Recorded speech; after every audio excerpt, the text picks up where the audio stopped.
A technological space emerges before our eyes. The story of this book is as follows. The towers collapsed under the onslaught of chaos, and one day the world changed dramatically. Huge xenos attacked the inhabitants. Towers and dungeons that appeared out of nowhere began to generate monsters, and they immediately began to attack people.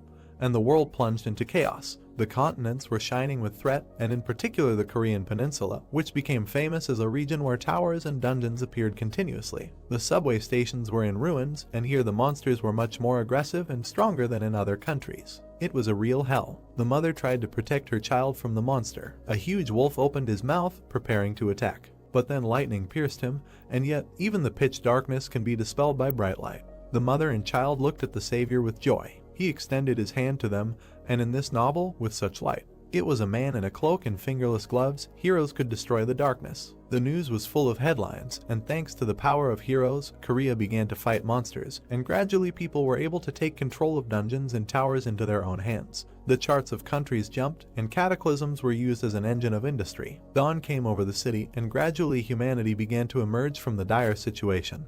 And time passed, and Korea, along with the USA, entered the ranks of strong countries, which attracted famous heroes from all over the world. Cities flourished, and in order to prevent the emergence of new monsters and dungeons, Korea founded the best hero training center in the world, which taught advanced magic and magical technology. A hexagonal symbol appears before us, and this is how the Cube Academy came into being. The most diverse awakened appeared before us. Cadets from all over the world studied there, who were able to break through despite the high competition. The sky was crystal clear. The young man was honing his attacks and using powerful magic. Among them were the heroes who would save this world in the future. The man with the sword was emitting a powerful red aura from himself, and the guy with the spear was standing with a slight smile. These were the ones who were competing with them. This was an overview of the world situation. If you wonder how he knew all this, then this world was not invented by God, but by the person who is telling this story. But there was one problem. The sun was shining brightly above the Colosseum, and a festive atmosphere was playing. Suho approached the pedestal, and he was told that the first place among the first-year cadets was. After a short pause, the hero was handed a sheet of paper and called by name. But then, for some reason, he was overcome with anxiety. The author realized that he had ended up in his own book that he had written. The audience looked at the banner with him and admired him, and he thought about what was right before his eyes. Information about the participants was displayed on the screens. The time traveler read about the hero's name and the cadets, after which he understood exactly what world he was in. The settler was instantly seized by panic and wondered what had happened here. He heard many offensive phrases addressed to him from every corner of the arena. The protagonist focused on the people sitting around and did not move. The guy realized that he could hear everything that was said in the distance. Several human figures were visible in the distance, one of which said that all the first-year students were quite capable this year. The narrator tried to take a closer look. Among them stood a woman with brown hair and, smiling, said that Suho was among them. She put her hands on her hips and said that she could not even believe that he was only 17. The author became alarmed and thought about the name of the young genius. He imagined him and said that he was the main character in this world. Then the guy imagined a sword and said that he was a hero and the one who would lead the world where monsters ruled, namely a kind and fair one who possessed all the qualities of a hero. Immediately after, the blue-haired man appeared in his eyes as a man behind broken glass. The dark-haired man still did not move and thought that it was the one who competed with that one. Suho looked away in surprise, and the narrator continued and said that it was a cadet who took second place. In front of us stood a blonde man with luxurious golden eyes, whose name was Jonghak. This impudent guy was the grandson of an oligarch, the owner of a large company, Jisen. Looking at the golden-eyed man, the narrator immediately said that he had similar skills to the main character, and was an arrogant rich man to the core, who would become a negative character in the future. Imagining how they fight with the main character of the novel, he thought that now they were all cadets, but later the blonde, experiencing his inferiority because of the blue-haired one, will have to become a villain, and their fight will be like a fight between light and shadow. These two guys were standing in front of the column, and the narrator thought and realized that there were two main characters of the story. It seems that he definitely ended up in the world of the book. Realizing that he was watching them from the side, he realized that he did not know who he had become. And a hand reached out to him while he was thinking that if he was a character in his book, then he should at least have a name, but then he was called out. A small chubby guy turned to him and asked if he fell asleep late yesterday, and then the question arose about what was happening. The narrator, confused, asked if he was being addressed now, to which he immediately agreed with a gentle and kind look. And then an alarming thought struck him, and the hero wondered if there was another one like him. He immediately imagined a banner with that name and wondered if there was a character with that name at all. But then the guy had an idea and he thought about how he didn't remember calling anyone that and thought that maybe he would remember when he saw the face. He looked at the screen in the sky and seeing himself with a question mark on his face, he wondered who this person was. And then he had more questions than answers. The dark-haired man grabbed his face and wondered in horror why his face had become a question mark, watching the festive extravaganza and wondering what it was. At that moment, he realized that he had become a character that he hadn't written about in the book. Watching the others in the audience, he thought that this person had no appearance, no role, and his name was kind of old-fashioned. Yahello clutched his face and thought that even his presence was somehow unclear, and without a face no one would pay attention to him. Imagining himself against the backdrop of the main characters, he thought about the fact that he was only called a cadet, and he had no friends, and he was the one who had no points of contact with the main characters. The reincarnated one tucked his legs and thought that he was just a character to fill the audience seats. The dark-haired man covered his face and finally realized who he was. There were many such unremarkable personalities sitting around him, and he thought that he had become an episodic character outside the plot. But then an even greater truth dawned on him. The author, realizing the scale, thought that he had become dust inside the book. One day, he received a message. The dark-haired man was surprised by the strange glow and wondered what it was. He received a letter asking to make a remake of his work. He immediately imagined the cover of his book and thought that the sequel to his book The Return of the Hero had not been published for 6 months due to stagnation in the creative process. The author sat down at his laptop and anxiously wondered if that person wanted to make a remake of a novel that had stopped being published, and thought that there were still weirdos in the world. But then something interesting caught his attention. The letter thanked him for his interest, and Hajin said that he even felt awkward in front of him, and he did not even think that the answer to the request of a strange fan. The hero sent the letter by mail, and while particles were flying out of his dorm, he realized that this would cause the subsequent events. Water splashed. The protagonist looked in the mirror with surprise and said that he had been looking at this face for 2 weeks and even got used to it a little. Looking again at his reflection in the water, he thought that this strange question mark was also 2 weeks old, and it seems that this is not a dream. The transported one imagined the many pages of the work he was walking through, and thought that he was in the world of the book he had written, and Yahello, whose body he had entered, was one of the many episodic characters in this book. Standing in front of the mirror, the guy thought that over the past 2 weeks he had tried a lot of methods, but still could not figure out who, how, and why had placed him here. Having imagined the main characters, the protagonist thought that he might have to stay in this world for a long time. Holding onto the edge of the sink, the hero thought that by the time the plot reached the point where the release of chapters had stopped, he had about 10 more years. And then the dark-haired man exhaled heavily in horror. His face expressed extreme indignation, and he wondered how he could spend so much time in the book, and also wondered if he would have to laugh with teenagers all this time. The guy immediately imagined his work supplies and thought that he had his own life and did not want to stay in this book forever, trying to survive. The protagonist held his hands on the sink until a star hit the back of his head and said meaningfully. The dark-haired man began to get up little by little and thought that he needed to figure out a way to get back, and now nothing came to mind except following the main plotline.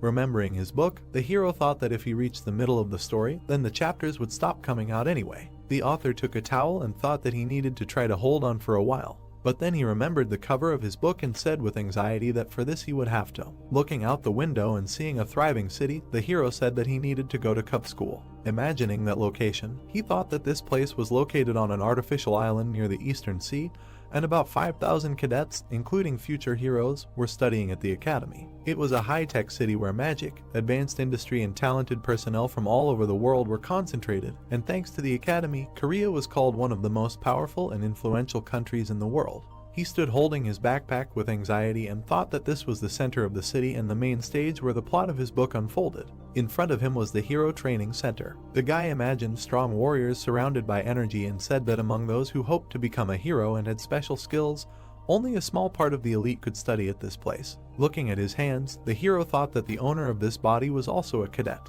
As he continued to walk and squeeze his hand, he thought that he didn't know what skills he had, but it must have been something special to be able to get in here. The protagonist began to worry even more and thought that whatever it was, he hoped that these abilities would help him. When he approached the door and raised his head, he thought about surviving in this terrible school. Entering the classroom, he found many students sitting at their desks. The guy got into the truth classroom, which was the central place in the club. One of his classmates began to yawn, and he thought that this was a place where there were positive and negative characters. Looking at the other part of the classroom, the hero thought that there were also allies and rivals there. But when he saw Suho smiling, he immediately thought that this was the main character of the book. Looking at his comrades, the guy realized that they would soon begin to form groups, which would entail various events. Hadun sat down and thought about how he would have to be with them for 10 years, and without a face, and then thought about how lonely he was. He arrived at his dorm in the late afternoon. Entering the house, the guy said that he did not even notice how the days passed. While the hero was climbing the stairs, he noticed something while thinking about how he could study all day in high school.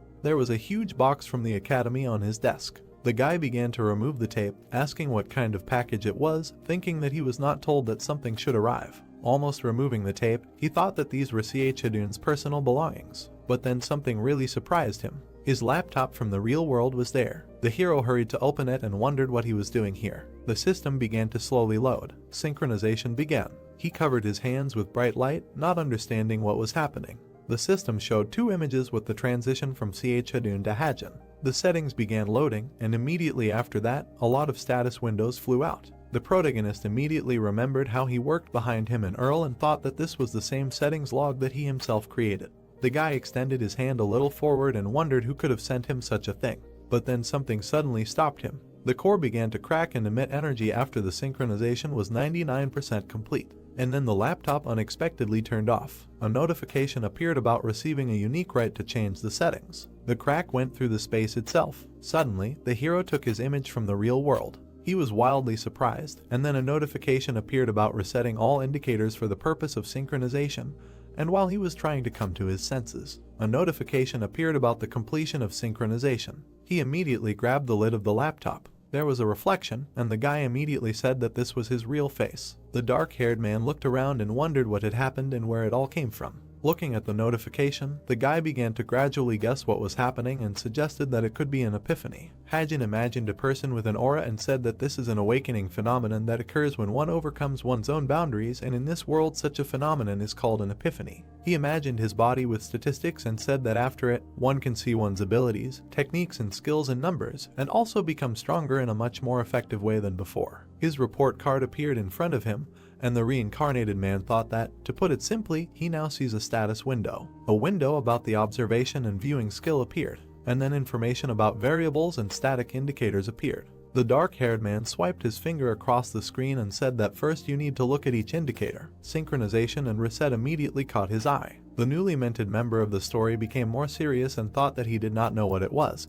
But because of this, his face changed, and he became weaker than the former owner of the body, but the indicators increased. He looked straight ahead and thought that the next thing that bothered him was. Looking at his unique right to change the settings, Hajin wondered what it was. Looking at the bottom item, which said that as Hajin's importance in the world grows, he receives SP, and the hero immediately said that he did not remember having such a skill and wondered about the importance. The gray-eyed man was immediately surprised and wondered if he really needed to increase his importance in this book. Remembering the battles with dungeon monsters, the protagonist immediately thought about whether it was possible that he was given his laptop back and given abilities so that he could join the plot of this story. The hero moved his hand to the side and wondered what kind of nonsense this was, and at that moment a blue window appeared. It said about the undisclosed information of the main story. The dark-haired man frowned and asked if he would have to interfere with this story to return to his home world. He immediately sat down at the table. The guy started looking for something on the laptop and thought that even if he had to wait until the plot stopped, it was not a fact that he would get out of here at all. Remembering his characters, the author thought that if this hidden information did not help him in any way, then perhaps he would be able to find some kind of clue while communicating with the main characters. He selected the investment of points in the window and thought that he needed to become stronger in order to withstand the conditions of the main plot. The guy immediately clicked on the pop-up window and said that his book had no concept of leveling up, and you couldn't increase your stats at will, and the only way was with points, which were considered very valuable here, and for the most effective way to use them. He imagined a casino and thought about investing in luck. After that, the author imagined everyday things where luck was used and said that it could be obtained not only by opening unknown rewards in the dungeon, getting money, extra points, personal relationships, and so on. It was an ability that could be used in everyday life. The hero looked straight ahead and thought that of course, the constant luck stats couldn't be increased, but he could exchange them for SP. He started typing and suggested that he should try exchanging 10 points for SP. The protagonist invested 9,000 story points in luck, increasing it almost to the maximum. And then the mysterious luck was applied. The dark-haired man was immediately surprised. The monitor said that it was used and that the indicator would increase by 0.1.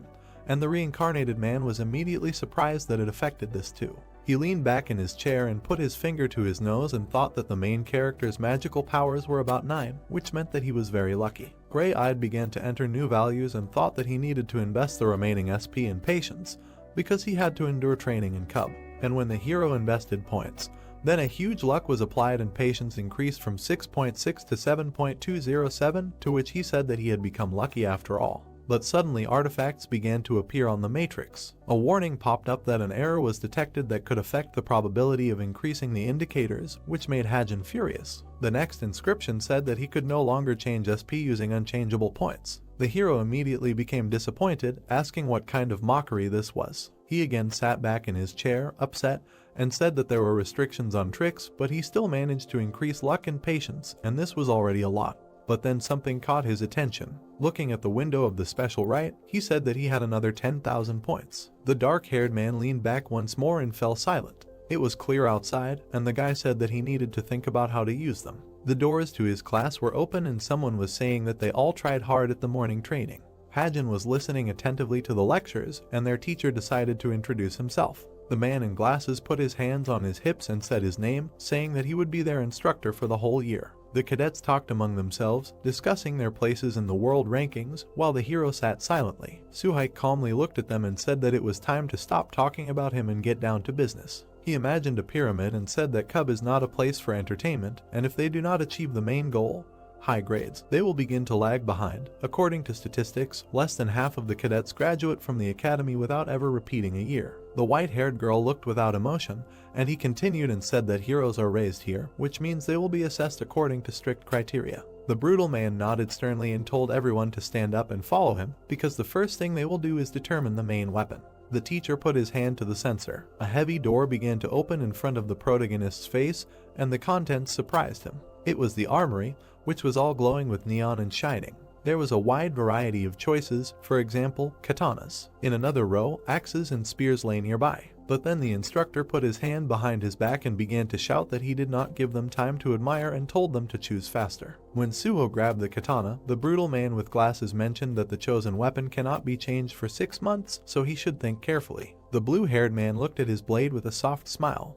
A woman's hand raised a bow. She pulled it, knocking an arrow and pointing it to the side. A beautiful white-haired lady picked up a rapier. A dark-haired girl picked up a whip and immediately pulled it. Our protagonist looked at them calmly and thought that all the main characters made their choice without any problems. He leaned over the safe and thought that it was his turn to choose. The gray-eyed man looked ahead and the thought came to him that he needed to think carefully. Having examined the naginata and spear, the guy thought that with his indicators, he would not be able to stop at the weapon that the other cadets use. After examining the shields, the hero thought that even if he wanted to increase them, the efficiency of investing points would only fall, so he had several conditions for the main weapon. Hajin looked to the side and thought that he should have experience using it in the real world, and he should quickly adapt to it. And then his hand itself reached for the right option. The other cadets looked at him with great surprise and called everyone to look. Even their instructor, seeing this, strongly thought that he was joking. Suhaik widened his eyes in surprise and immediately turned to the hero with a question about whether he would really take this weapon. In the hands of the protagonist was a Glock 19. The hero stood in the center of the hall, holding a pistol in his hand. Suhaik looked intently at the document and told the cadet that, as he remembered, he used a sword in the cadet school. The guy, looking at him, explained that he decided to change the weapon. A question was heard, and for this he entered the cube. An agreement in response. The man looked at him over his glasses and agreed, saying that in the cube, the choice is always up to the cadets. Crossing his arms, Suhaik shouted that it doesn't matter whether it's the right choice or not, the responsibility lies only with you. Let them keep that in mind. Hajin looked at him silently. He looked away, hearing someone say that he's completely crazy. The classmates around him were whispering, asking why he entered the cube if he chose a gun. It's not clear. He'll have to do it during sparring. Maybe he wants to attract attention to himself. Touching his burning ear with his fingers, Hajin thought that even in this world, a gun is the best weapon, especially for an ordinary person who doesn't know how to use magic. A bullet flew out of the gun, leaving a trail of lightning. Magic bullets are mainly used here. They are much stronger and more destructive than simple steel bullets since they contain mana. However, despite this, guns are not very popular. The bullet rushed forward. The man waved his hand, deflecting the bright flash. The metal part on the student's glove was smoking.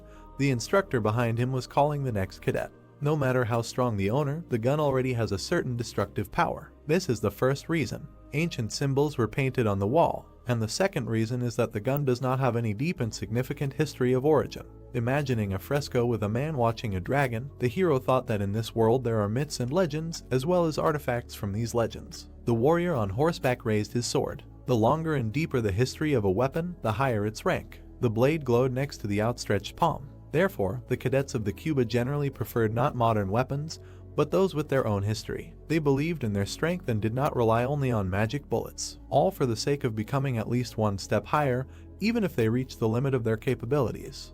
Looking ahead, Hajin thought that naturally, it had nothing to do with him. He walked down the hallway, thinking that he was not some kind of comic book protagonist. He had never held a sword in his life, so there was no comparison between him and the other cadets. The guy looked at the metal case in his hand and thought that maybe a gun wasn't such a bad choice. He could handle it right now. Plus, it was a great way to earn points. Looking to the side, the guy thought that since he had chosen a weapon, he now needed to acquire an ability. An ability was a skill that could easily be called a supernatural ability. The blade was surrounded by a blue glow. The katana was attached to a sheath on the person's thigh. Usually, everyone is given one ability, but there are exceptions. The blue-haired guy walked down the hallway with a katana in its sheath, the owner of an undisclosed skill and the revealed skill of the Suho swordsman. Naeun held a bow in her hand. Hearing his question, did she also come to train? The girl frowned irritably and asked, what else is the training hall for? And he is also an elite. Suho awkwardly scratched the back of his head and said that there are usually just few people here after school. Coming closer, he remembered that another shooter appeared in their class. The girl asked again, Hajin or whatever his name was. The guy confirmed. Naeun wrinkled her nose in displeasure and her friend asked, what's wrong with your face? In response, he heard that she did not recognize him as a shooter. She remembered the image of a serious Hajin and said, what kind of shooter is he with a gun that has a firing range of 1 kilometer? Exhaling, the girl turned her gaze and said that he simply refused to be a hero. If you leave the academy early, there will not even be a record of expulsion. Perhaps this is what he is trying to achieve. He heard a question, how did he refuse? Naeun looked at the guy. Looking at her, Suho said, you shouldn't throw such words around. The archer turned around with displeasure, looking at him questioningly. The blue-haired man smiled sweetly at her. The girl was furious and shouted at him not to tell her what to do. She didn't want to hear it from him. The blue-haired man apologized in surprise. The girl shouted that if he didn't let her train, then she should leave. His fingers touched his ear. Hajin rubbed his ear in dismay, thinking maybe someone was talking about him. If only gossip wasn't included in SP. He sat with his arms crossed in front of his laptop, thinking that the main character Suho would become the best hero just because of this skill, which meant that abilities were very important. On the screen was a description of the unique right to change settings, which allowed editing or creating skills or products, as well as points and abilities. By spending SP, the hero thought that there was also the first ability that could bring 10,000 SP. He couldn't miss such a chance. The sniper skill appeared on the screen, allowing him to handle ranged weapons well, and the guy decided that he should try it first. The system reported that he used 10,000 SP to create the skill. Hajin's eyes reflected the laptop. He asked in surprise, so he was fixing everything himself. On the screen was a purple window describing the permanent sniper skill, average level, growing type, mastery level 10, mastery points 0%.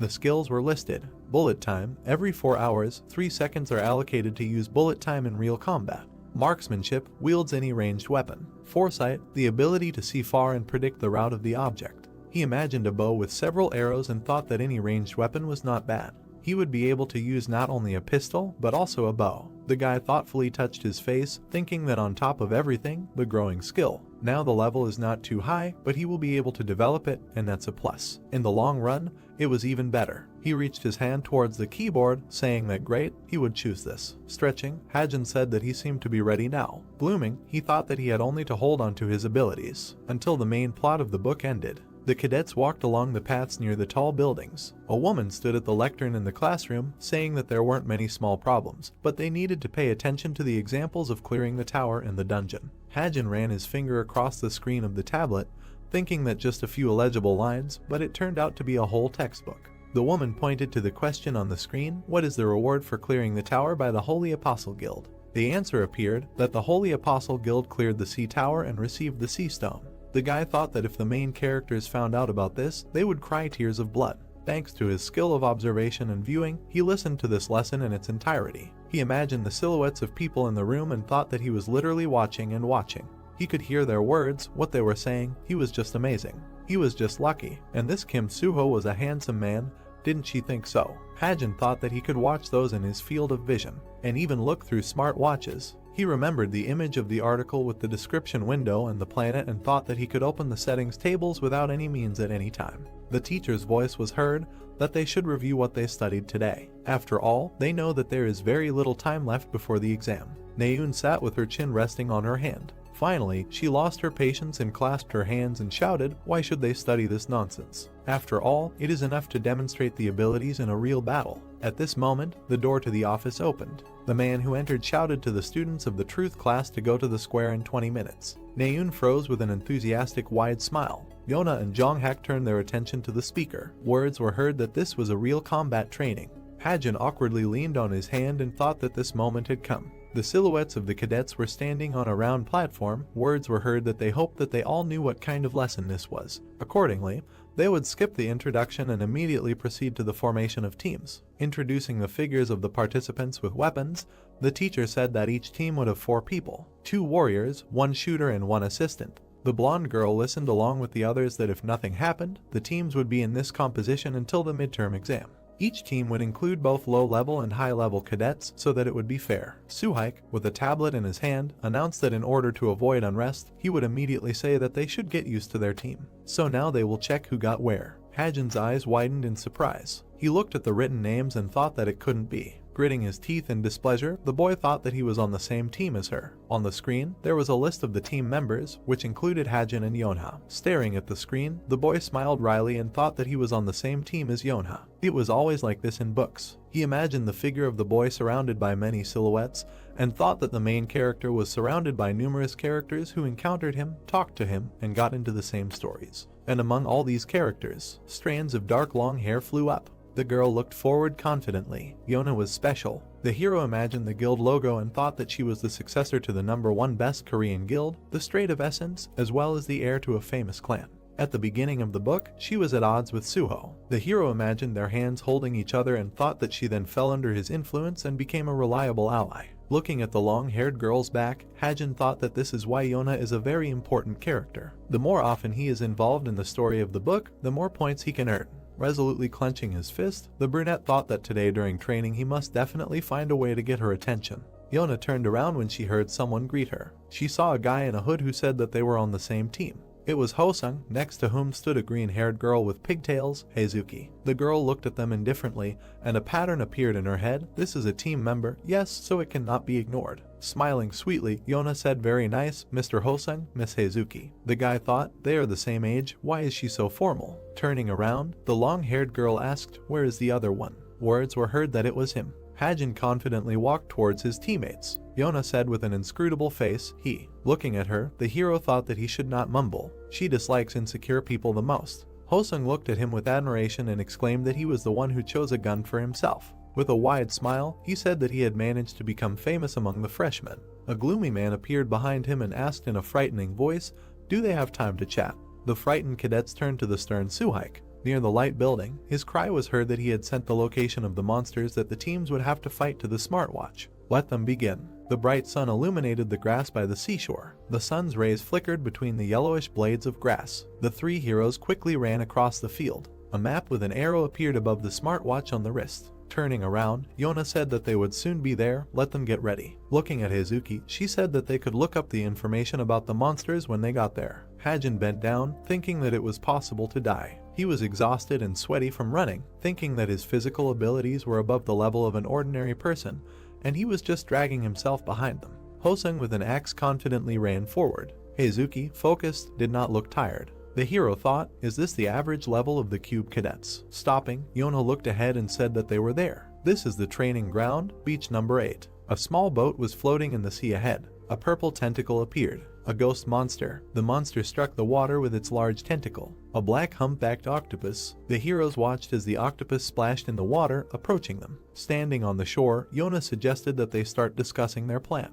A diagram of an octopus appeared from her watch. She said that it was a low-ranking monster, a black humpbacked octopus. It did not have such a strong attack power. The growths on the monster's body were marked with colors on the diagram. She explained that the problem was in its hump above its head. Black creatures were rapidly spreading from the monster. When it senses danger approaching, babies emerge from this hump and suddenly attack the enemy. Several dozen blood-sucking octopuses fly out at a time, and each of them is capable of turning an ordinary person into a mummy in 1 second. Hosung looked at the projection and said that as soon as the battle begins, first of all, it will be necessary to destroy these babies. Heizuki added that if it is necessary to cope with several dozen, then Hajin, who is a shooter, should try. Yona said that no, she will take on the octopus babies herself. The boy glanced sideways at the shooter, hearing her tell him to step back and conserve his magic power. The black octopus has a very fast recovery speed. He needed to destroy its hump with one blow. Hajin looked at the girl in surprise, thinking that she was trying to exclude him from training. Turning to the hero, Yona asked, "Is everyone ready?" With a serious look, she sternly said that they would proceed with their plan. The hero looked at her darkly, thinking that she was a pest. The tentacle strike smashed the floating ship. The monster grabbed the cracked boat. The axe hit the rock, breaking it. Hosung raised his weapon, attracting the attention of the monster. He rested the axe on the stone, standing in a confident pose. Looking at the monster waving its tentacles, he thought that he should first lure it to the shore. The octopus's horizontal pupil trembled. A huge splash of water rose. The guy tensed up, seeing an approaching shadow under the water. Raising a wave, the monster was approaching. Looking with a burning eye, it climbed to the shore, forcing the guy to run away. Team, the training fight with the monster has begun. Opening his mouth, Hosung ran away from the shore. Heizuki anxiously touched the hilt of the sword. Hajin, blue with horror, held a gun. But Yona moved forward with a determined look. It has begun. The purple hump on the monster's body trembled. A bright flash appeared and many cubs flew out of it. Hosung turned around and said with a grin that he was already bursting. Many small monsters were flying above the guy with the axe. Between the tentacles was a round-fanged mouth. The guy turned around, running away from the octopus babies. Gritting his teeth, he looked at them. A swift movement of the whip. Yona chopped the monsters with sharp movements. Flashes of its babies remained against the background of the octopus. The wind fluttered the confident girl's hair. Sitting, Hosung looked at her and thought, "This is power." Ranker Yonha, who took 7th place when entering the cube. The blue-haired girl calmly looked ahead. Running further from the shore, the guy with the axe thanked her. The growth on the monster's head became larger again. The heroine swung the whip. The octopus became furious when she hit it. It reached out with its tentacles to her. They dug into the ground, forcing the heroine to jump back. A small octopus appeared behind. It spread its tentacles, opening its mouth. Heizuki saw it in fear and screamed, warning Yona of the danger. The long-haired girl froze, noticing it. She turned around to face the approaching toothy monster. Suddenly, it shattered into pieces before reaching her head. The shell fell to the ground. Hajin, kneeling, clutched the gun. His face was determined, and smoke was coming from the barrel. Yona turned around indignantly and called out to him. Hajin looked at her silently. Silhouettes of heads surrounded the hero's head. SP, which can be exchanged for stat points, increased every time Hajin's importance in this world increased. Like a small ball, he was squeezed among the large heads of the characters, taking up all the space. However, from the very beginning, he was outside the plot, so it was difficult for him to expect high value. The hero imagined a light haze, thinking that, accordingly, he had only one option to personally intervene in the events that the main characters of the book go through. Just like now, Yona turned to the guy holding the gun. Heizuki opened her mouth in surprise. Hosung turned around, calling out to Hajin. While the octopus towered gloomily, the girl indignantly exclaimed that she told them not to interfere. The hump on the monster's body burst, scattering many cubs. Baring their round mouths, they flew forward. Cursing, the girl clenched her teeth in displeasure. Hajin sat on the ground while the tentacles approached him and thought that there were several dozen monsters here. Their intelligence was so low that their trajectory of movement was clearly traced. The guy closed his eyes, concentrating, and thought that there would definitely not be a second chance like this. He opened his eyes wide, frowning ahead. The monster's body turned green. The hero used bullet time. Imagining a clock shattered by a shot, the hero thought it was a skill he had created. When used, time slows down for 3 seconds. The monster's cubs seemed to be painted in a negative range. Many small monsters were flying away from the large octopus. This meant that for 3 seconds he would be able to see where these creatures were moving. And then it was a matter of technique. He just had to shoot them. Hajin resolutely squeezed the gun, firing. The seconds began to count down. Bright traces of bullets pierced the bodies of the monsters. One of the bullets flew straight into the round mouth. The seconds passed, the shells fell down. Hajin inserted a new clip and aimed again with a stern look. The seconds melted away, coming to an end. Yona turned around, surrounded by bright flashes of monsters shattered by bullets. 0 seconds. The bullets pierced the octopus's bodies, leaving a bright trail. They flew in the other direction as well. The girl froze against the bright light. Her gaze was surprised. The growth on the monster's head trembled. The swift whip approached it and wrapped several times around the vile hump. Pulling the whip, Yona shouted for the others to attack. Hazuki and Hosung soared into the air, approaching the monster. The guy swung his axe with a smile. The girl took out her katana from its sheath. Flying from above, they prepared to attack. Behind the gloomy Yona, Hajin continued to shoot at the small monsters. A bright blow cut the monster's body. Struck by the bright red rays, it began to dive into the water. The tentacle flew up. As a result, the octopus with a crushed head lay on the shore. Breathing a sigh of relief, Hajin thought, did they destroy them? The long-haired girl turned her attention to him. The hero fell tiredly to the ground, saying how hard it was. A loud beep was heard. The results of Team 5 were being counted. Hosung held the purple octopus, saying that it had returned to its original size. Looking at the guy, Yona was silent and listened to the total time of Team 5 being 58 minutes 58 seconds. They were currently in 16th place. Hajin was breathing heavily, putting his hand on his forehead. The fight with the monster was over. Information appeared. Team 5, total time 58 minutes 58 seconds. 16 out of 100. The girl looked at the number 16. Yona's eyes widened in shock, as if pierced by lightning. The team rankings were on the screen. A voice was heard saying that the video of this battle was filmed by a drone. It would come to the smartwatch, let everyone analyze it for themselves. The long-haired girl clenched her fists until she was shaking, thinking, only 16th place. So she heard everything correctly then. Personal achievements will still be assessed separately. She looked at the blonde girl sitting in front of her with a bored look and thought, why did Naeun overtake her? The second team, Naeun and 3 others, the rating is 4 out of 100. Looking sideways at the white-haired guy, Yona thought that she was trying to close the gap between their teams. Is this all she can do? Jonghek, crossing his arms, looked to the side. The blue-haired girl noticed that he was looking at Naeun sitting in the row below and clenched her teeth. Her palm slapped the table. Yona resolutely moved towards her classmate. She noticed a gloomy figure looming over her. Immediately, Yona with a sweet smile hugged her friend from behind. Calling out, the girl recognized her. Standing next to her, the blue-haired girl asked how her practical lesson went. Did it go well? The girl answered that she was in 4th place, which was a pity. Jonghak and Rachel really wanted to win. And her. Yona awkwardly answered that she was in 16th place, but mentally she was gnawing on her whip, furiously exclaiming, how annoying. Surprised, her friend pointed her finger at Hajin, saying that 16th place with that shooter was cool. It was good that at least it didn't drag them down. Yona looked at the yawning hero and mentally repeated, it drags them down. It was definitely because of him that they spent 50 minutes getting to the place when it could have been done in 10. Although, on the other hand, his contribution to the battle with the monsters was significant. Hajin touched his burning ear, thinking that it seemed like someone was discussing him. The girl remembered the monster and thought that several dozen babies that crawled out of that octopus, it destroyed them before they even reached the ground. And this is with ordinary magic bullets. She remembered how Hosung happily slapped the stunned guy, telling the shooter that thanks to him they did it easily, and Hazuki exclaimed that it was amazing. Seriously looking ahead, the long-haired girl wondered who he was. A loud scream was heard. Tired Hajin was lying on the floor of the training room, breathing heavily. Scratching his head, he looked at the laptop and said that due to training, he was unable to check the notification. How much has he grown? The system reported that he used luck. The enemy is a low-level monster, so the accuracy of hitting the target increases dramatically. All hits were accurate. Skill mastery increases by 20%. Sensitivity increases by 0.03. Notifications appeared on the laptop screen that he had used luck. Now it would be a little better to see and hear. SP indicators increased by 27.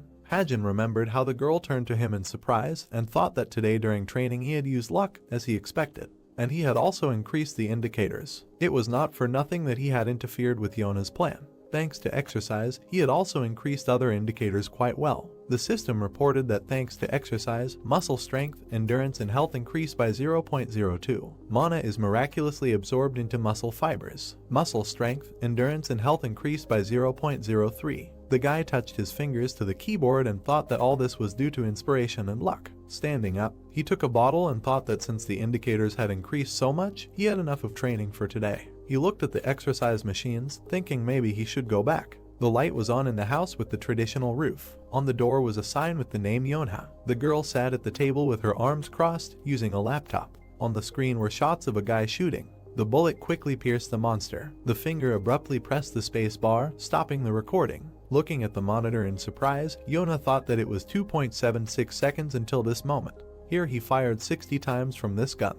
The girl waved her hand, as if aiming a gun, and thought, I wonder, is it possible to pull the trigger 20 times in 1 second? Or maybe there is a continuous fire button. Imagining the image of the shooter, she thought that his reaction was not like the others. But his health is low compared to other cadets, and he suddenly changed his weapon. There are too many weird things about him. The smartwatch on the girl's wrist lit up while she was wondering why she hadn't seen him at the military agent academy. Turning her hand, the girl saw that she had received a message from Jonghak. The guy was asking what she was doing. Yonha looked at the message with a sweet smile. She replied that she was analyzing the video. The blonde looked at his wrist and said that he was messing around again. The girl's message said that if she wanted to take over the guild later, she had to learn to spot capable personnel in advance. Jonghak leaned on the rubble in the training room, typing a message. Where did the capable personnel in her team come from? Only scum. By the way, how is that guy with the gun? Yonha chuckled. With her feet up on a chair, she laughed sweetly, saying that he pretended not to be interested, but he asked. After all, there was something cute about him. Her message said that he could handle one task. His abilities were exactly at the level of 934th place. Jonghak wrote, maybe she was lucky with him. The girl gloomily looked away, saying, lucky. In the city, there was a tall, twisted building of the office of the Creator's Grace Guild. On the table was a nameplate with the name Seung-ah, the deputy head of the guild. Words were heard that the visit to the guild was scheduled for Friday in 2 weeks. The girl with the folder heard the deputy chief agree and suggested taking a better look at it. On the screen was a smiling Suho. The girl in the chair turned and asked that there was something about him, didn't he think so? This was Seung-ah, the deputy chief of the Creator's Grace Guild, ranked 307th. On the screen, the guy was chopping up a monster in flight. The woman continued that his smooth movements were like the flow of water, and his sharp sword technique was unmatched by any modern technique. The blue-haired man on the screen was looking forward. She continued that it was like dancing with swords. Seung-ah crossed her arms and spoke of this extraordinary force with which he cuts. It seemed as if he was chopping not just a monster, but space itself. Suho stood half-turned, as if surrounded by a halo. The woman said that the Strait of Essence, the Red Moon, recognition of cold. Now it makes sense why the big guilds in Seoul were trying to get him. Holding the document, Seung-ah said sweetly that she would like to take him with her. It doesn't look like he's already in any guild. The cursor moved to the next image. The deputy head summed up that, in general, they would keep him in mind. The next cadet. The brunette's eyes widened in surprise. She said to wait. Hajin on the screen was resolutely squeezing the weapon. Seung-ah asked, so he uses a gun. The assistant standing next to him confirmed, saying that the guild community was also talking about him a lot. Thanks to the fact that he ended up on the same team with Yonha, many people saw this video. The guy on the screen was focused. Words were heard that this was not even an automatic rifle, but he fired 60 shots in 3 seconds. Of them, 59 hit the target. The bullets pierced the monsters with bright beams. The man continued that even if he had excellent reaction and pulled the trigger, a regular gun simply could not withstand it. On the screen was an image of Hajin standing. The voice said that he was behaving quite eccentrically. At the academy they called him a heretic. The woman thoughtfully heard that as soon as he entered the cube, he changed his main weapon of the sword to a pistol and said what this insight meant. She imagined many different weapons. Insight, awareness of one's own abilities, special skills. Before insight, it is impossible to know about one's abilities, so sometimes there are those who change their main weapon since it does not coincide with their skills. The instructor with a pointer shouted something to the students, in which case career growth begins to lag behind by 3 years.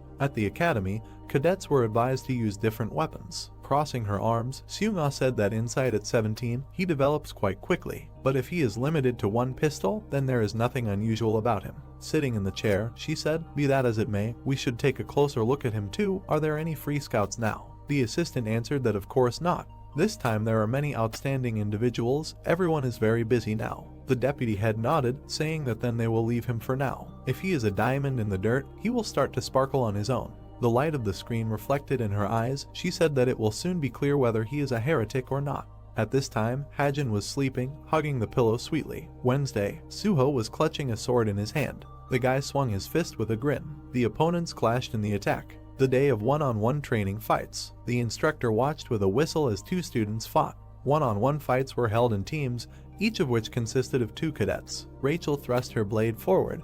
Behind her was a scoreboard showing 16 points and her opponent's 2. All the cadets used their main weapons. It was easier to assess and not as painful. However, the girl with thick triangular eyebrows shouted 934th place Hajin. She was hanging over the guy, having already won 18 clean victories, and shouting for him to get up immediately. Trembling, the guy thought gloomily, why was he the only one fighting the instructor? The red-haired instructor said that he probably had a question. She would explain it to him. The training pistol was still in the manufacturing stage, and training with a real pistol was too dangerous. She walked towards the guy lying on his stomach, saying that that's why he was put with the instructor, that is, with her. In horror, he exclaimed that he could not do it anymore and surrendered. Clenching her fist, the instructor shouted that it would not be possible to surrender in a real fight and ordered to strengthen the defense. Hajin watched in shock as she swung her fist. A blue mark from the skill appeared in the guy's eye. He quickly jumped back, avoiding the attack. The girl looked at him in surprise, not expecting it. The hero clenched his teeth in concentration. He barely dodged a quick blow to the body, and then, opening his mouth, he avoided a blow to the jaw. The redhead froze in surprise, thinking that this guy, the position is a little awkward, but he is watching her blows. Hajin's eyes glowed blue. He used the skill Farsight. He saw arrows coming from the figure of the girl standing in a fighting stance. Farsight allows you to see at a great distance and roughly predict the trajectory of the enemy's movement. Curving in horror, he still managed to dodge a new attack and thought that the skill, of course, only helps and he should dodge himself. A classmate pointed a finger, telling his comrade to look at him. Just jumping around. Covering himself with his hands, the hero turned to them with displeasure. However, the system reported that the SP points were increased by 40. The guy thought that attracting attention did have a useful effect after all. The can of cola fell down. Sighing tiredly, Hajin sat down by the machine, taking it out, and gloomily turned to the side. Yona was walking past him along the corridor. She looked gloomily at the guy. He silently looked at her. The girl went on, and the hero thought that even though he wrote it, she had a character. Touching the button on the machine with his finger, he thought maybe he should conduct a small experiment. Yona turned around when she heard her name being called. A can of cola was thrown at her. The girl caught it with a movement of her hand. Holding the can, she asked, was he lifting it up? Getting up, the guy asked, what was she talking about? The girl turned. Hearing that she helped him a lot during the last training, he wanted to be friends with her. It's just an experiment. The boy's eyes glowed slightly blue. He thought that if he got 40 points when he attracted attention in front of the secondary characters, how many points would he get after talking to the main character? Yona closed her eyes and said no, let him drink it himself, and Hajin also caught the cola that was thrown back. The girl pointed her finger in displeasure and said that he shouldn't address her informally without permission. This was the first warning. She turned around, tossing her hair. Yona was walking down the street. Suddenly, she looked ahead, realizing she was holding a bag in her hand, and the girl realized that its weight had changed. The girl picked up the bag, opening it, and took out a can of cola. Hajin smiled in his mind, showing a thumbs up, and he discreetly put the can down. The girl cursed that he was crazy and angrily swung the can. However, she did not throw it. Putting the can back in her bag, Yona thought that the cola wasn't to blame. Hajin stood at the railing of the stairs and thought that Yona liked simple food, cola, ramen, hamburgers, but because of her reputation, she couldn't buy it. Holding the laptop, the guy turned around and thought that if he tried to touch the unknown settings, then even with the help of short dialogues he would not earn many points. Still, he would have to interfere with the main plot. His fingers squeezed the laptop case. Further in the story, the same thing should happen. The attack of human monsters on the State Arms Museum. The hero imagined a wide staircase at the entrance to the museum. Human monsters. The hand reached for a clawed paw. These are people who made a pact with the devil. People stood in the crowd. The girl smiled. In exchange for their souls, they gained enormous power, became subordinates of the devil, and spread in this world. The purpose of this incident was to kill a certain person, for which they hid in the museum. The hero imagined how the blue-haired one attacks, leaving a bright trace, and thought that, however, they were destroyed by the main characters who came on an excursion at that time. Thanks to this episode, the main character Suho will be able to attract the attention of other characters. He imagined a cute picture of the characters and thought that the heroes of the book Suho and Neun will appear here. And the human monsters are not that dangerous yet, since this is only the beginning of the work. Thoughtfully looking ahead, Hajin decided that great, he will be able to wedge himself into this episode. He thought that first he should find a way to get on an excursion to the museum. Suddenly, a man in a cap called out to him, saying that class time was over. Why was he standing here and not going to the dorm? Hajin put down his laptop, hearing the demand to give his number, and apologized, saying that he was already leaving. Bright symbols appeared on the black monitor. Among them, the envelope symbol was glowing. The word club appeared on a light background. The guy pressed the join button on the screen. There are communities in the cube, which are called clubs. They are small groups of cadets who unite for a common hobby and are engaged in various activities. Someone was fighting in the ring, science, martial arts. Another person was watering the garden, practical classes, hobbies, and so on. Another one was busy with music. The rest were into art. There were about 100 different societies in the cube. The two shook hands. These clubs were not only aimed at self-improvement, but also for the cadets to communicate with each other. The bright sun illuminated the white walls. Today, I am going to visit this club. Someone greeted me warmly. The red-haired guy smiled widely. Han Hyun, the chairman of the Healing Rain Travel Club. He thanked them for joining their club. The class monitor smiled, looking at Suho. On the other side, a girl yawned. There are many amazing people among the newcomers to the club this year. Han-hyun awkwardly lowered his head after hearing the support and thought about how he didn't know whether it was real or not when he received the application to join. Walking up to the others, he said that he would tell them about their club again. He presented a map with directions, saying that the club's purpose was to relax. 1-2 times a month, they will arrange trips outside the cube through the portal. Hajin stood and listened that today they will conduct an introduction to the club and at the same time take a mini trip not far from here. Han-hyun smiled happily, saying that they will go to Seoul. But Hajin only frowned. Looking at the others, he thought that they will split into pairs and go on a free trip. This coincides with the content of his book. The hero imagined a pedestal with a sign of the National Weapons Museum, thinking that today his goal is the Seoul Weapons Museum, where the first main story will begin. Han-hyun ordered to draw lots to divide into teams. Hajin looked at the box in surprise, not understanding if this is how teams are distributed. But he did not care who he got, everyone will act separately. The name of the main character was called, and the girl turned around, looking at him. Hajin looked confused. The girl folded her arms across her chest, suggesting that they go separately. She turned around when the hero supported her. The guy looked at Yonha in surprise, who wanted to add something else. She looked at him intently, reminding him not to address her familiarly. The hero lowered his eyebrows, hearing that this was the second warning. The sun's rays illuminated the street. People were walking along the corridor. There was a National Weapons Museum with the largest weapons exhibition hall in Korea. Hajin was walking among the display cases. Turning around, he noticed Naeun. Suho was standing at another display case. The blue-haired man was looking at something. Remembering the cover, the hero recognized the main character in him.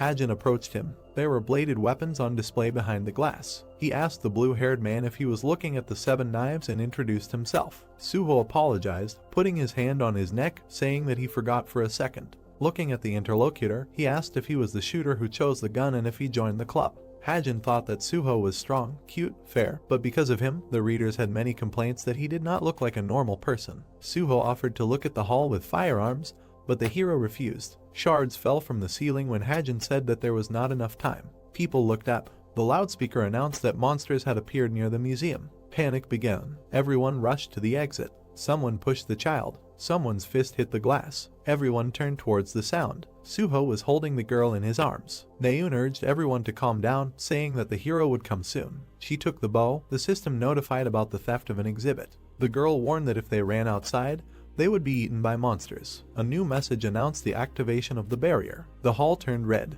Naeun put the quiver on her back, telling the guy that they would have to protect the people until the hero came. Footsteps were heard. The girl reached for an arrow, noticing someone. The guy was walking calmly, surrounded by a dark aura. Naeun shouted that someone had already gotten inside. Hajin realized that it was the human monster Lucius Dog, the villain who contributed to the development of the protagonist. Claws appeared on his hands. Suho pounced on the enemy. The hero watched, remembering the plot of the book. Suho would have easily dealt with it, but the enemy threw him back. The blue-haired man smashed the wall with his body. Hajin looked at the lying Suho, realizing that in the plot, everything was different. At first, Kim Suho was losing, then he gathered his strength and won. Naeun called out to Suho. He woke up, trying to get up. The enemy was moving forward. The girl fired arrows, but they broke. She realized that he was only using agility. He smiled ominously. Hajin watched in surprise. When the monster rushed at the girl, she screamed for Hajin to go away. Its claws almost touched Naeun's face, but Suho suddenly struck. Opening his mouth wide, he asked if she was okay. Reaching for another arrow, the girl only asked about him. The monster had already pounced on the blue-haired guy. The guy held back the attack with his sword. Dark marks wrapped around the blade. Something bright appeared among them. The demonic beast held the blade in its mouth. Suho thought that its body had changed. The demon pressed harder on the blade. The guy fell to the floor, feeling fangs at his neck. The enemy suddenly flinched in pain as arrows pierced him. Naeun, holding the bow, was surprised. The monster looked at her and pointed a dark hand in her direction. The girl looked at her in confusion. Grabbing her, he slammed her against the wall. Hajin realized they were in trouble. Taking off his backpack, he thought that at this rate someone might die and shouted for everyone to back off. The demon held Naeun against the wall. Suho tried to hold back the onslaught. The hero wondered why the plot of his book had changed so much. Putting his laptop on the floor, Hajin picked up the clip. There were magic bullets with destructive power lying on the floor. He realized that they couldn't deal a fatal blow. Editing the settings, he increased the destructive power to 6 points. Loading the gun, Hajin ran towards the enemy, thinking about the properties of light and darkness. Firing a light bullet, he asked Suho to back off. The bullet hit the demon, tearing off his arm. Naeun fell to the floor. Suho, surrounded by an aura, swung his sword with symbols, cutting the monster. It collapsed. Suho, leaning on his knee, tried to catch his breath. Naeun waved off his help. Hajin advised her to leave her, saying that her brother would be coming soon. Suho and Naeun looked at him in surprise. The girl trembled, asking what he said again. Later, Seung-ah, having dealt with the monsters, asked about the situation at the museum. Hearing the names of Suho and Hajin, she rushed inside. Seeing Hajin, she greeted him, asking if he was a cadet. He indicated that Suho was inside. Later, Hajin, sitting on a bench, analyzed the changes in the plot, realizing that the world had become a remake of his book. A message appeared on the screen about the increase in the level of villains. Suho asked why Hajin mentioned Naeun's brother. He answered, pretending not to know. Hanhyun wanted to say that he really did not know, but Suho only gritted his teeth. The setting sun illuminated the sky, and he said that they would talk about it another time. Later, Naeun's profile was opened on the screen. Currently a student at the Hero Academy. Family relations: father Chi Sen-jek, brother Chi Jin-yoon. Hajin, who was sitting at the laptop, said that everything was as he described in the book. But something caught his attention. It said that his brother was now in serious condition. In the photo, rescuers were carrying him away. Below was information that he was in a coma. Hajin imagined several people going to him operation to suppress human monsters' arson. This was the first opportunity for the ally of the main character Chi Jin-yoon to gain fame. Then Jin-yoon smiled widely. At that time, she was 13 years old. She looked at the guy with delight and she was very proud of her brother who became a hero. He said that this was his version of the book. Now the hero looked at the screen in confusion. Another message appeared there. Opening it, he saw a note that the changes would be sent in a message after the subject Kim Ha-jin personally confirmed them. The new message said that Jin-yoon in the story is Naeun's brother and Kim Suho's assistant. Later, Jin-yoon was lying on the ground in blood. Later, it was decided that the main character had too many assistants, so changes were made. Tears streamed down the blonde's face. 4 years ago, when Chi Jin-yoon became a hero during the first mission, he received a devil's mark and became a demon seed. Hajin's eyes widened. He didn't understand what was written there. The board was dark. Glows reported that today at 13 in the middle of Seoul, a whole flock of monsters appeared. As a result of the unexpected appearance of the monsters, 50 people were injured, 7 people died. The hand touched the radio when it managed to report that the deputy head of the Strait of Essence Guild, Yun Seung-ae, took part in suppressing the situation. The girl was sitting on the bed. She laid her head on her knees. The man entered the room, saying her name. Naeun turned around, calling him dad, and asked him about work. Coming closer, he only asked again, "Is this a problem? How are you feeling?" And the girl replied that she was fine. Looking at her, the father clarified, "Don't you need to get examined?" But Naeun refused and asked, "Why did you come?" She lowered her head, hearing that he was worried, and said that she was really fine. He looked closely at his daughter when she addressed him. Hugging her knees again, the girl asked if she could meet you again before being discharged. Her father only looked at her sympathetically. Taking her hand, he agreed. Meanwhile, Hajin put his head on his hand, imagining a monster and reading about how demons were creatures higher than humans. Monsters? They left marks on people and turned them into demon seeds. After that, the incubation period passed, the seeds sprouted and people turned into strong demons. This period lasted 5 minutes 6 years. Naeun stood in front of the door to the ward. Half of it had already passed. Her brother's name was on the plate. The hero continued to sit at the laptop. The girl went inside. In this confusing situation, there was only one answer. Both lowered their heads. Until the demon awakened in Chi Jin-yoon's body, it was necessary to kill him as quickly as possible. The sister stood in front of her brother lying in bed. The light from the monitor illuminated the face of the protagonist, who was thinking about how to do this. Who should do this? Imagining their father, the hero thought that it was impossible to hire a person. No mercenary would undertake the murder of an oligarch's son. Naeun sat next to Seung-ah's bed. He showed no signs of seed germination, so it was impossible to do anything either. Afterwards, he imagined the battlefield, arguing that there was no way to stop the demon that was about to manifest in Kim Suho. Even when the active heroes enter the fight, casualties among them are inevitable.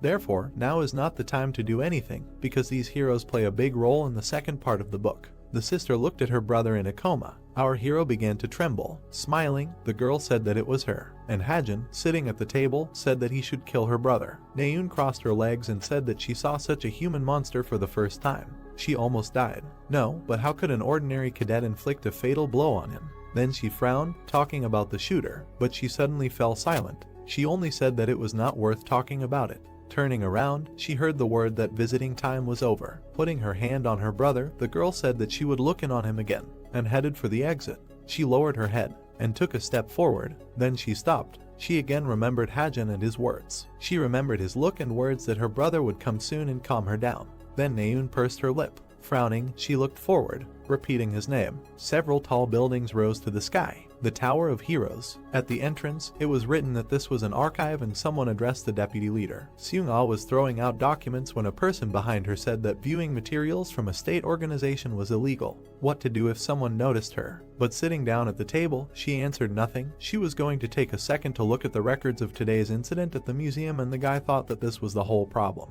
Remembering the killed monster, the girl said that traces with the property of light were found in the body of the human monster. It turns out that one of those who fought with him used this property. She seemed to flare up, saying that such a person could become a rather dangerous opponent. Alia, a human monster. It is necessary to find him at all costs and drag him to them, but the guy only thought that she was worried again because of her premonition of a talented shot. Opening the camera records, Seung-ah said that they say that 3 cadets who were on an excursion at the time fought with this human monster, and Han-yeon said that one of them used the properties of light. Remembering Suho and Naeun, he said that they were already under his supervision. Lost in thought, the girl put her hand to her face and said that she heard about the latter for the first time and found her in the Cuba rankings, 934th place. Later, Hajin was sitting with a laptop and said that he had recently realized one fact. Seeing the blue windows on the screen, he noted that it seemed that other people did not see this laptop. He added that, at least, he could not worry about the main characters and calmly check the contents of the book. He also added a feature to the laptop when he found out that it was invisible to others. Looking at the blonde, he said that Rachel had won.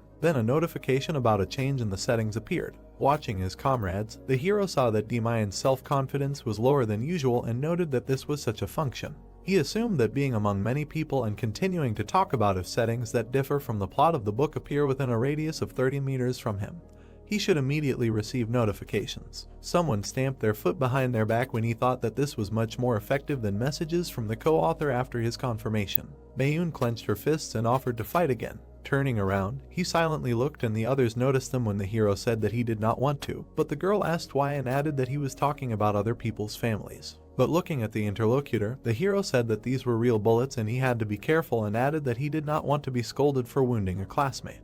Naeun got angry and clenched her teeth and called him a freak. Then the instructor came in and asked what they were doing, and turning around, the girl heard that Cadet Kim Ha-jin could not fight with other cadets due to the lack of training weapons and that Cadet Naeun should return to his place. In anger, she began to leave and, watching her, the hero thought that he should not apologize to her now. Looking at his hand with scratches, he realized that his primary goals were to try his best to become stronger. After that, he assumed that Jin-eun should be killed and, watching her leave, he realized that even if their relationship improved, then she would only be betrayed by him. The bright sun illuminated the walls of the building and many people gathered inside. Blue light fell from the ceiling and someone's voice asked if everyone was there. The guy had a microphone in his hand and Hyun, the representative of the Truth Science Club, greeted everyone at the introductory lesson of the Truth class. Standing on the stage, he announced that the purpose of their club is to analyze monsters and research strategies, adding that they meet every week to discuss. The girls looked at him with admiration when he told them to read the brochures that were handed out to them. Looking closely at him, someone noted his attractive appearance and ability to keep the audience's attention on himself. Folding his arms over his chest, Hajin noted that all of these were demonic abilities, adding that a long shadow fell from the speaker. From the very beginning of the story in Cuba, where the main plot unfolds, various incidents began to occur with cadets disappearing, monsters attacking, and so on, and Hyun would become the villain who would be responsible for all of these incidents. Imagining Hyun kneeling in front of the silhouette of a girl, the hero assumed that after making a contract with the demon Lilith, he gained the skill of charm and became a human monster. Continuing to look at the speaker, Hajin noted that this was the one he was hunting now, adding that she was the reason he joined this club. He looked at Yona, who sat with her arms folded across her chest, and pressing a button, the speaker announced that today was an introductory meeting, so he would just talk a little about the club's activities. An image of a beast appeared behind him and he said that it was an above-average level monster, a mountain tyrant that appeared during the outcall, and it turned out that it was almost 60 years old. Several dots appeared on the beast's body and, regardless of where the monsters are, outside the cube or inside, information about high Rega monsters is of great value, which can be worth at least several billion won. The girl looked at Hyun when he asked her what the vital information about this mountain tyrant was, and the guy pressed the button on the remote again when she answered that it was unknown and said that the purpose of their club was to discuss such cases. A bright beam came from the spotlight and the speaker informed everyone that those who wanted to share their thoughts were asked to stay for the meeting after the end of the class. The hero stood up from his seat and asked the girl if she would go, but Yona silently walked past. An angry Hajin asked her respectfully, and looking at her in surprise, she replied that yes, she might be able to get useful information, and he thought that this was a place where information about monsters might be useful. The girl glared at the hero when he asked if he wanted to tell the dungeon clearing team in his guild, and on the bright background were the silhouettes of people from the Essence Strait Guild. After introducing the monster, the hero guessed that it was created 50 years ago during an outcall and added that the key figures in it were the Yona family. After he guessed that now it is one of the big guilds that have a lot of influence in Korea, and Yona frowned when Hajin said that recently the influence of the deputy guild leader has been declining, so she, as the successor, also feels threatened. Raising an eyebrow, she heard a question about this, that he wanted to go to the meeting and get information, and asked again what he was doing this for. And the hero said that he wanted to get information, since this information could be useful, and added that it was created 50 years ago during an outcall. Putting his hands in his pockets, the hero said that he would tell about the weak points of the mountain tyrant. Her question was heard throughout the hall, and the guy answered that if you want to run the guild without problems later, then you should already be making an effort now, right?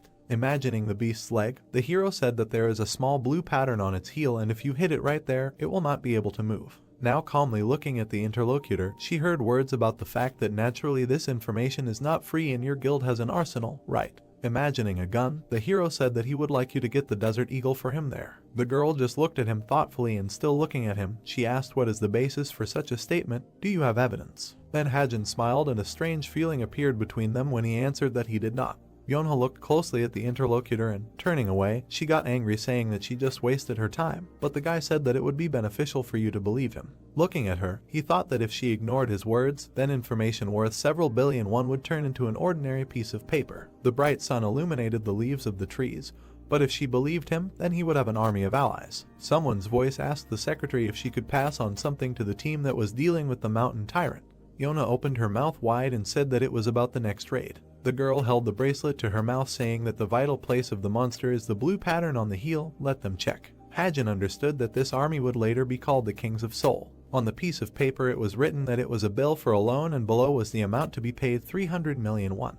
Hajin was shocked. Imagining a satisfied Hadun, Hajin thought that the maximum amount that a cadet is given on credit is exactly 300 million. What was this Kim Handon doing more interestingly? The hero lowered his eyebrows in displeasure and then looked at the screen, seeing only 3 million on the bank book, so I end the fact that I will not be able to return to my world. After the guy imagined how he sells organs or fishes, realizing that he risks dying here, paying off debts for the rest of his life. Scratching his head, Hajin thought that he should earn money, and now there are 2 ways to legally earn a lot of money. Imagining different graphs, he thought about stocks, and then he imagined a high tower, thinking that in this world dungeons and towers appear like mushrooms after the rain. It is necessary to find guilds that are engaged in clearing dungeons and buy shares of developing guilds. Looking ahead, he thought that he knew which of them would succeed, but he had no money to buy shares, so this method was not suitable. Then he had to act himself, go out onto the field. The second method was to hunt on the field, and the hero imagined a map with marks. This was a dangerous zone where monsters appeared. And then he imagined selling things, arguing that the difficulty level here was very different from towers and dungeons, but selling monster corpses could make good money. Looking at his indicators, he thought that his points had only just now exceeded those of the average adult man, and whether he would be able to go out onto the field.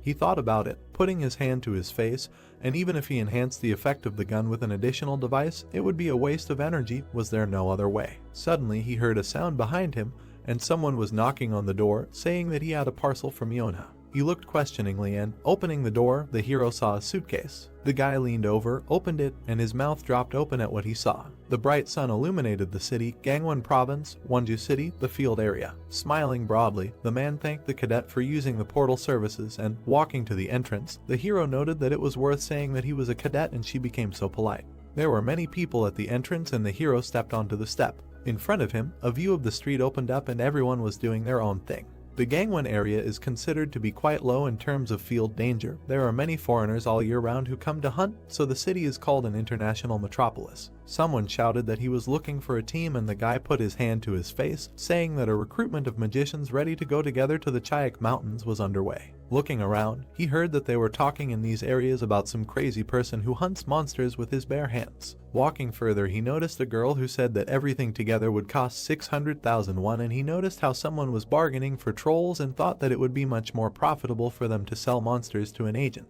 He heard footsteps behind him when he wondered if someone could find an agent in these parts. He turned around when someone caught his attention. The man in glasses asked the hero if he had come to hunt. Turning around, Hajin asked if he was an agent, to which he answered in the affirmative, saying that he was looking for his business card. After that, he handed the business card to the hero, but he only thought that the man was strange, but his attention was drawn to the fact that it said SN Suhyuk Agency. He remembered the man on the cover of the magazine and thought that he would become the director of the best agency in Korea, and Kim Soo-ho's personal agent Suhyuk awkwardly scratched the back of his head, and the hero thought that he did not expect to meet him here. The interlocutor was surprised when the hero asked again the name of the agency. He extended his hand and said that the inscription convinced him and that he would make a contract. After Hajin thought that this world was just the beginning of a book and that many characters did not yet know their true worth. Suhyuk shook the hero's hand and said that he would provide him with the best service. The hero thought that it would be a good idea to establish contacts with them in advance, but he frowned, wondering if he could intercept Kim Soo-ho's agency. The sun's rays illuminated the foliage, and turning around, Hajin asked if they could really go with him.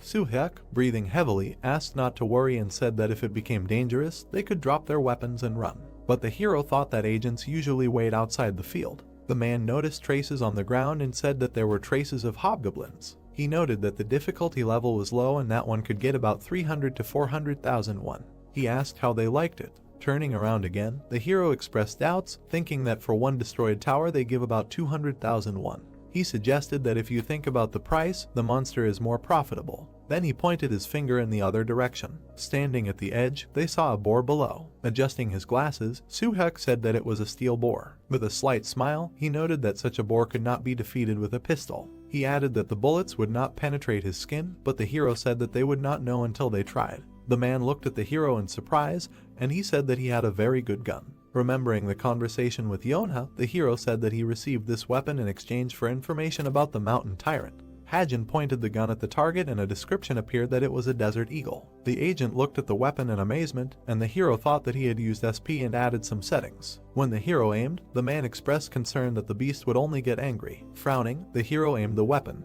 A shot rang out. The bullet pierced the boar. The beast opened its mouth in shock. Suhyuk did the same as the beast, and he and the boar fell to the ground. The weapon description appeared again with a note that in the case of an enemy, the destructive power amplification indicators double. Hajin took a step closer to the cliff. Satisfied, he looked down and said that the weapon's performance was not bad. Smoke came from the weapon. Kneeling, the agent noted that it was an amazing weapon and that it shot perfectly. However, the hero looked away and thanked the agent. Then he fired another shot. The bird fell down when Suhyuk asked what was there, and the hero replied that there was a black pelican near the rocks. Adjusting his glasses, the man asked if he could really see that far, to which the hero replied in the affirmative. Circles appeared before Hajin's eyes and he said that he could see 1,000 ahead. Then he turned around and said that he was going. The sunset rays illuminated the sky and the agent asked to wait for him. And the bird fell right on the boar. Examining them, the man said that it was just part of the monster and their weight was great, and the hero asked if they could drag them beyond the field. The agent put his hand to his face and said that it would be better to pay the 119 service. He would transfer the money tomorrow. The hero thought that everything was clear with him because it was Suhyuk. Shaking hands, the hero agreed and said that he hoped for a profitable cooperation. The man asked with a smile whether this was the hero's first hunt in the field and asked how he would use his fee. Calmly looking at his interlocutor, the hero replied that he would buy shares. The man only smiled silently. Hajin presented a silhouette and said that the new Packhorse Master Guild was created by human monsters and that it plays an important role in the book. He sat at his laptop and thought that, of course, he should now focus on other settings, but there is a dungeon that this guild cleared. In the book, it is described as a devil's nest. Presenting the graphs, the hero noted that after the clearing, the Packhorse Master Guild shares will grow by 1,000%. Having pressed the buy button, Hajin reasoned that he only needs to buy and he will certainly be a winner. A message appeared about the completed purchase. He looked at the bracelet screen and wondered if there was any more information on the shares. If there were no official communities, then he would have to go to the shadow site Purple Baguette. Then he looked up in surprise. He started talking about colors and remembered something, and he again imagined different people. The group of chameleons. Until the second half of the book they were the main villains. This is a criminal organization about whose members there was no information, only that they disguised the color. Perhaps their data and information about their activities were known only to him, the author of this book. The guy looked thoughtful and reasoned that although they were criminals, they avoided human monsters. He thought that if only he could get into the guild arena, then maybe he could tell something about the incident with Jinyun. Sitting down at the laptop again, Hajin remembered that around this time, according to the plot, one place became free in their guild, which meant they should soon begin searching. But the monitor turned off. The hero looked at the black screen in a panic. His eyes grew bigger with excitement, as this was possibly the only way to return to his world. but the image started to appear again. Hajin had already smiled. However, a message appeared saying that 1 month had passed. The laptop's functions are being updated 0.01%. The bright rays of the sun illuminated the room. The girl whispered to her boyfriend to look in someone's direction. Yona and Jonghak were sitting opposite. The guy raised his head and asked if it was possible to stop these high society gatherings. The girl replied with a smile that even if she got tired of it, they would not lose anything if they established close ties with social leaders in advance. Leaning on the table, the girl asked how your grades have been lately and, upon hearing the answer, noted that the Jonghak she knows will not calm down until he achieves first place. But looking at the bracelet screen, Jonghak said that therefore he thinks everything is fine. Feeling awkward, Yona agreed. The door to the cafe opened. Naeun walked inside. The guy jumped up from his chair and greeted her. Yona was confused when he approached her and asked her why she was attending meetings now. She said that if she had known that he would be here too, she would have come. Approaching Naeun, the hero asked how she had been to the hospital, to which the girl replied that it was nothing serious. Yona only lowered her head. Someone put a glass of drink on the table, saying that she was going to tell something. Yona opened her eyes wide when she heard the question if they knew Hajin. The girl looked at her interlocutor in surprise and asked what was wrong with him. Naeun looked away, saying that it was about that incident at the museum. That day, there were 3 of them, she, Suho, and this guy. Remembering the fight, she said that the human monster was stronger than she thought. The battle was brutal and happened right during the fight. Then she remembered how a bright light tore off her arm and called Hajin an idiot. At that moment, the monster man's arm was torn off. Then she watched in shock. She thought that this was even possible with the help of some training gun if he simply tore off the man-monster's arm. She remembered Hajin's look and found what happened very suspicious. Seeing how her interlocutor thought, Naeun remembered that they were on the same team and asked what he thought about him. She was confused, not knowing what to answer. She said that he lived in a shelter, became a cadet of Cuba and owed about 300 million. She added that these are all Hajin's features. She noted that it was unclear how and where he found out about the mountain tyrant. The girl stood by the white wall. She remembered how the hero said that he did not answer questions. She decided that she would have to continue the investigation and considered it necessary to check whether he would be useful to her or not. At that moment, pushing the cup off the table, she said that he was just an ordinary person and thought that in a fight with a human monster, she noticed that he had enough strength to break his arm. Taking a sip, she wondered if this meant that he had something hidden. Naeun leaned closer and asked if he was a human monster. Her comrades looked at her in surprise. Her friend asked if he had started attacking his own. She agreed, but noted that there was something in him, that is. Meanwhile, Hajin was looking at the bright monitor of the laptop. The update was almost finished. Then a light appeared near his hand. He turned around, covering his eye. There was blood on his wrist. Drops of blood fell on the chair. The hero grabbed his hand. A message appeared that this stigmata contains magic, one of the types of power of the creator. The hero put his hand to his head and thought that information appeared in it like a tsunami. The hand hit the table. Jonghak leaned on the table and asked if he liked this guy. Naeun looked away. The hero fell to his knees. He reached for the laptop with his hand. Lowering her head, Naeun again remembered the words about her brother and, raising her head, said that it was something like that. Having fallen to the floor, the hero lost consciousness. But the laptop continued to work. A list of updates appeared on its screen. Seoul, the Association Tower. Sometime after the incident at the museum. After the fight with the human monster, the protagonist, Suho and Naeun received awards for their contribution to the safety of society. The guy squeezed his hand. He looked tensely at his wrist and thought that yesterday's wound was still aching. The hero raised his hand and decided that he should find out what kind of skill this was. Naeun, sitting next to him, crossed her arms and asked him to be quieter with displeasure. The brunette turned to her and replied that he had not said anything. His classmate grimaced and said that he was making noise here anyway. The young man asked if she had forgotten.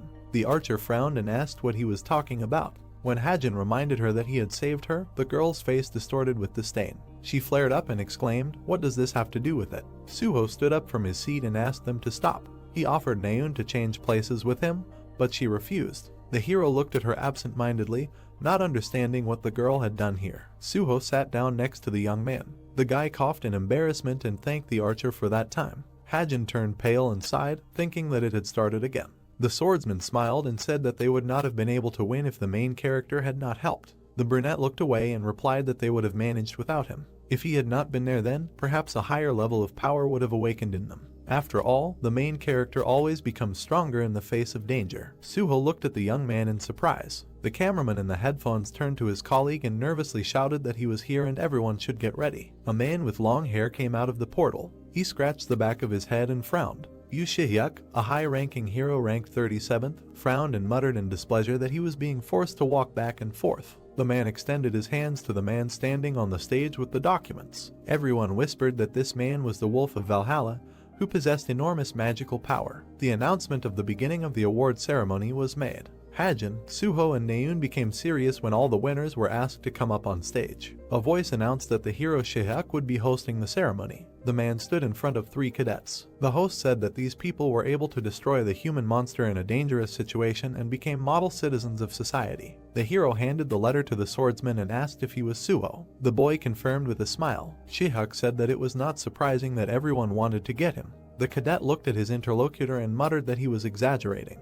The man squeezed the letter of commendation for a second. He leaned over and, grinning, advised the young man not to come to the association, but to work as a hunter for the Endless Field Guild. Shihyuk added that heroes have too much responsibility and there is nothing interesting in the work. The boy smiled and replied that this occupation, nevertheless, suits him. The man moved away and scratched his ear, muttering that the student is boring. He looked at the blushing girl and said that they had not seen each other for a long time. Naeun was embarrassed and muttered something to the teacher, but he interrupted her, asking since when he was her teacher. The man said that her father asked him to take care of her, but that was not in his plans. The girl's face sank, and the protagonist smirked. Shihyuk turned to him, and the boy shuddered. He asked who he was. The protagonist said his name, and the protagonist indifferently handed him the diploma. They say that the only thing worse than hatred is indifference. That was exactly the situation now. The host announced that they would end the award ceremony here, and asked Naeun to say a few words. Later, at the cafe, Hajin smiled contentedly and carried a tray with both a drink and dessert.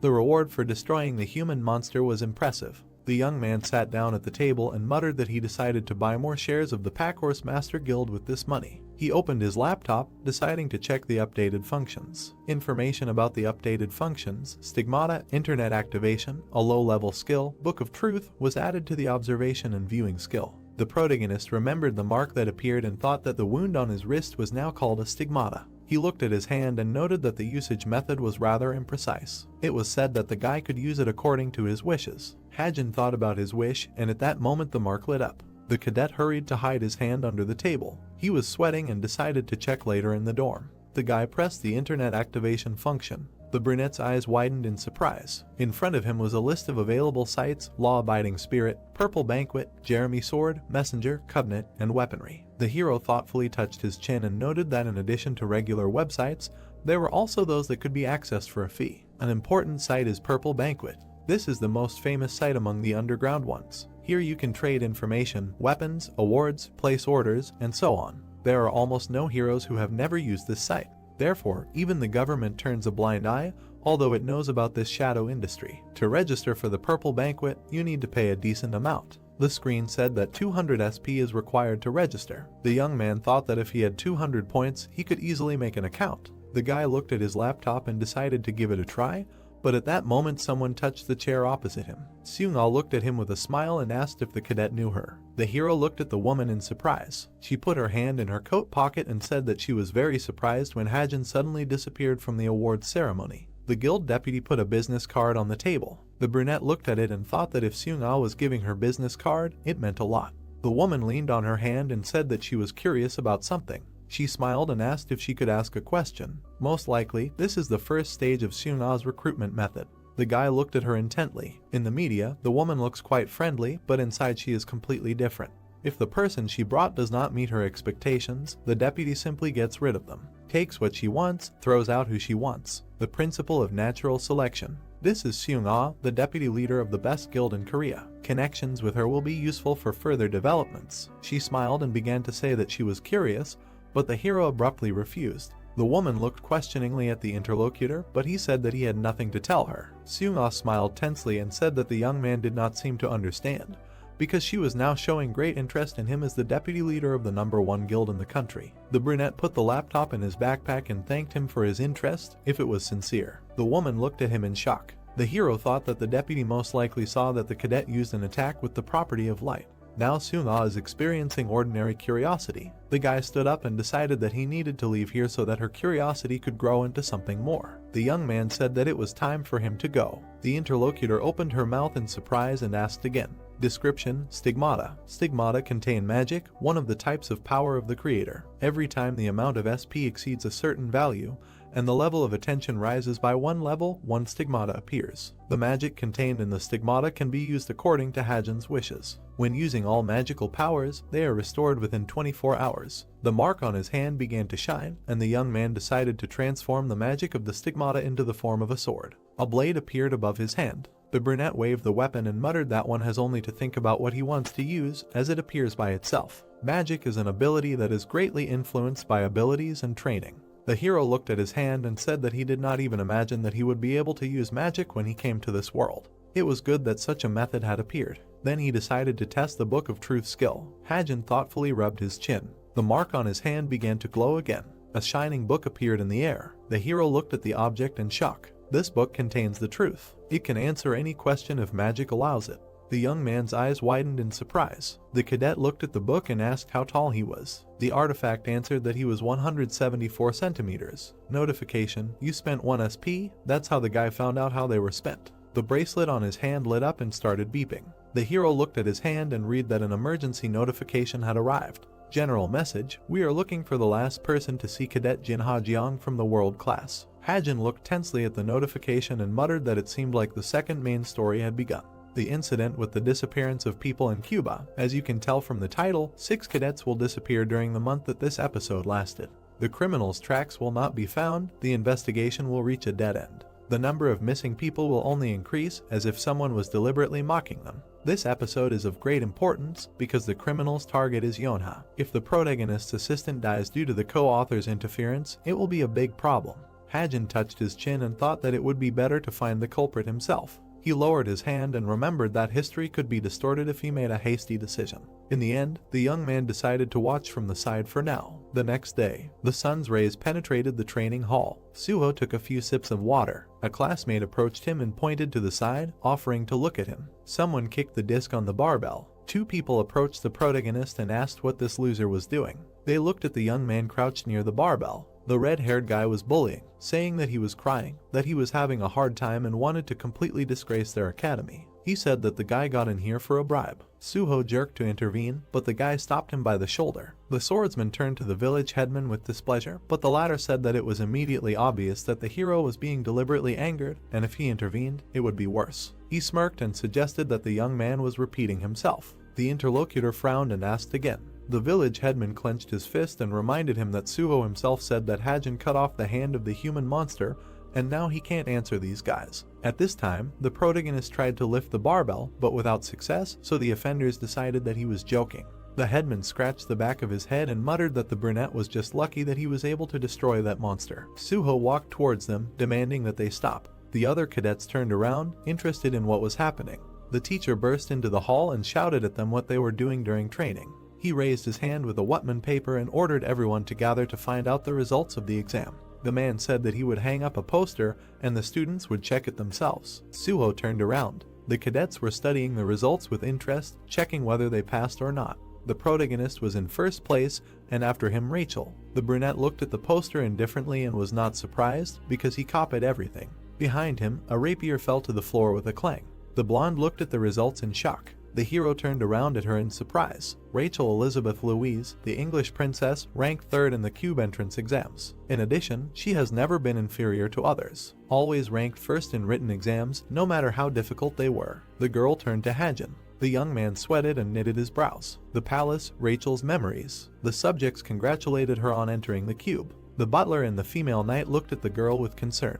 The man asked if she was worried, because outstanding and famous heroes from all over the world would gather there. In addition, all classes were held in Korean. The blonde smiled and replied that she would study hard and live up to the expectations placed on her for the glory of the English royal family. She looked at her portrait with her parents. The present tense. Rachel leaned on her hand and mentally apologized to her citizens. The teacher looked at the students and said that Hajin presented a completely new point of view on analyzing the real world. He added that the other cadets should follow his example. The blonde put her pen to her lips and thought that real-world analysis was a rather difficult subject. She decided that she would not catch up with the hero in grades before the midterms. The girl glanced at the brunette sitting in front of her, absent-mindedly looking ahead. Rachel frowned, wondering how the hero usually studied. Information Department Truth, the answer to any question. Hajin tapped his fingers on the keyboard. He thought that since he had gotten the Book of Truth, he should use it properly. At the same time, he would earn some pocket money. With the help of the Book of Truth, one can find out any information about this world if it does not exceed the number of points available. The brunette rubbed his chin and noted that few people knew about it yet, so one should not expect large incomes, but if there were good reviews and recommendations, there would immediately be more clients. He submitted an application to register as a seller. Virtual screens appeared in front of him, and the young man decided that he should invest the accumulated SP. The beginning of the second main story. This meant that the cube was no longer a safe place where human monsters couldn't get in. Hajin looked at the gun and noted that his skills weren't enough to fight them right now, although he had plenty of points, probably due to the bullying of the Jonghak gang. The brunette smiled and thought that he should invest these points and get something that could be useful in a dangerous situation. For starters, he decided to strengthen his gun, the Desert Eagle. The young man began typing on his laptop. Additional properties of the Desert Eagle, gun, sniper rifle. The hero smiled awkwardly and wondered if this was too much. He pressed the key and spent 250 SP. The weapon began to glow until it turned into a rifle. Desert Eagle, sniper rifle. The guy looked at the updated weapon with satisfaction and said that with this thing he could surprise everyone. Now Hajin decided to try to make up techniques. Unlike abilities that cause supernatural phenomena based on magic, techniques are related to physical data or skills. For a shooter, the most important skill is take a position. The boy started typing something. Description: Parker, proficiency 0%.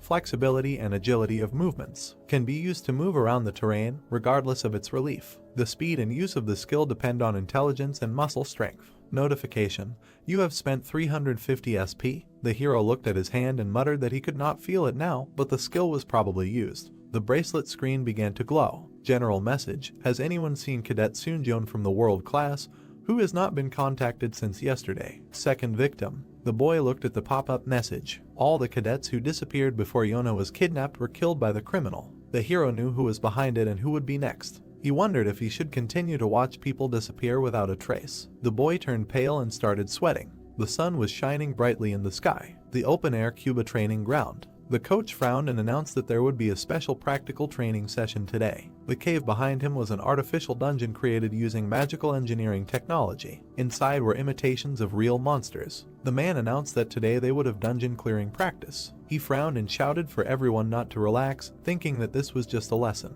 In this huge dungeon that could not even be measured, the Veritas and cultivation classes would be having a joint training session today. The students from the two groups exchanged glances. The man pointed to the screen and announced that they would be forming groups with one team from each class. The students began to split up. Teammate, the Veritas class, Yonha, Hosung, Heizuki and Hajin, cultivation class, Jadon, Kim Jingwoo, Oh Sujeong, Lai Jingxia. The hero looked at the entrance to the labyrinth. All kinds of traps were set up inside the artificial dungeon. Among them were several traps in the form of human monsters. The boy squeezed the gun and thought that he had made some special bullets just in case. He wondered if he could safely pass this training. The hero looked up. Notification: Change in settings detected.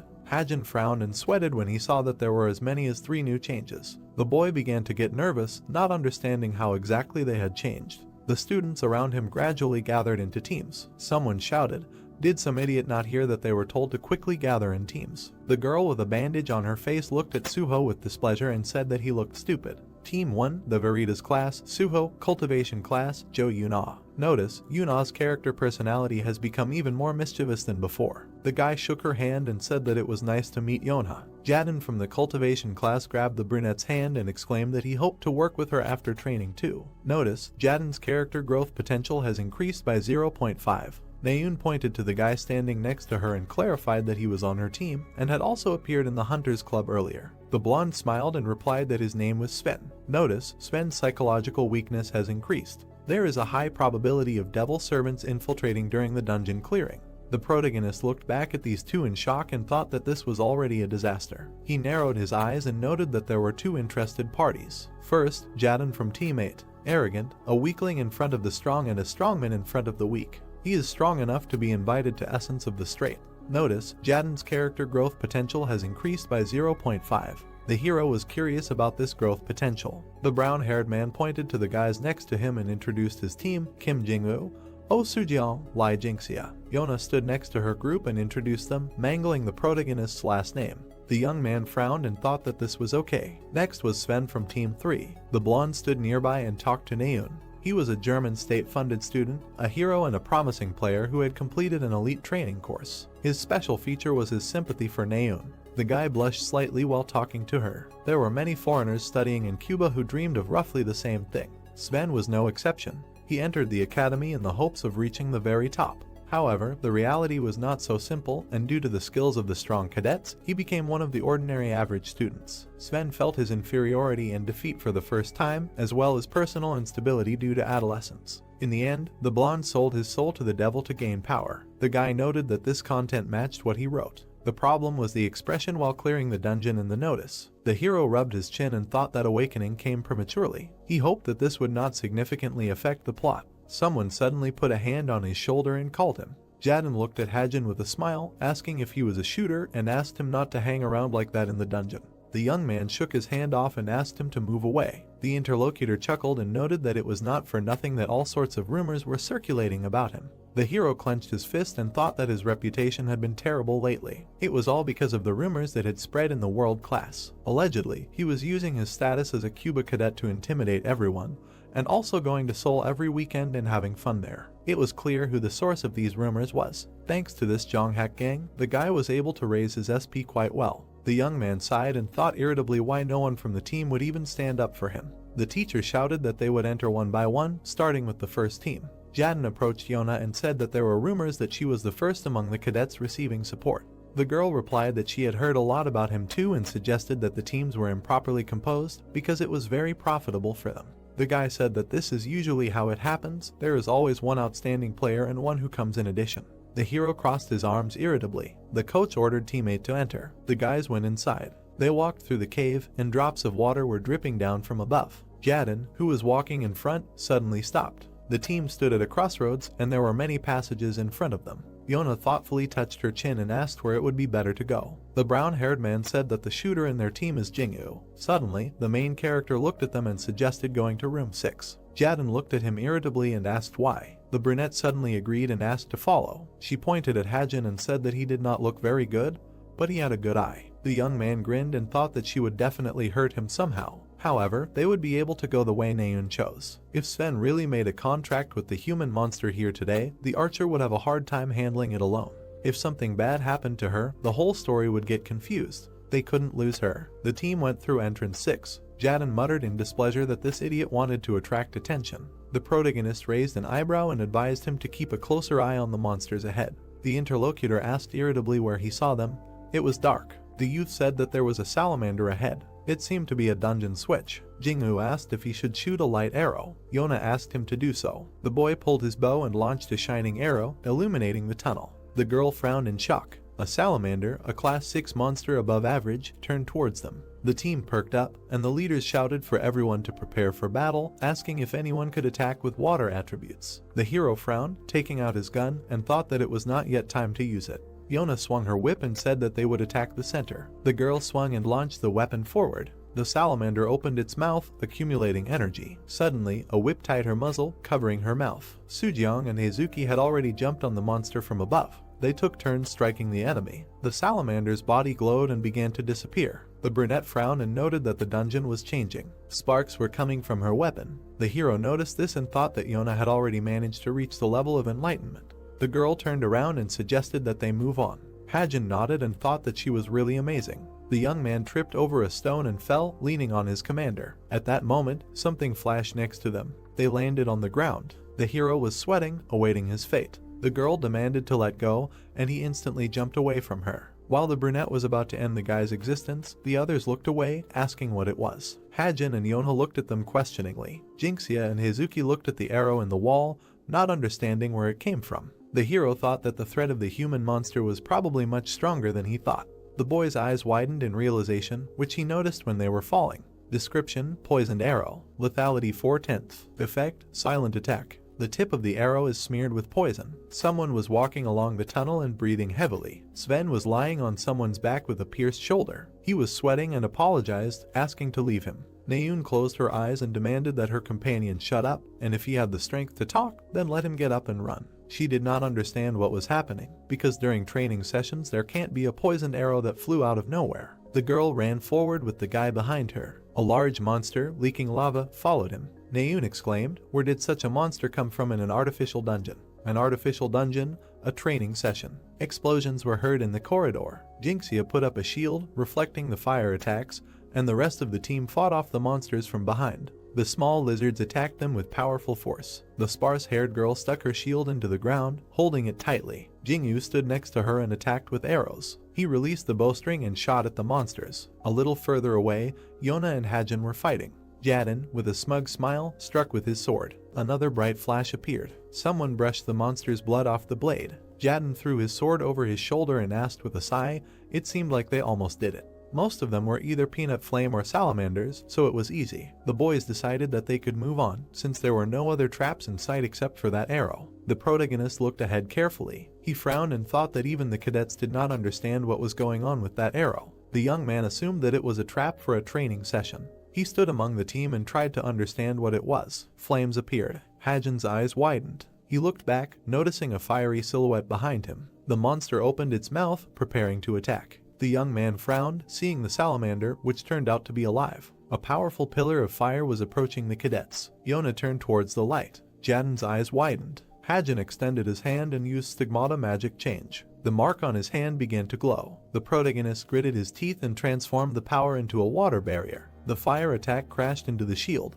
The flames were extinguished by the water. A charred trail ran along the floor from the monster to the barrier. The monster let out a sigh and collapsed. Hosung and Heizuki stared at it in shock, surprised by the attack. They were discussing whether it was really a doll, since the heat was real. The hero had his back to them. He looked back when he was called out. Jaden grabbed him in anger and called him names since he had asked about the water attributes earlier. The brunette squeezed his hand and said that it was just the effect of a magic weapon. The swordsman shouted that he did not believe it. Yona extended her hand and said that they did not have time to sort things out. Sujiong frowned and asked what a real monster was doing here instead of a doll. The hero's squad leader looked at her and said that this place was as close to a real dungeon as possible. It was possible that the salamander could have appeared here naturally. She added that they would most likely be able to get extra points for this, so it was better to leave the sorting out for later. She walked in front of him and suggested that they go further. The girl pressed her lips together and thought that Hajin had probably lied about the magic weapon. He couldn't even buy the Desert Eagle himself, so how could he have magic skills? The guy wasn't Suho or Jonghak.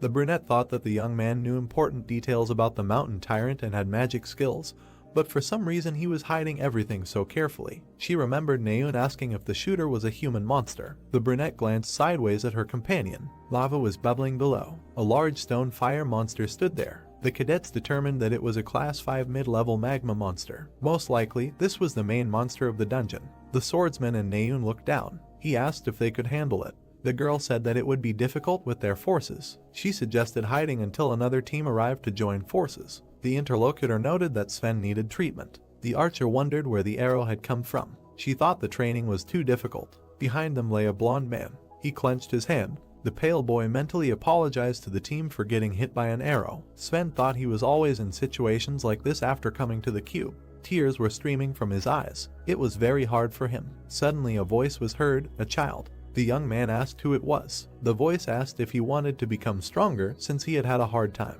The demon promised to give him strength. The blond man tiredly opened his eyes. An outstretched hand appeared in his mind. The voice said that the price for strength was small, much less than giving everything. The boy rose up. He held out his hand, and tears were streaming from his reddened eyes. Sven said that he wanted to become stronger. The demon squeezed his hand tightly. The dark creature pulled the student towards itself, declaring that he was caught. The blond man opened his mouth and began to scream loudly. The cadets turned to look at the young man lying on the floor. The archer ran up, asking what was wrong with him. She turned around and asked why they were standing there. The red eye of the monster was watching them. It heard a scream and found them. The monster opened its mouth. A scream demanding to run was heard in the background. The monster released a stream of lava. The hand reached forward, and the monster hit the columns. The cadets ran along the corridor, led by Naeun, who was dragging a wounded man on her back. The enemy hit again. Several students flew into the air. The archer was on all fours near the collapsed bridge, and a blond man was lying in front of her. The girl closed her eyes and cleared her throat.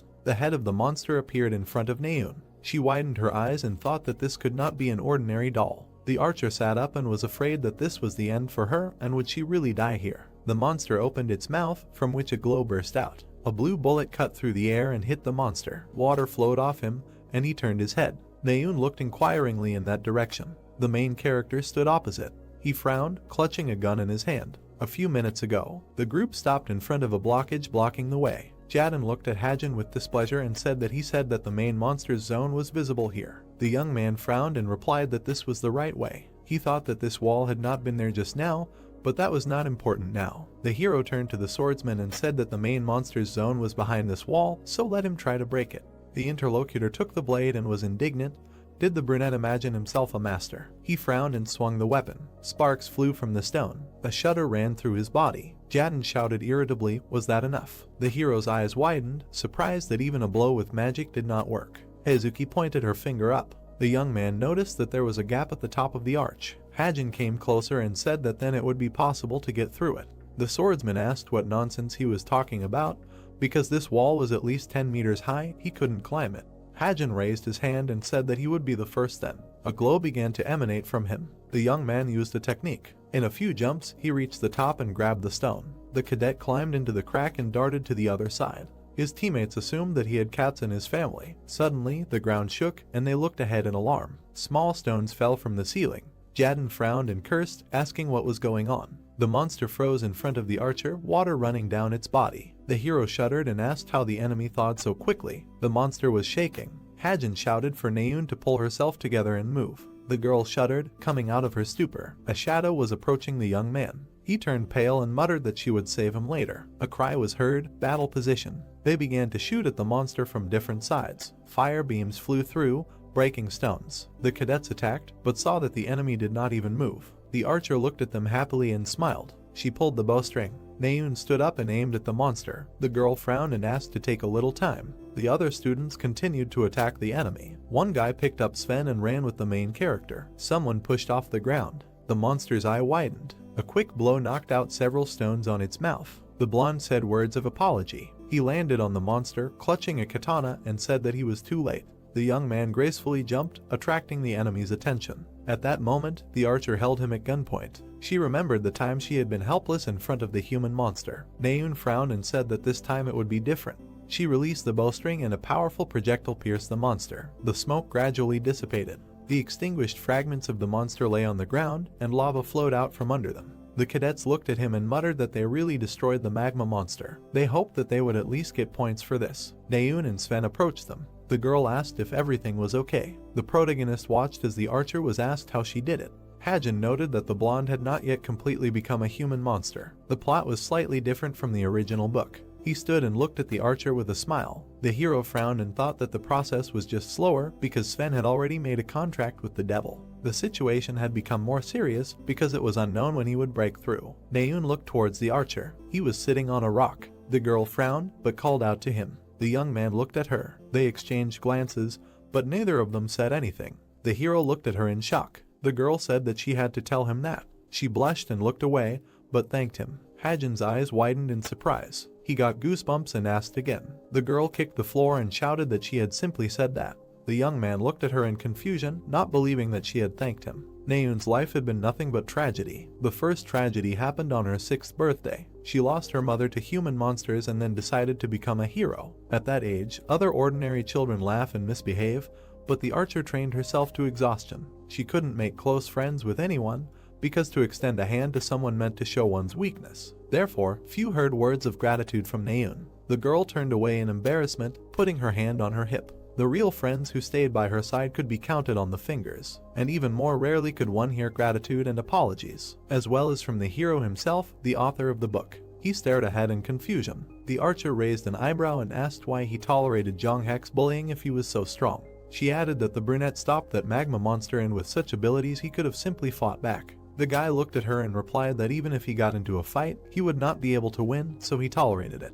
The interlocutor objected that she saw a powerful pistol on him. Hajin picked up the weapon and explained that he made it himself. She ran closer and whispered in confusion that he would be kicked out of the academy if caught.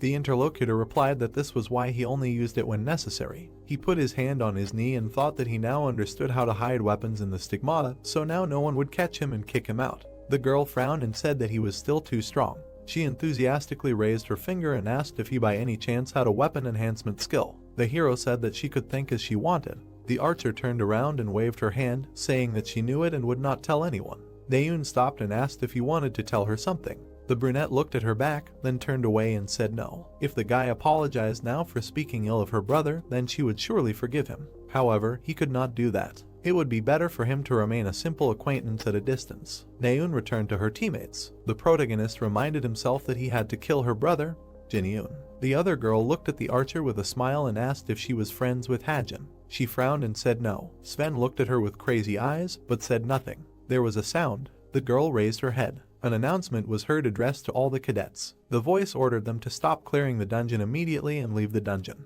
During the training session on clearing the dungeon, some problems were discovered. Several cameras inside the dungeon suddenly stopped working after the session began. Instead of magic dolls, real monsters entered the dungeon. There was a mix-up with the distribution of trainers, so these problems were discovered much later. Despite the seriousness of the incident, due to the lack of casualties, Cuba decided not to involve external forces, but to conduct an internal investigation. The protagonist leaned on his hand, sitting at his desk, and thought that the human monsters who occupied leadership positions in Cuba managed to hush up this matter. The investigation of the incident will take place in the second episode. Hajin drew an angry face in a notebook and questions about why that guy didn't turn into a human monster. Now he needs to focus on the problem of Sven. The consequences of a contract with the devil are increased sensitivity and obsession. If the blonde's emotions reach the limit and explode when he is alone with Naeun, something terrible can happen. The hero put his hand on the laptop and thought that it was worth watching how the relationship between these two would develop in order to prevent such a situation. He opened the messenger, which had more than 99 unread messages. The guy closed his eyes and thought that he was a little ashamed, but he would just check and immediately turn it off. Notification: you have entered Naeun's messenger. The last 3 dialogues were with Suho, Sven and Jonghak. The blonde wrote that the hunting club was going to Gangwon-do this week and asked her to make a bet. According to the plot, the guy will have a breakdown on that day. The young man looked at his laptop and decided that it would be better to go with them. He needed to be properly prepared, just in case. The brunette looked ahead and thought that he had also grown up a bit, so it was time to go into the dungeon on Mount Gari. His bracelet beeped again. The hero looked at it questioningly, not understanding why he was calling him. He picked up the phone. Suho smiled and greeted Hajin by the call. The swordsman asked if the shooter would have time on Friday. The brunette stared at the bracelet in surprise. The interlocutor said that he had one request. If you look around, this is a famous place in the province of Gangwon-do, where energy and spirit are mixed, so this mountain has long been called a training mountain, where warriors from all over the country came. However, not only warriors came here, there were also seekers of treasures hidden in the depths of the mountain, such as this root. Opposite the main character stood a guy and said that people like him are collectors of mountain ginseng. The boy just looked at him and listened silently. Then he agreed, and after that there was an awkward pause. For some time the guys stood in the forest and discussed why they were staring at some map they could miss the main thing, and the boy replied that he was not looking for ginseng here, but for one place. In response he heard that it was good. All young people who are just starting to do this say so, but if he hopes for quick enrichment, then it is in vain. The young man did not answer him. Then the seeker wished him luck and said goodbye. At that moment he heard just agreement, and while he was leaving he thought that this newbie still has a lot to learn. At that very second, the main character stumbled and asked what kind of roots the tree had, and behind him he saw that very ginseng root. He was very surprised and realized that he had found what he was looking for. The guy immediately picked it up and of course decided to eat it. At that moment he hugged the tree and thought that he was now chewing ginseng roots for a 7-year-old. If he changed the settings, then within 30 minutes he would be able to increase his variable skills by 2 points. Then he closed his eyes and thought that if he sold everything completely, he could earn about 700 million. It was even a bit of a pity. And a second later he fell and almost flew straight down. All this time the young man remained on the cliff, reasoning that it was very high there, so no one had been able to find him in the middle of the rocks on the mountain, where there were many different caves and moss. He found a passage. He grabbed the edge and reached there. An immortal dungeon was hidden there. Finally, the young man stood in front of the entrance and nothing threatened. True, the boss of this dungeon, Beginning Death, a first-class monster of the middle level, thanks to ginseng became stronger, but now his strength is not enough to defeat him, and he also looked quite frightening. Nevertheless, the boy went inside and thought that it did not matter anymore. The same hand burst out of the ground, and after it, terrible skeletons stretched. All this was happening right before his eyes. Then the guy clenched his fist and thought that today his target was not the boss, although he would have had to fight anyway, because at that moment he was already surrounded by a herd of opponents. He was interested in the hidden stage in this dungeon. A moment later, he pressed his sleeve, and a second later, he presented the gun directly to the jaw of one of the skulls. A shot immediately rang out, the monster discharged into different pieces, and after him, several more opponents were destroyed. The eyes of the protagonist were burning at that moment, and in his head there were thoughts about 1000 lie, and it was necessary to check the route. It was clear that he had to move over the opponents, who were getting closer and closer to him. And then it was decided to move along the ceiling. The boy found himself at the top and began to shoot the skulls from there. In the cave, only explosions from the shot were heard. Finally, it was all over. The gun was even smoking from the work done. The guy looked around and said that it seemed that everyone was ready, and while he was walking forward, he thought that the number of dead people was gradually increasing. This meant that he was approaching the Evangel base. This girl is a witch, the boss of the hidden stage in the dungeon of the mountain. Later she will build a castle of the most terrible bath of the dead in an abandoned school in Suwon. It will look very scary. Meanwhile, the young man continued to walk further and thought that this is okay. The reason why he is hunting her today lies in 2 items that he can get. Then he imagined some crystal. The first is a weapon of a growing type, ether, and the seed of a witch. According to the plot, they made Jin Tomer, the characters of the book, a man, a monster leader of monsters. Ether will just help him grow quickly, will envelop him from the inside. Finally, the guy came to the end of this cave. Then he said 1000 lie again, and everything around began to shake and then completely seeded the walls. There appeared a tree covered with crystals, and below sat a little girl. When the young man noticed her, he thought that it would be quite difficult to fight against an adult witch. She must be killed in childhood when she is not yet developed either physically or intellectually. The little girl at that moment was just sitting and playing with something. Then she touched it and it exploded. This surprised her. The brunette just watched silently all this time. Then he clenched his fist and thought that he needed to pull himself together. He needed to do this. Even the character in the book did it. Rolling up his sleeves, he thought that in any case, he himself created her. Then he raised his hand and activated his energy. When the first shot occurred, he reasoned that the witch was in a state of mind, so she could not be killed with a gun, then it would be necessary to do it with magic. It turned out that it was not a shot, but the activation of a spear of light magic. The boy took a step forward and said that ginseng turned out to be good after all. Then he swung and compared himself to Yuyona, after which he threw this spear straight at the little girl. Everything around was covered with a bright light. The guy covered his eyes with his hands and did not understand what happened. And a second later he realized that his target was still alive. Her body was falling apart and her eyes showed incomprehension. And then black magic began to generate around. The baby tried to say something, but a second later she simply dissolved. The brunette froze for a while because of this spectacle and said that he did not understand what it was, life or an object state. However, her seed was lying on the ground, which contains the soul of the witch. If this seed sprouts, the witch of despair will be born, and ether also appeared, a weapon in a liquid state. Has no specific shape, sticks to the weapon and the owner, strengthening the essence, possibly transforming into a weapon formula.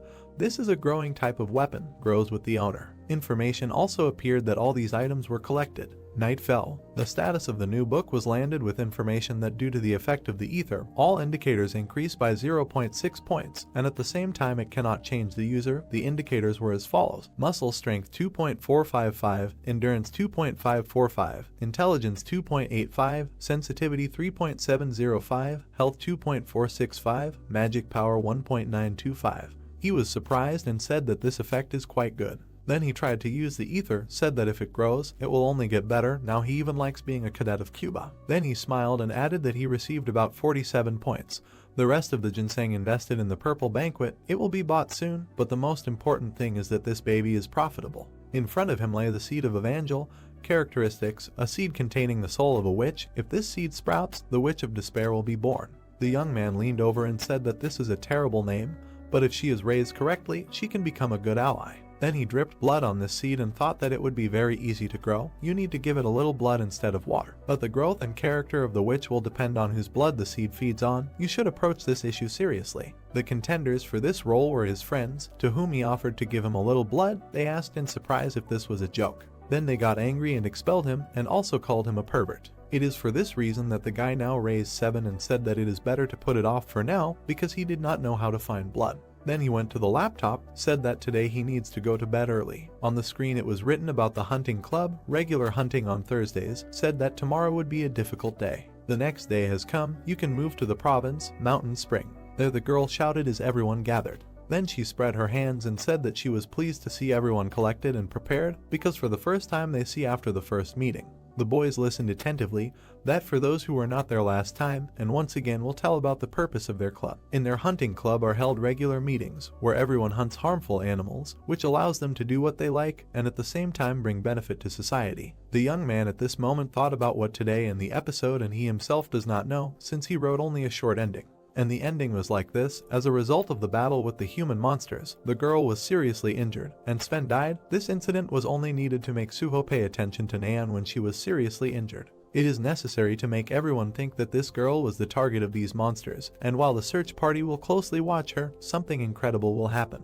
There was blood all over the floor, and the hero's thoughts were that here it is necessary to pay attention to the fact that Sven's history has changed a little. He has not exploded yet, and controls the power of the devil, although very little, fights with opponents, and actively wins. And now in the present tense, the young man turned and thought that if this blonde man disappears from the book now, there will be nothing to worry about, but if he is attacked now, he will be swept away. Suddenly, the girl looked at him and thought, is it really possible that they are looking at her like that now? Then she was completely confused and thought that this guy was pretending that he was not interested, but he was constantly hanging around. Did he really fall in love with her? At that moment, the blonde turned to her and told her to be careful. In response, she received a question: with whom, if not with this guy? And when Sven said that he meant those disappearances, the girl was surprised. She said that that guy was not like that, but in response, her friend simply remained silent. Finally, they announced that they could slowly go, and the guys went ahead together, and the main character walked behind and watched them carefully. In the forest nearby,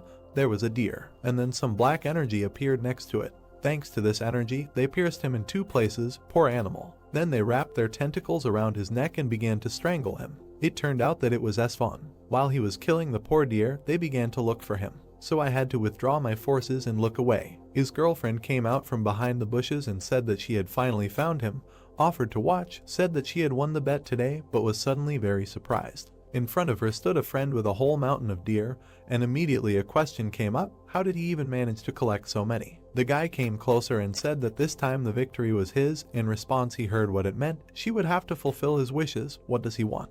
The blonde lowered his head and began to say something embarrassed. Then he looked into her eyes and began to propose. The guys were standing opposite each other. At that moment, the main character was peeping at them from the bushes. He thought that this man had made a contract with the demon of lust. Then he took a step forward and thought that when he vomits and becomes a monster, he will forget about such a word as patience. Meanwhile, Sven finally gathered his strength and asked his girlfriend to go out. She was surprised and asked again. The blonde asked if she really didn't want to, and in response he heard that it was natural, since we'd known each other for less than a week, and he himself could have accepted such an offer, but he just looked at her and said nothing. And the main character was still sitting in the bushes. He frowned and thought that he needed to show the essence of the monster, and waited for the right moment. The girl herself said something strange at that moment, saying that she also liked those who were stronger than her. The blonde was simply shocked by this news, after which his friend turned around and apologized to him. He began to gather his energy and asked if it was true, if he was stronger than her, would she like it? Nan turned around and told him that he needed to know when to stop, and she didn't even notice that his tentacles were flying at her from the other side, after which there was an explosion. The blonde stood in place for some time, but then he noticed something. A bright energy appeared in front of him, and it turned out that the main character was able to protect the girl, transforming the ether into a bill. Then he turned to her and asked if everything was okay, not even noticing another projectile. For a second, he was lifted up and thrown aside. The little girl tried to grab her bow to protect him, but it was broken, and the brunette at that moment was already hanging in the air. He was being strangled by dark forces. There was nothing to do. Nevertheless, his friend decided to use the concentration of magical powers and tried to help him, shouting for that idiot to let him go. Suddenly, they also began to attack her and say that they loved her. In front of her was no longer a person, a familiar blonde. There was a huge monster who continued to address her and say that he loved her. Therefore, the girl concentrated all her energy and thought that this bastard was now dangerous. The main character, meanwhile, was still trying to break free. Then he looked down and saw a bright light below. This bright light filled everything around. He thought that sometimes in this world, some characters with high potential choose a weapon that is not quite suitable for them and cannot reveal themselves to the fullest. But nevertheless, it seems that she has succeeded now. Although this girl was a shining example before. Suddenly, a huge sword appeared above her head, which even made the young man a little embarrassed. The girl herself frowned and ordered the monster to let him go. Then the light became even brighter and surprised both of those present there. A second later, there was an explosion. Everything in the area began to shake. A trace formed in front of him. There were remnants of this person's energy. The girl then looked at her hand and did not understand what was happening. And the young man approached her and asked what it was. Was it really some kind of laser sword? Here is the answer. He heard that she did not know and asked if everything was okay. The guy turned and just looked away, then answered that everything was fine. The girl smiled and asked if it was true. Then she began to lose consciousness and said that it was good. After which she fell to the ground, and the young man immediately ran to her. Night fell. She finally came to her senses. She immediately jumped up and realized that she was on her comrade's back. There were screams right away after he asked if she had woken up. She still hadn't woken up, so he decided to carry her on his back, asked what was going on and ordered him to let her go to the ground right away. While her comrade was carrying her in his arms, he asked if she really wanted to go down, and in response he heard that he had to let her go quickly. He put her on the ground and agreed, and the girl herself fell down a second later. She was overcome with horror and confusion about what was happening. While she was sitting on the ground, she asked why her legs wouldn't obey. What was wrong with them? The brunette turned around and asked if she had magical exhaustion for the first time. Then the girl raised her head and looked at him without understanding what was happening. The young man immediately explained that magical exhaustion is a condition when the internal supply of magical powers is depleted and the speed of magic recovery decreases, but this was the only information she knew. For some time, the guys discussed that she wouldn't be able to move normally for a couple of days, so they had to climb on his back if they didn't want to sit here for the rest of their lives. So they walked through the forest. Suddenly the young man asked a question whether he would use a bow. The girl asked what kind of stupid question it was, and then she was surprised when she heard that she herself had felt it today. She did not understand it, but she had discovered her abilities. This is an incredible power that can infinitely enhance skills. If only there is a conductor of magical powers, a sword capable of destroying a huge number of monsters and even human monsters with one blow. In a large-scale battle, there will be no one who can stop her. She will be able to become a queen in a battlefield. This is a truly shocking skill, and for the sake of such a future, she should leave the bow now. Because of this, the girl got very angry. Then she began to wave her hands and asked what this man even understands. He walked forward and thought that it seemed like it was still far away. After some time, he sat her down on a bench and said that from here the checkpoint was already visible. Then she had to move on her own, and her friend had a question where the young man was going alone. He turned around and said that the dorm had already reached curfew and that he had to go, despite the fact that he was asked to stop and take her with him. Morning came. Everyone was discussing whether they had heard the news. The students were standing in the hallway and talking about how another student was attacked by a monster man. It turned out to be Sven, and it was unclear when he managed to become a monster. They had exchanged a few words once, but why was the management silent? Meanwhile, the main characters approached office 303. He went inside and saw something. His comrades were standing there, calling him to come closer. All the guys he knew were there, and everyone was looking at him at that moment. All these people had gathered here and were the most significant figures who were waiting for him. But let's fast forward to the day before the incident. In the hunting club, he raised his hand and received a message asking if there was time on Friday.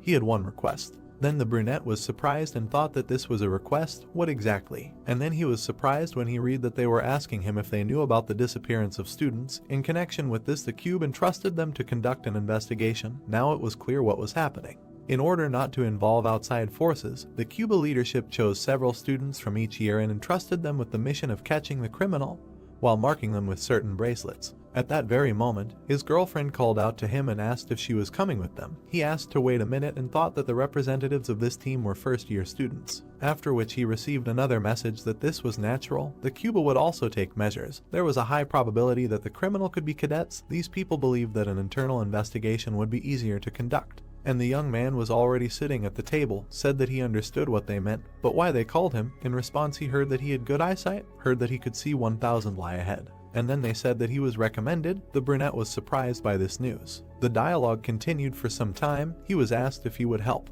And today, when he had already arrived there, Suho met him and thanked him for coming. He was only better, at least he would earn points. The comrade then extended his hand and said that since everyone was here, they could begin. Before they started speaking about the incident, he would like to share his hypothesis. They believe that the criminal is a human monster who attacked their friend. However, suddenly, someone hit the floor so hard that it began to crumble. It was a blonde guy who was sitting in one of the stands. Then this guy raised his head and asked about the girl. The blue-haired boy simply repeated her name, only this time in full. Then he introduced her and said that in general, it is quite possible that the next target will be the human monster. He follows the orders of the demon. If the demon who made a contract with Sven was hunting specifically for her, then other human monsters will also attempt on her life, and asked if they had anyone under suspicion. He also added that perhaps one of their acquaintances was acting strangely. Now the main character thought about it. After which he introduced the blonde and thought that he knew who the real criminal was, but he thought that it would be too dangerous to rush to reveal his name, so he just waited for everything to resolve itself.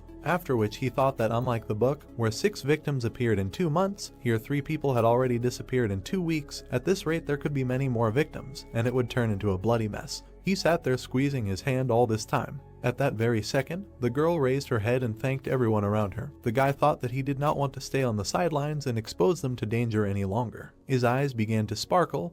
His thoughts were about the fact that he could not wait for events to develop. Therefore, he raised his hand and said that he had one person in mind. He looked at the others and said that the leader of the Hyun nightclub, who was acting quite suspiciously. Everyone looked at him and remained silent. Then someone said that he had an alibi. He was in a close relationship with the first victim, so they checked him, even talked to him personally. After which, to the question of what if the victim came to him herself, the blonde turned and asked if he really thought that some kind of suggestion magic could have worked on the cadet. The main character raised his head and said that it could not if we are talking about ordinary suggestion magic, however, but he was interrupted. The girl intervened in the conversation, who said that something was wrong here, that everyone was picking on a person who had an alibi. Then she looked at them and added that it seemed to her more likely that not the leader of the club, but this guy was the human monster. This news shocked him and immediately followed the question of whether this was said seriously. Before this, the main character sat in front of the computer and reasoned that there should be at least one character who would help. He continued to write and thought that a rich character was needed who would help Suho. Her character is a little tough, but not completely disgusting. Maybe insert the detail that she loved ordinary people. Then he smiled and said that her name was Yuyeon. Let's go back to real time. The girl sat and watched that it was more likely that this man, not the leader of the club, was a monster. The young man asked again in surprise. Then Suho looked at her and said that he had an alibi. He used the portal when the crime was committed. And the girl lowered her eyes and said that she also just decided to check because it is possible to fabricate a record of using the portal. The young man immediately jumped up and asked what kind of nonsense was this. Then he heard scary words, a question about what might be worth starting from the back. A huge guy approached him, who said that from the blow he himself would begin to change. Right. The blonde watched all this and smiled. Another person also just watched silently, but their leader, Suho, was shocked. The brown-haired man lowered his head and said nothing, and the one who approached him asked if he really chickened out, now how he would hit him. Only then the main character raised his head and said that this guy could try to do it, but in return he would get a hole between the eyes. Their friend intervened in the conversation and told them to stop. They shouldn't mess with each other, they both need to calm down. After which the brown-haired guy looked at them and said that if they doubted him, then they could ask the girl. They were together at the club that day. And then some sword flew at his head. It turns out it was the blonde guy who threw it right at the stance. He looked up and turned to him, asking how he even dared to talk about her. The guy replied that when she was attacked, they killed that monster man together, or hadn't heard about it yet, while he was having fun with his gang. He jumped up and started insulting him, but suddenly his friend stopped him and asked him to recover. At that moment, Hajin turned around and said that he thought he knew the culprit. He was immediately stopped and asked where he was going. But the guy confidently continued to move towards the doors. Then he tripped, and thanks to the fact that he bent down, he did not get hit in the back. While the young man was falling, the one who was running after him broke the door with his fist. Everyone saw this and was very scared. But the big guy looked at his target and asked if he had dodged. The guy immediately pulled out a gun and said that he would have to teach him a lesson. Then he pulled it out and was ready to shoot. Only some energy suddenly stopped him. It was Suho, who pulled out his sword and blocked the attack. He looked at the guys, turned to the attacker and said that he should know when to stop. Then he looked at the blonde and said that he should also control himself. If there were any doubts, he could ask the girl. Then the brunette intervened, asking them to wait. Silence reigned in the corridor, and through the office, the main character came out. The brunette at that moment was talking to her friend, who asked if this Hajin could not be a monster, then asked if Yona heard. He simply remained silent. If you move along the school corridor, you can notice that someone did leave. It was the main character, who at that moment had already gone outside. There was complete darkness around. After some time, the guy sat down in the forest and began to reason. He could not understand what the hell was happening now. He also thought that not only did he end up in his own book, but now he was arguing with the characters he himself had created with great love, and moments from writing the script flashed in his memories. And now he was sitting on the grass and saying how fed up he was with everything. He thought that he really missed his parents and friends, wanted to go back to his apartment. According to the contract, he had 1 more year left, and so many pleasant memories immediately flooded in. He also thought that it was interesting what was happening now in his world, if time goes by without changes. Then he was declared missing, and the apartment was probably just empty. Then the young man grabbed his head and thought about his parents. What if they were looking for him everywhere, and what if they were crying because of him? While he was sitting, he thought that he did not understand at all whether he would ever be able to return home. Suddenly a status window appeared in front of his face. It said that his perseverance indicators had increased. After reading this information, he simply laughed. Then he smiled and said that he didn't seem to quite understand what was going on. He looked at this information again and thought that it was good that the indicators had increased. He would have given up on the idea of returning home earlier. Then he wiped his tears. He stood up, shook himself off. After which he looked ahead and decided to continue on his way. Meanwhile, the guys in the room were still assembled. One of them raised his head and asked what was wrong with Hajin. In response, he heard from his comrade that it was better not to touch him now. The other two were then sitting downstairs and were silent. The girl decided to ask her comrade if he recognized his skill. Then she turned around and asked if some shooter had dodged a fighter's attack and which of them was more suspicious. She immediately received a notification on her watch. It was a message from Hyun with an offer to meet tomorrow in the training room before the meeting. She read it and said nothing. At the same time, the blonde himself was somewhere nearby. He received a notification with her consent, and his whole face and body were covered in blood. It seems that this was our villain who looked at this and laughed. After some time, everyone gathered in the classroom. Now it was clear why they advise to do things when there is a bad mood. Usually when they train or go hunting, they are too tired, so there is no time to think about something else. Now the main character was sitting in a bad mood and understood that now everything was clear to him. After which he looked at his comrades and thought why everyone was behaving like this. Stop thinking about him. Everything is fine. He even felt awkward. Then he frowned and thought that he himself created these characters. What is he doing? Stop doing stupid things. We need to think about how to get home.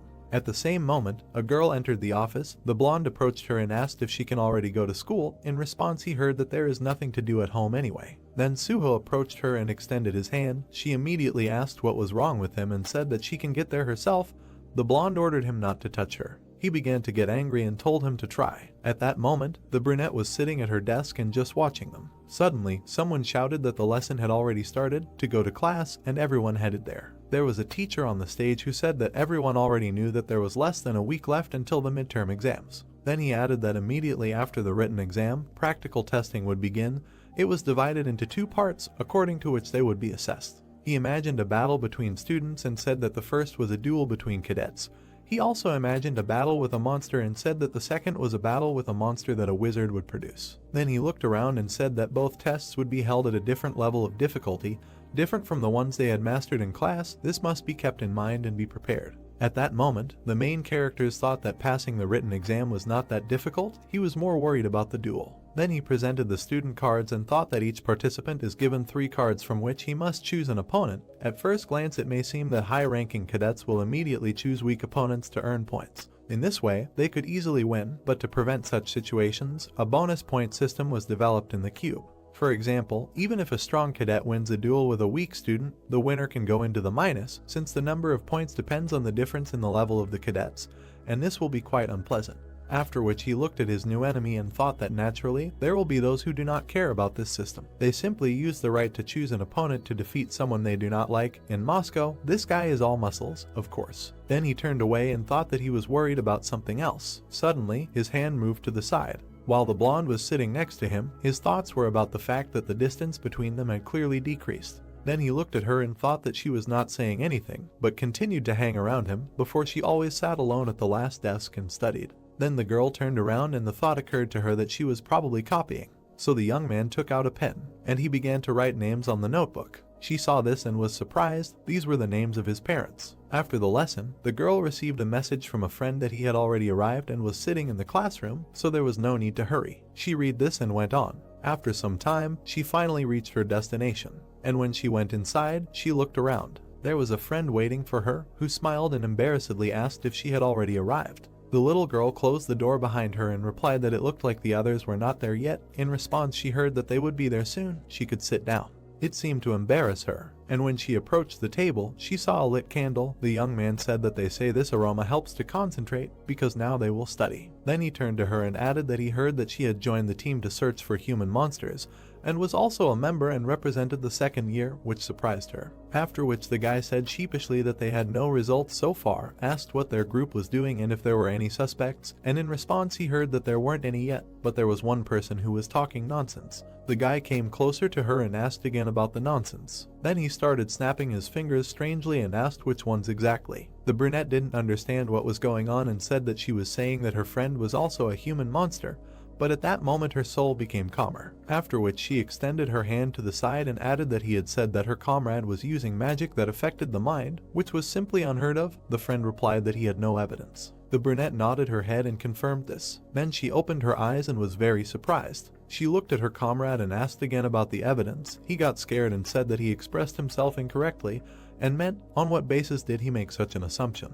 But now it made no sense. The girl became wary. She took out her weapon and said that usually, when an innocent person is suspected of something, he does not ask if there is evidence. And a second later she tried to strike. Then she took a pose and asked, "Who is this?" The young man simply smiled in response, after which he came closer and asked what was wrong with her. Her reflection was in his eyes, and black magic was hovering around, and it sounded like her turn had not yet come. Meanwhile, it was quiet in the second-year dormitory. Finally, the little girl came to her senses after losing consciousness, and when she finally opened her eyes, she realized that she was tied up. The sun was already rising outside the window. In addition, music was playing in the room. Looking around, the girl realized that this was the second-year dormitory. This information made her feel sick and uneasy. The comrade was also in this room. It immediately became clear that this person was really guilty of the disappearances of the students. It turns out that he is a monster of a person, and these were not just stupid guesses. The image of the main character who warned her surfaced in her memories. The girl immediately began to try to get out and thought that she needed to calm down and also try to ask for help. Her hands were tightly tied, it was difficult to move her name, and panic covered her more and more. While the girl twitched, she thought that she would like to get help from someone. But suddenly a blonde man came up to her and said that she would not succeed. Then he smiled and asked what was going on. At that moment, a new message came to the Hajin bracelet. He raised his hand and asked who it could be at such a time. The message was from her. The guy immediately looked up and asked again, did not understand what it meant. The message contained only one number, 9. At that moment, the kidnapper snatched the watch from her hand. Then he raised it up and asked what they would think if he wrote like that in the middle of the night. He smiled and said that Hajin quickly guessed that this man was a monster and he would have to finish him off later. The girl immediately screamed that she really thought he would get away with it. The search party was probably already on the trail and had begun to act. And the guy simply crushed her watch and replied that it did not matter because he would soon leave the cube. The little girl at that moment simply continued to be angry. The comrade came closer to her and said that he liked that expression.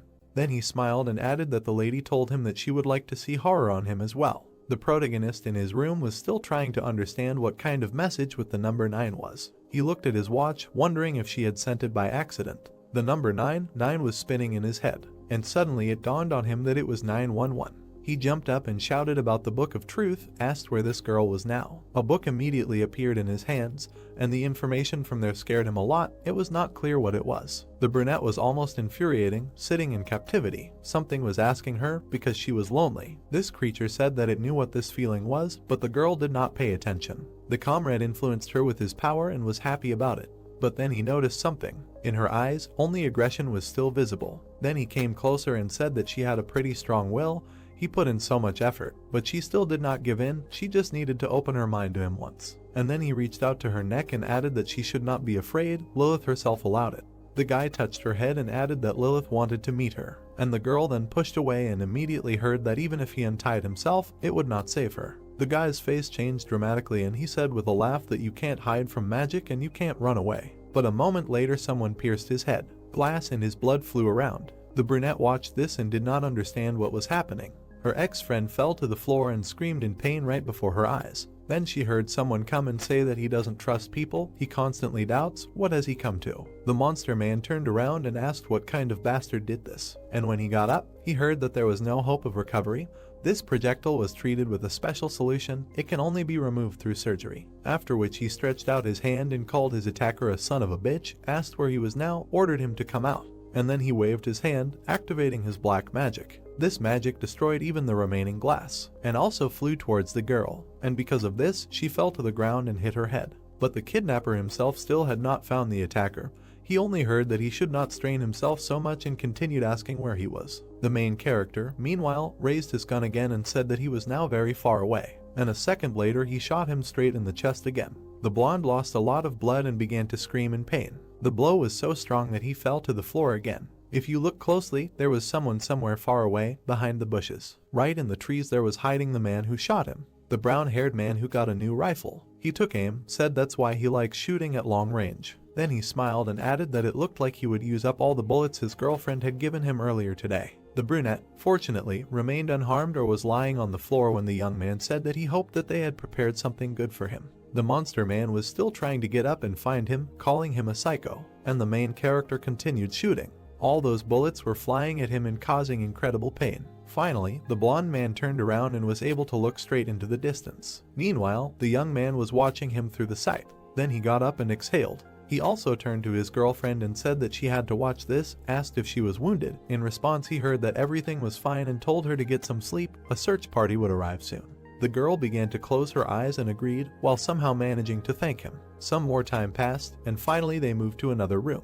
The girl came to and did not understand where she was. Suddenly, someone came up to her and asked if she was awake. Suho was sitting next to her, and they immediately asked him what he was doing here. The guy moved over and asked if she was in pain, said that the doctor had said before that there were no abnormalities, and in response he heard that this was true. But she asked why he was here. And after he answered that all her friends were watching her in turn, she asked why. The guy put his foot on his toe and said that he was also partly to blame for what happened. He also introduced his comrades standing behind the door and added that they should have paid a little more attention, but were busy with something else. After which he stood up and said that he wanted to apologize. The girl turned around and said that he had been told more than once before that he was slow. The guy was surprised and asked again. The brunette had been thinking all this time about what she considered the most important thing, to take first place in the ranking, but it turns out she was wrong. Then she thought about the main character and realized once again that she was wrong.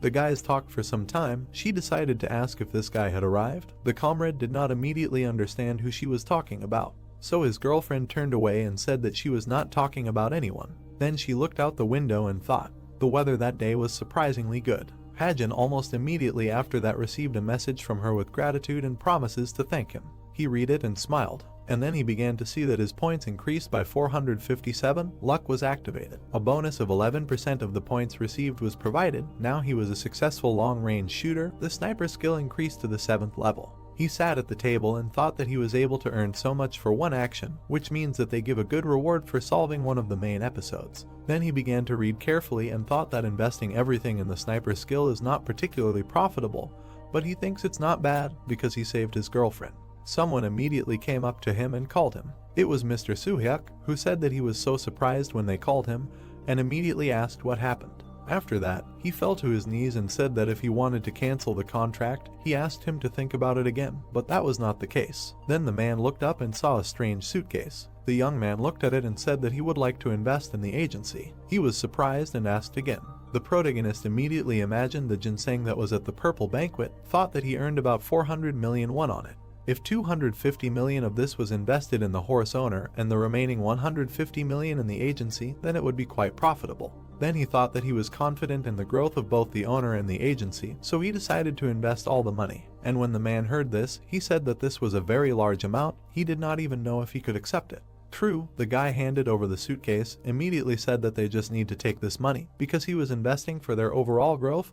They need to buy a normal magic pocket and transport for the field. They talked for some time, and when asked how old he was, the man replied that he was 29. The cadet was surprised and said that he was much older than him, so he could address him informally, but in response he heard that he could not talk to the investor like that, so he asked if he could cancel the investment.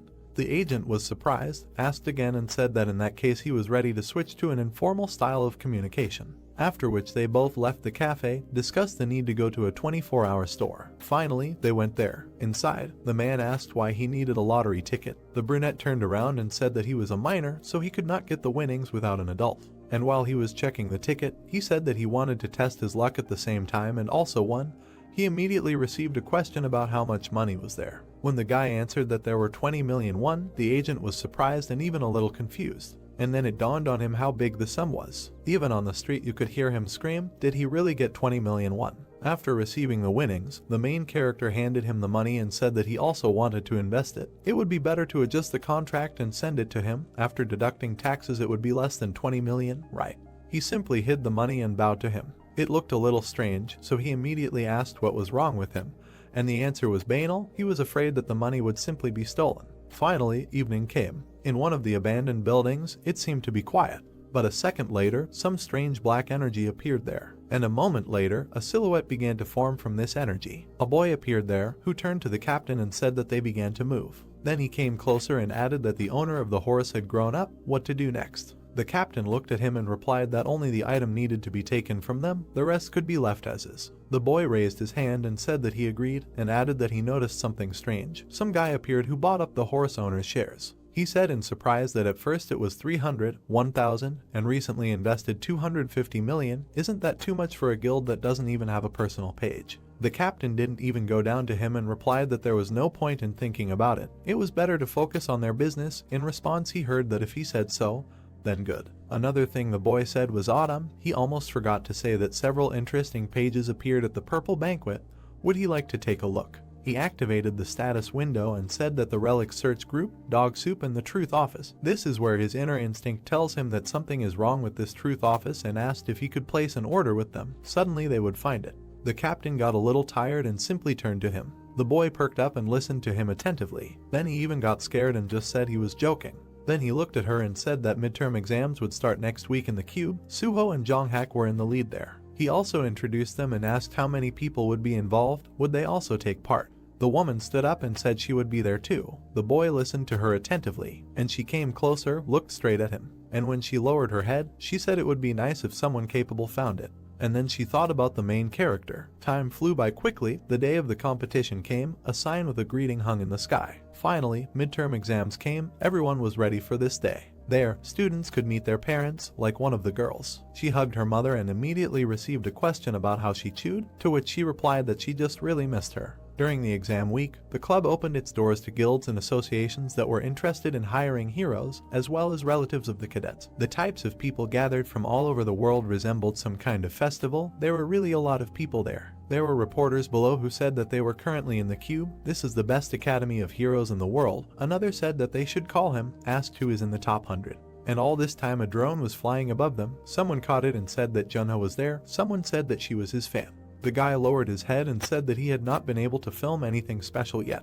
Then he raised the drone up and asked if he should wait a little longer. In his head there were thoughts that this was a modest gift as a token of gratitude from the agent who flew throughout the cube. With it would be much easier to detect if someone tried to invade. Then someone crashed into him. The guy turned around and apologized. And next to him was a dark-haired woman. She also looked into his eyes but did not answer. This made him a little nervous. Then it dawned on him that he almost forgot that she would also be at these exams. It seemed that this character was familiar to him. The guys looked at each other and walked on. Then the young man turned away and thought that he had been looking at her for too long, and looking into her eyes for too long. What should he say so as not to look suspicious? He opened his mouth and began to squeeze something out, and then he told her how beautiful she was. The woman heard this and was confused. The main character almost fell through the ground from there. The captain listened to him, turned around and left. Her silhouette eventually disappeared into the crowd, leaving the guy alone with his shame.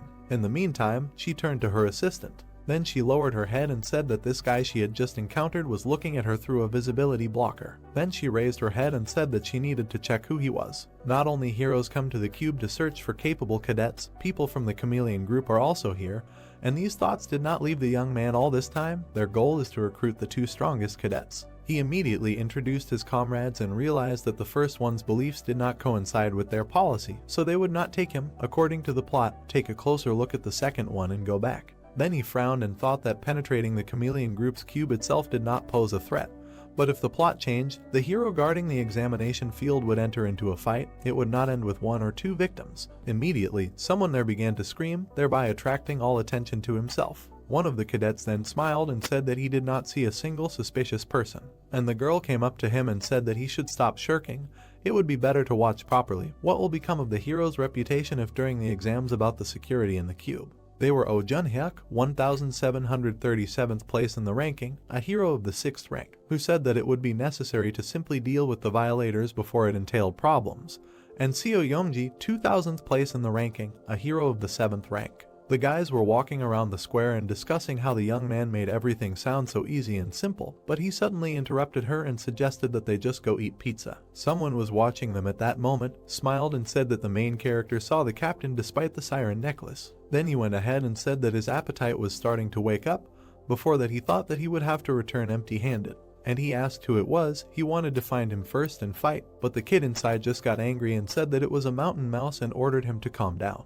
The man paid attention when they told him that she could check everything without his intervention. The battle would begin soon. Indeed, at that moment, people had already gathered on the second battlefield. Finally, the host came out and said that today at 9 AM the first fight would finally take place. Their correspondent was sent to the scene. The first competition would be held using. The main character was walking somewhere nearby at that moment. Suddenly, someone shouted at him and attracted attention.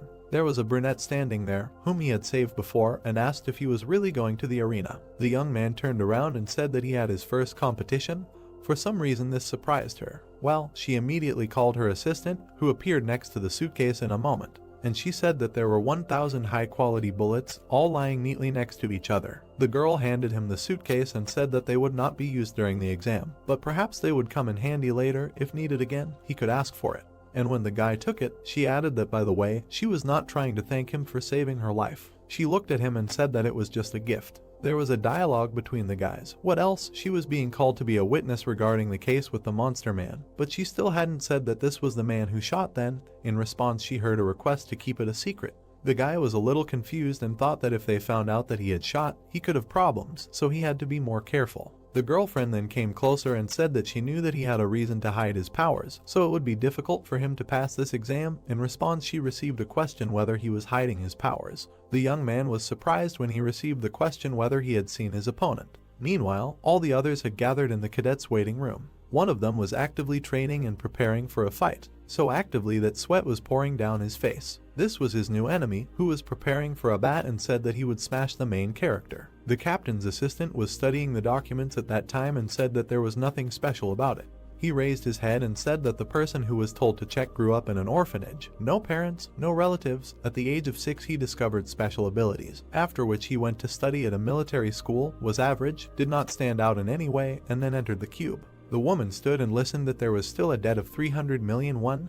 That's all. Then she remembered their meeting and thought how he could see her through the visibility blocking object. The boy answered her that he didn't know either. At the same moment a man appeared there who finally found her. He smiled and said that the two hadn't seen each other for a long time. It was a member of the chameleon group, Jin Jaya. The girl turned around and said that he was late here. He hoped that no one had turned off anywhere on the way. In response, she heard why he was doing this. He was diligently looking for talented cadets, as ordered before. Then a question came about the report. The man raised his hand and said that there was no report, all weaklings who would fly away with one blow. And the boy suddenly intervened and said that this was natural, asking if there were any unusual cadets. To the answer he heard that he didn't even know. He looked at the best second-year cadet and was disappointed. The boy replied that this year's first-year students really stand out. We need to look there. Just in time for the Hajin duel to begin, the man looked up and asked again about the name. Then he looked at the captain and said that it was probably the one who saw her through the visibility blocker. Meanwhile, in the arena, everyone was already preparing for the fight. Even the students gathered in the stands and bought all sorts of food. They discussed that there were a lot of good memories there, and the girl replied that they were more bad than terrible. He said that he would not watch the fight because he had recently gotten it. But the guy replied that he was already much better and his son loved competitions so much. She smiled and asked again, but then she noticed something. A strange man, unknown to them, was sitting in the stands opposite. The woman raised her hand and said that he was looking at them and smiling. Maybe he was their fan. And it was a member of the chameleons who were watching them. Then the guys got distracted and noticed that the first opponent had entered the battlefield. The fight was beginning. It was the fighter Horak, 19th place in the cadet ranking. He has good abilities. The girl was surprised and said that his opponent was quite an unexpected character with 934th place. It was the main character, who was already ready for the battle. There was very little space between the two of them. A question came up: did you pass the written test well? After which the guy smiled and said that it was written on his face how he thirsted for blood, so it was better to hit lighter. And the opponent said nothing, only prepared for the battle. The main feature of this man was self-defense by dispersing magic. He would be lucky if he did not break him in half, and he is not talking about some bullets, because this man looked terrifying even without a weapon. There is no way he can be allowed to approach him. At the same time, the commentator said that now it was time for the exam tests for freshmen. The guys got ready and said that the first duel begins right now. Horak immediately accelerated and ran towards the enemy. Then he swung and was ready to deliver the first blow, and the young man looked at him and sent a laser there. It was time for the bullet. He fired and thought that the duration of this skill had increased greatly. Then he grouped himself and thought that he would be able to follow his movements for 1 minute. A second later, Horak smashed the floor right next to him with his fist. The guy flew up and thought that the enemy was rushing like a tank, and he was really very expansive. He literally destroyed everything in his path. The brunette did nothing but run away from him. Then he took out his gun and began to aim. When he fired, the enemy's fist was right in front of him and stopped the bullets. Horak smiled and thought that the boy was an idiot. Does he think he can penetrate his self-defense? Then he stretched his hand towards the bullet and thought that some bullet would just bounce off him. But he didn't expect that he wouldn't be able to redirect it. Thus, the defense was penetrated. Everyone around was very surprised by what was happening. They did not understand how this weak opponent penetrated his self-defense. Meanwhile, the opponents continued to be on the battlefield. Horak understood his head and heard how everyone was discussing who he was and how he did it with ordinary bullets. Then he looked at the boy, who had remained calm all this time, but he was holding his shoulder and could not cope with his own anger. Suddenly, the rest of the bullets flew straight at him. Each of them pierced his defense and brought him incredible pain. Hajin then came closer and thought that his opponent assumed that the bullets would bounce off him. What a pity, these are special bullets that are made with the magic of Sigmata. They have the power of a demon. Then he stretched out his hand and made a control shot. Some of the observers were shocked, some were happy, and they did not jump up and began to shout in a crowd. But Horak gathered his last strength and got angry. Then he smashed the floor with his fists and began to insult his opponent. The blast wave was so strong that the floor began to collapse throughout the stadium, and thus the wave reached the main character, who managed to jump in time and avoid the blow. He then fired and shouted that he should be careful because a sword was flying at him. However, the opponent realized this at the last second when he saw him in front of his eyes. Nevertheless, he was able to dodge and thought that maybe the sword had some kind of device. Meanwhile, the young man approached him with a gun and said that the sword was not real. Immediately after, he fired and once again inflicted damage on his opponent. While he was lying on the ground, Hajin came closer and looked at him. Complete silence reigned around. Finally, the cadet pulled out his gun again and prepared to shoot. Even in the stands, people were shocked and froze from what was happening. The guy pulled the trigger and nothing happened. Horak raised his head and looked ahead. The spectators were generally in shock. Also the onlookers, who shouted whether the student really ran out of bullets, but his opponent was no longer at all. The main character was still standing in place when his opponent got up. He looked at him and became very angry, but the guy stood motionless and did nothing. Then he smiled. Then he raised his hands and said with a smile that he surrendered. Horak was very surprised. The same thing happened to the spectators. A moment later, the commentator announced that the fight was over and the tournament table appeared on top. Horak was declared the winner, who was literally burning with anger at that moment. After that, Hajin simply turned around and left, while his opponent was stopped by other people. Horak did not even hear when the doctor came up to him and started asking if he was definitely hit by a real bullet because he was whole, maybe because he was a fighter. The adults in the stands also asked what their impressions of the heroes were. The woman then closed her eyes and said that this boy was great. His opponent was too clumsy. He used self-defense, which requires more energy. Although he could have gotten by with a slow attack on his own, he tried to show himself in all his glory in a short time, and as a result he disgraced himself. Then she frowned and added that she was more worried about the boy. Memories of this battle immediately appeared in her head and she said that fast shooting is beyond common sense.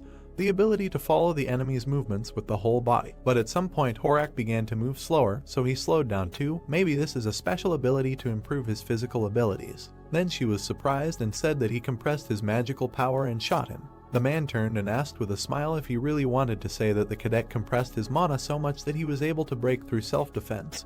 Really? The girl then simply smiled and said that she did not know what kind of abilities he had. Maybe he drank doping.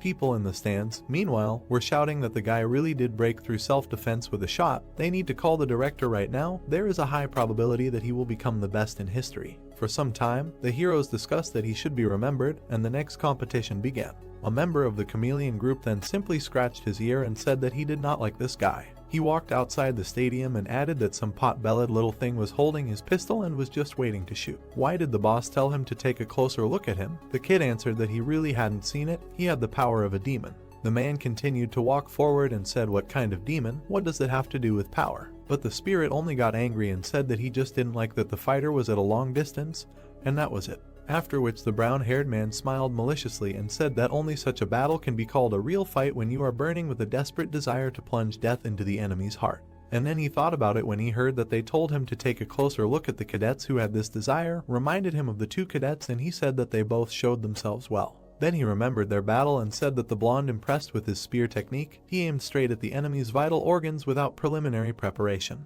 Then he said that he also liked how he treated cowards who only did what they defended themselves. In response, he heard that if he liked it, nothing good can be expected from his character. The boy was surprised when he heard that Suho behaved rather unusually and even asked again. And the man imagined their duel and said that as he heard, he uses a sword technique similar to a dance. It is clear that his movements are very precise and polished by long training. But he had a feeling when he saw how that guy won and his strange look. The man suddenly thought and said that he had a feeling that this cadet was hiding his true face. A dialogue took place between him and the child. It seems that the best cadet of the cube is different from the others. He did not even know. These two are not the ones he would like to fight right now. And when he received a question about Hajin, he got angry and asked if they really noticed this idiot too. The boy answered that of course, the boss was looking for the power of a demon, although the man did not like this guy at all. Suddenly a security guard came across him and asked who was there. The employee also said that outsiders were not allowed into this forest. They had to leave immediately. The group member turned around and said that there were too many annoying flies here. And when he shouted that they had to leave, he said that everything that was happening really annoyed him. Then he swept the cap off his head, and a second later he gave him such a flick that the poor security guard flew away. And the blow was so strong that even the birds flew in different directions. And it seems that his head was torn apart from this. The boy immediately understood what happened and asked if the man really smashed his head. He smiled and answered that it was so. Then he said that he didn't give a damn, the captain would just tear him apart, and in response he heard that if he didn't tell, he wouldn't tear him apart. Evening came. Meanwhile, the captain was standing somewhere on the roof of the building and watching the sunset. In her head, she was thinking about that very day when it was raining. There was a grave in front of her and the words were said that she would definitely find this traitor. The girl was desperate then, promised the dead man that she would find him. Then she raised her head and with tears in her eyes said that she would avenge him. Now from these memories her hands were shaking. The woman lowered her head and turned to her assistant. Then she looked down and said that it was necessary to check these three cadets. To the question of who would be first, she answered that the power of the demon can break the magical power, so Hajin will be first. The assistant said that he agreed. But will everything be okay? There is very little information about him, however, it was not important to her. The woman introduced the guy and said that tomorrow she would meet him in person. The second day of midterm exams came, people gathered at Stadium Number 1. There were different characters, even recruiters from the Sword Guild were noticeable, the creator's Fortress claim also came. The spectators were happy, and they discussed that compared to the first day, a big difference was visible to you fans, of course, because today will be a hot battle. There appeared a table with the cube rank, Suho in first place against Yohei in 8th place. Also Rachel in 3rd place against Naeun in 4th place. The guys were actively discussing that they were waiting for this battle, the first competition between girls, right. The main character was also watching all this and then mentally thanked the fans for the explanation. He looked at the girl and thought that today she was destined to lose to the blonde completely, because it was simply impossible to defeat her with a bow that did not suit her. When both were in the ring, the commentator said that now the competition between the freshmen began. This was already the 8th battle. Finally, the fight began. Naeun smiled and offered to change places in the ranking today, turning to the blonde and pulling the bowstring. Then she shot straight at her. Immediately, her energy spread everywhere and flew to her opponent. At that moment, the blonde raised her head and saw a bright light above. Then she began to skillfully dodge all these projectiles and run to her opponent. A second later, another arrow appeared above her head. And surprisingly, the girl was able to break it right in the air. Naeun saw this and was very surprised. And then she realized that her opponent was approaching her right. At that moment, one of the fans was coming down the stands. It was a brunette with long hair. Hajin noticed her and was surprised. The same captain sat down next to him and looked straight into his eyes. It was the woman who was wanted by the Hero Academy, the leader of groups with a bad reputation, a strong warrior who hides behind many names, and now she was sitting right in front of him. When the guy looked at her, he thought that in this world only he knew her real name. A second later, a glass of Coca-Cola flew at her head, not letting her say a word. There was a fan who simply stumbled and asked how this happened, also asked if everything was okay, Bopros. The horror that the main character experienced at that moment, words cannot even describe. After some time, information appeared on the screen that Rachel was the winner of the fight. The woman at that moment sat and lost her face. Then she was a little confused and thanked the young man for the scarf. In response, she heard nothing. She turned away and said that she saw his battle with the cadet yesterday. Then she handed him an envelope and said that she preferred to watch from the shadows. The skill that he showed at the competition was that his ability. In the envelope there was a business card with her phone number and name. The young man took it and thought that it was probably one of her fictitious names, asked if he understood correctly that this was a member of the guild, but he was not allowed to contact them until the end. When the woman tried to take the business card, she immediately heard that it was not said that he would not take it. At that time, the next duel was going on. The brunette said that she could not go into details yet, but in any case, the cadet would not lose anything. Then she got up and said that she had to go. She hoped that she would receive a call from him. After which she turned around and left, and the young man thought what was the point of the leader contacting him now. While he was thinking about why she came, he saw a sword flying right in the sky. At that very second, they announced that the winner was Cadet Suho, who was very happy about his victory. At the exit, everyone was only discussing this fight and saying that the guy was amazing. But the girl lost to the blonde. For the first time they saw Korean rising stars lose to foreigners. Hajin, meanwhile, lowered his drone. He looked at it and thought if he managed to film anything, he should go back to the dorm and check. Then he heard strange sounds that attracted his attention. It turns out that it was his friend, who was sitting in the bushes and crying. He was surprised and thought that he remembered this incident. The girl was very sad because of the loss, and Suho, who was passing by, tried to console her. This picture immediately appeared in his head, and the thought that after this she would become interested in him. That's why he was looking at her now and thinking that he had to try and she would succeed. He had to try to cope together. To be honest, such consolations wouldn't help her now. There are times in life when you just have to give up. Then he imagined his main character in the book and thought that, however, he didn't have such a word in his dictionary. He didn't advise anyone to give up and he didn't do it himself. The girl was still crying while he was thinking that maybe it was because of him that Naeun didn't give up the bow. And then it dawned on him. She had a bracelet on her hands that was shining brightly. At that moment, a message came from Hajin with the message that he saw the competition. The girl asked who this idiot was. Then she looked up and was even more surprised. The messages said that he was right, a sword suited her better than a bow, maybe it was not too late. And in the next message, he advised her to change direction. Naeun read it and was very surprised. At that very second, she was found by a comrade who shouted that it had finally happened, and why was he hiding at all? He came closer and said with a smile that he had been looking for her for so long. Why was she sitting alone? The little girl turned and looked at him with incredibly angry eyes, and then she pounced on him and started calling him a bastard, screaming that they would finish him off now.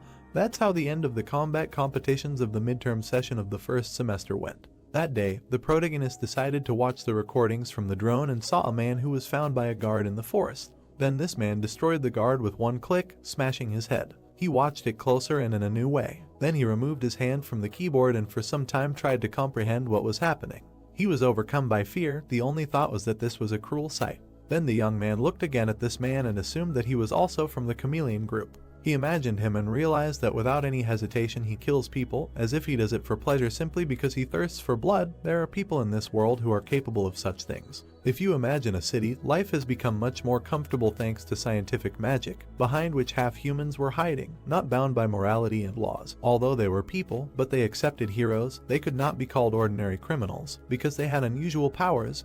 Like heroes, they were villains. The guy continued to look at this and thought that initially, according to the plot, villains and negative characters were not worth much attention. But in the new version with the author, the plot changed. Now he did not know which characters would play negative roles. The day of the practical exam of the midterm session came. Everyone moved to the examination field to fight the monster. There they were met by a woman who said that she was very glad to see them, introduced herself and said that she was a magician who would conduct the exam. To begin with, she decided to briefly tell about it. In front of them is the examination field. It looked like a large field of virtual reality. On it you can fight a hologram monster that the magicians will call. She took a step forward and added that this exam was quite dangerous, unlike the training lessons that had been held so far. The summoned hologram monster had exactly the same attack power as the real one, and even if the wizard stopped summoning, it would not disappear immediately. The guys were scared when they heard that excessive pride could put their lives at risk, so if they had any difficulties during the exam, they should immediately report their surrender. She also looked at them and said that the exam would be assessed based on how quickly and how coolly they made decisions, and wished them all to show their best side and pass the exam. Then the spotlights turned on and the woman added that everyone would enter in fours. Starting with the first team, the guys entered the ring and the commentator said that the guys in the first team should get ready. After which the girl snapped her fingers and said that she asked the others to listen carefully. Then she pointed her hand forward and added that those who had not yet reached their turn should analyze the battle of the other cadets. The guys immediately activated their status windows and listened to what they needed to watch carefully how others fought monsters and what mistakes they made. If they had a better way, they could write it down. Then she folded her hands and said that now. Something confused her and made her think. After which the teacher said to turn off their smart watches. The students did so. The wizard also added that their reviews would affect the grade, so they should take the recording seriously. One of the students for some reason got angry when she heard this. After which the teacher looked up and said that they would now begin the battle with the monsters. Then the seal was pressed and the summoning began. Everything around began to shine and sparkle. A moment later, a monster, an advanced ghoul, appeared in front of the first student from the first team. He immediately flew towards the girl and tried to strike. Fortunately, the blonde managed to parry the blow and hit him with her sword. Everyone outside the ring saw only rising dust. The guys watched very carefully and analyzed everything that was happening. The second team began. A huge snake appeared in front of them. The young man swung and shouted that he had decided to use magic release. And then, with the help of an electric charge, he struck his opponent. The exam was over. Finally, it was the third one's turn. Her powers were also quite bright. The opponent was a huge unicorn monster, at which her magic arrows flew. It was quite easy and the exam was quickly over. It was the brunette's turn. She struck the monster with her rods. Another cadet dealt with it thanks to water and a sword. Screams, cries, and the sounds of blows were heard around. It was the turn of the 10th team, which had to prepare for the exam. This team included Hajin, who got a chrome wolf. The guy started shooting at him, and then he hid behind a rock, but it seemed that the shooting was unsuccessful. Then he turned around and thought that if this continues, he will finish without problems, because he still wounded him. But suddenly the space around began to change. The other cadets watched and did not understand what was happening. When the guy raised his head, he saw something from above, and in his ear he heard a strange sound. Another cadet also turned around and asked what happened on the examination field. The space around him changed. But in response, he heard from his comrades that he needed to focus on security, apologized, and got to work. Meanwhile, the woman was watching them through the screen and asked if he knew that the guard who patrolled the cube yesterday was killed. Then she looked at the exam records and said that this was an emergency, so he needed to keep an eye on it. The man answered that he agreed and asked if she had found the source of the vibrations that had just been there. He was walking along the beach and in response to his colleague believing that there was something in his direction, but the exact location was still unknown, he said that he hoped that nothing serious would happen. Thus, the man reached some kind of forest. Suddenly, something appeared behind him. There was a man who approached him and asked what was going on. Then he scratched his head and said that it seemed that this man was trying to interfere. The hero turned around and said that outsiders are not allowed here, maybe he got lost. After which he was asked why he was here then and with a changed face said that he was not an outsider. The man rolled up his sleeves and said that in that case he understood everything. Then he smiled sarcastically and added that they should stop blocking his way, they should leave if they did not want to get it. The hero simply remained silent and took out his sword. Suddenly, something started shaking behind them. Both turned around and did not understand what was happening. The water seemed to start bubbling, and then it gathered in a huge whirlpool and it was unclear what it was, but there was clearly someone inside. The same earthquake was happening on the battlefield for the students. Everyone started running away from there when the commentator said that the exam was temporarily stopped due to an unforeseen situation outside the examination field. They asked all the cadets to leave the examination field. A teacher stood above, who announced to the 10th team to stop and run outside. The main character looked up and thought that things were bad, but did not understand what was happening. Meanwhile, another woman appeared there. The guys were still hiding behind the rocks because the monster was still there. The young man raised his gun and thought why the call had not been cancelled. Then he looked up and tried to shout to them, but there was no one there. So he lowered his hands and thought that this could not be just a random mistake, maybe there was a monster person among the magicians. He immediately began to scroll through the teacher's speech in his head and thought that it was definitely not her, because he did not receive a notification about the change in settings. No, there were no characters in this examination field whose settings had been changed. But suddenly something occurred to him. The guy turned around and thought that he now understood something.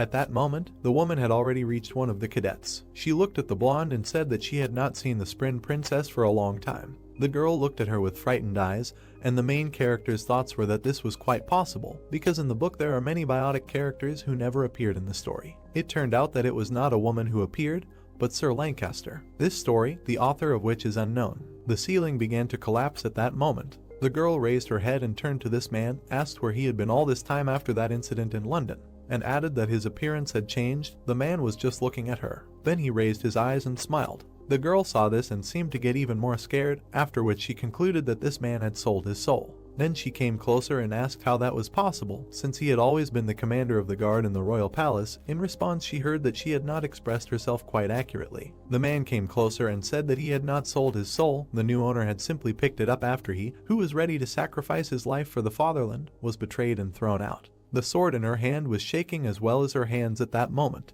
But nevertheless, the girl picked it up and said that it seemed useless to talk to him. It was necessary to arrest him. Then she took off and flew forward. The girl swung her weapon in mid-air and tried to strike. But surprisingly, the man simply took a step to the side and was able to dodge. And then she noticed something very strange. The blade passed through his body, but did not cause any damage. The blonde man himself came closer and said that he was very sorry, but the body was not here, but in another place, and what he saw in front of him was just entertainment. Then he imagined the people running away and said that there was chaos outside now, so no one cared what was happening here. Various monsters had penetrated the examination field, so there was complete chaos now. No one would come to her aid. He also lowered his head and added that everything here was very different from Britain, where members of the royal family were protected first and foremost, and no one cared how many people would die for this, right? The little girl just listened to him and said nothing. Memories of a terrible bloody battle immediately began to emerge in her head. When a little girl was lying in a man's arms, covered in blood. Tears were pouring down. It was too late to do anything. This damn place did not let go of their memories. And now they were standing opposite each other and were about to fight. Sir raised his head and said that he would like to talk more, but he had little time. Then he turned around and said goodbye to the princess. The girl immediately tried to stop him. And at the last second she saw how his body literally dissolved into thin air. Someone else immediately appeared in his place. It was a man without a face, fully armed. He also tore off and flew forward. The girl did not even have time to notice or think about anything. But, fortunately, she took out her blade in time and was able to protect herself from the blow. It was very difficult. She thought that this was a ruthless fencing technique. The blows were so strong that she was thrown back. A wound also appeared on one hand, and then on the other hand. The blonde felt unwell and understood that it was difficult for her to fight, so she would not defeat him. She had to take a risk and wait for the moment when he was distracted. But it was as if this moment did not exist and all the movements were very abrupt. Then a sword flew at her hand, the weapon flew to the side, and when the little girl found herself on the floor, she did not even have a means of defense. Now the situation was such that victory was clearly not hers. But at that very second, some thread wrapped around her hand. It was a thread between her hand and her blade. When the enemy tried to attack again, her weapon flew straight towards him. A bright light appeared in that room, and then there was an explosion as if the ceiling began to collapse. The blonde got up and did not understand what was happening. There, in the distance, someone's silhouette appeared in the wall. The monster also turned around and silently looked back. Then he grabbed his blade and took off. He ran with all his might, planning to attack this person. But then a shotgun appeared in his hands, and the transformation of the Desert Eagle occurred. It was the main character, who turned on the shotgun mode and was going to save his girlfriend. He immediately shot his opponent and thus broke half the walls there. Finally, silence hung in the room. The young man took a step forward and looked around.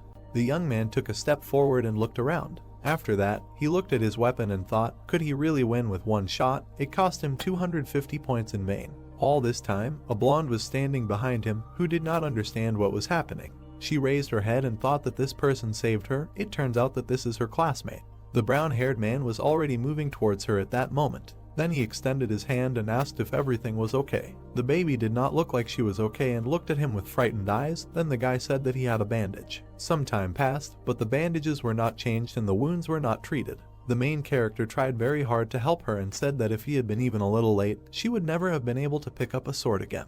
Then he looked at the bandage and did not understand what was happening. Then he realized that it was the precious blood of the cube ranker. The blonde then stood up and thanked him. In response, he received a question about what to thank for. At that very second, the light came on again, and employees appeared from above who turned to them and asked if anyone was hurt. Then the woman said that she would now send a rescue team to them. The guys stood up and began to wait. At that moment, another employee approached the person in charge and said that 2 cadets were seriously injured in the next room. She turned around and asked who had arranged all this. The hero who was guarding this place was on the beach at that moment. A friend ran to him and I turned to him. After which she leaned over and asked what happened. Did a monster really appear? But in response she heard that it was very fast, although it had already been driven away. The woman was surprised and asked what did they mean by driven away, did he really do it himself? But he said that it was not so, someone else had driven him away. After which she imagined the battle and said that he did not know because of whom exactly, but it was a very angry monster, and that man drove away such a monster with his own efforts, simply by striking it.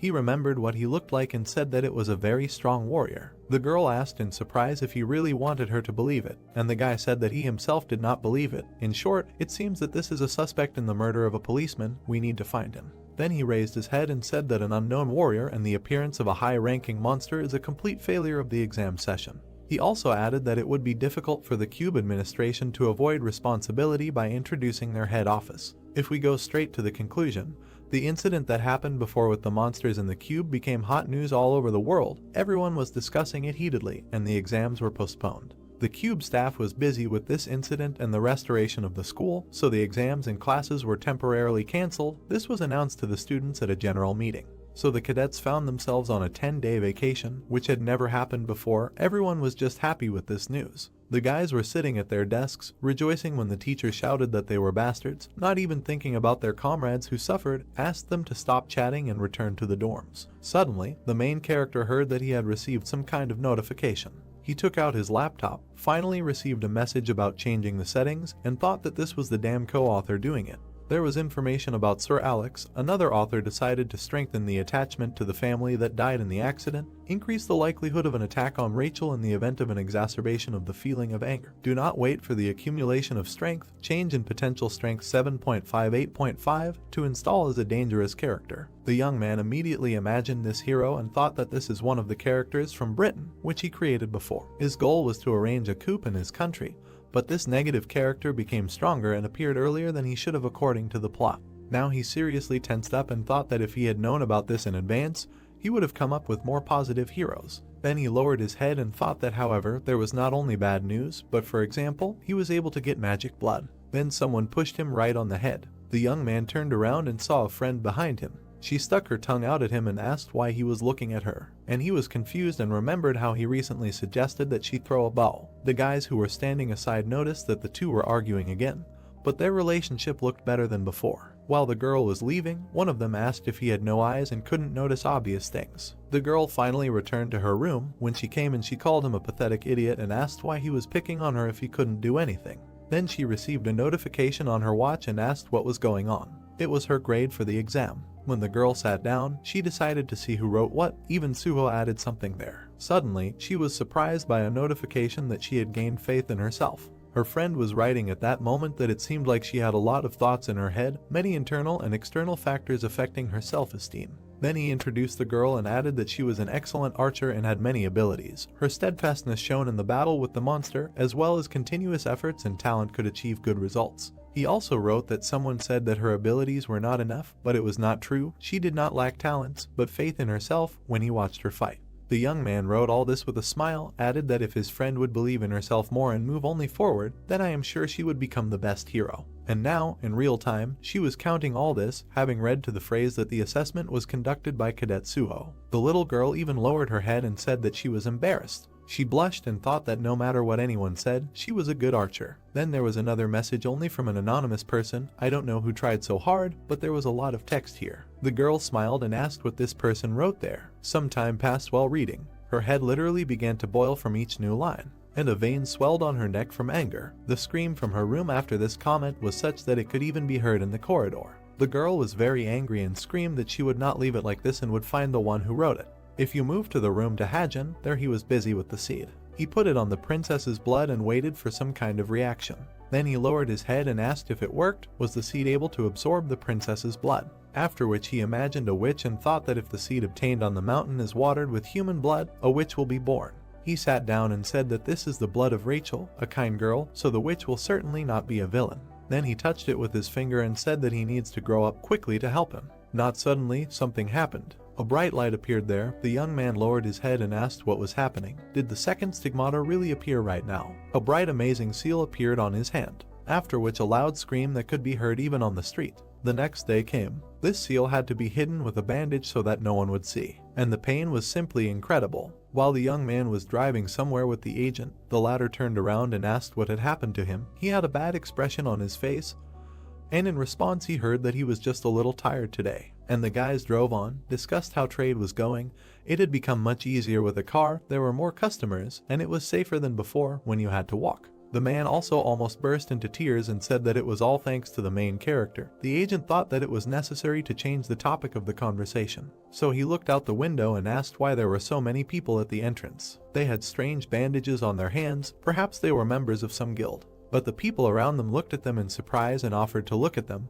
All these people were members of the guild against the entity. They looked really cool. And at the head was a brunette we knew. The young man looked out the window and thought, did they really come here to inspect the field? Then the guys turned around and noticed him in the distance. The girl came closer and knocked on the window. Then she leaned over and asked what the matter was. The guy looked out and said he wanted to pick up the money. The question immediately came up whether he had really come alone, so he pointed to his escort and said that it was his agent and introduced him. The girl looked in and said that she understood everything. If you think about it, these two would make a rather strange combination, like a mouse and a snake. Initially, this man was supposed to become Suho's agent, and the brunette found out that he had signed a contract with him and decided to invest a large sum of money in their company, even visiting the office. As a result, they had great success and a favorable future. The shares began to rise in price, but this is in accordance with the plot of the book. Only now the question is whether the company without Suho is valuable for this lady to invest money in or not. Even the agent was a little confused then, and the young man's thoughts were that in the worst case, it could happen that because of him, the agent's future would be at risk. At that moment, there was an awkward silence in the car. The brunette moved back and said that she understood everything. Then she pulled the handle of the car, after which she got inside and said that if they came to hunt, she decided to join. Then she turned around and asked the guy if he was against it. After some time, the car was already moving through the forest. The guys were riding inside and just silent. While the brown-haired man was looking out the window and wondering what was on her mind, the girl raised her head and asked her to listen. Then she turned around and asked if they had already decided what they would do in the future, and the young man was surprised and asked what kind of unexpected questions these were. So they walked their way through the forest, discussing what he was asking what he would do after graduation. The main character answered that it was graduation and still far away, and why worry about it in advance? She was surprised by this, how in advance the midterm session was over, and because of the practice in the third year there would be little time to spend in the queue. Then the guy had the thought that in the third year he would have little time because of the practice. And then the girl asked an unexpected question, if there were no special plans, would she like to join the Essence straight? If you imagine these two guilds, of course they still concede the mercy of the creator to the guild, but if he becomes the leader, he will make the Essence Straight the best guild in the country. She also said something that surprised even the agent, that she could promise to provide high-class weapons, as well as a good agent who would provide any assistance. Then she smiled and added that she thought it was a pretty good offer, right? The guy turned around and said that contact with agents before graduating from school was illegal, a fine of 500 million for that, but in response he heard that she was ready to pay that kind of money without any problems. And then she said that he should think about it, and then the car ran into some kind of stone and the girl hit her forehead right on the front seat. Then it moved away and she asked the man what was going on, why brake so abruptly. But it turned out to be very simple, they just arrived at the respawn point. This is the place where monsters are reborn. The question immediately came up, what was it about, and how could an ordinary agent know where monsters are reborn? He turned around and embarrassedly said that it was the end of April now, and this is the time when monsters start being active inside the field.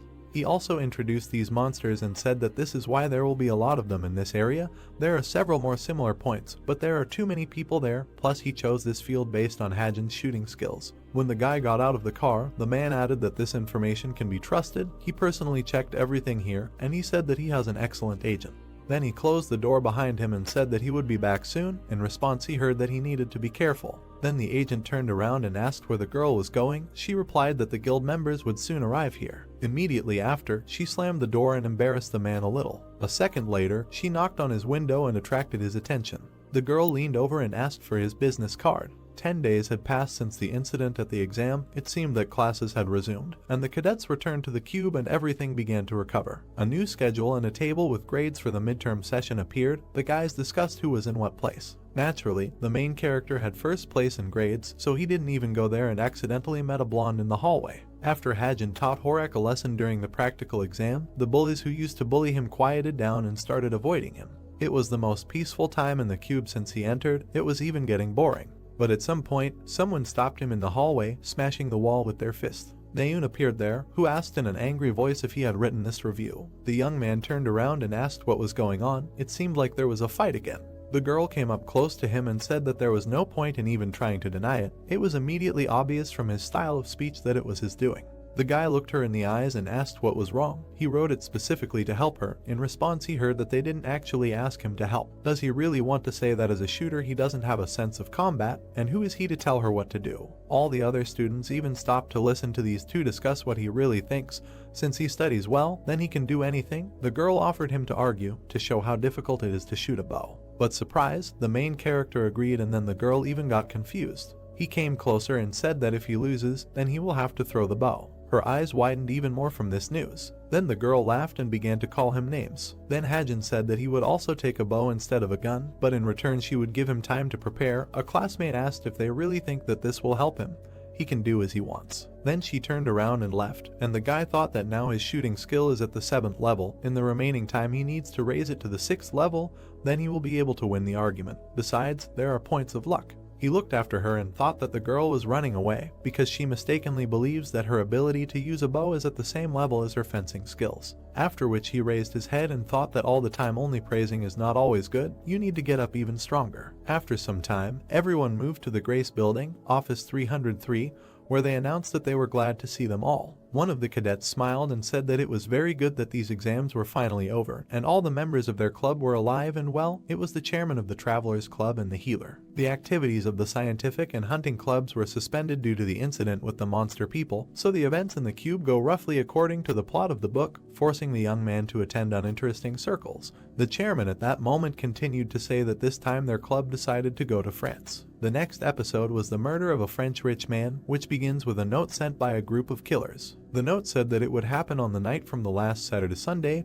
then they would take his life. The old man read it, was the recipient, a French rich man. He smiled. He was a gentle and calm man, lived a quiet life in the suburbs of Paris, but this was a mask. In fact, the man was evil and not the most positive character. If you imagine his crimes, his real name was different. From childhood he was a swindler, a terrible owner who saved a lot of money by deception. Until now, he managed to avoid responsibility. This time he stepped on the trail of darkness and received a terrible mark. Because he was wanted, he could not ask the police for help, and he did not have time to look for good security.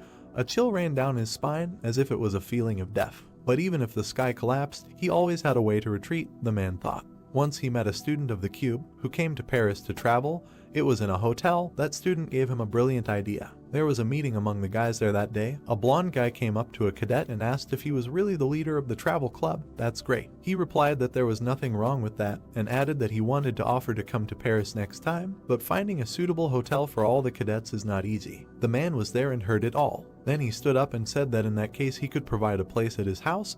Everyone together, then they could cut back a little. The main character imagined his house and thought that he just wanted to use the cadets as security. But then he received a notification on his laptop, as if something had changed. There was a notification from the Office of Truth, which asked to fulfill his order. The young man was very surprised, because it was the first order. It said that their family was looking for a swindler who deceived them and ran away. They sent him detailed information about this person, something similar to a questionnaire. The brown-haired man studied all this and was very surprised. This person was familiar to him. Meanwhile, in some abandoned tank, everyone was watching him. Literally around the huge dome there were people standing and watching the main characters battle at the exam. One of them smiled and said that he was even scared. Could this really be his power? Another folded her arms and said that this year's freshmen are quite high level. This guy could be useful, and the little girl said that she didn't give a damn at all. Suddenly one of them raised his hand and turned to the commander. It was her copy, who asked since when did they start doing an analysis, to take or not to take such chicks. She was interrupted by Sir Alex, who said that he thought he would be quite useful. What he liked most was that he had no parents or a lover, although it was unclear what this had to do with it.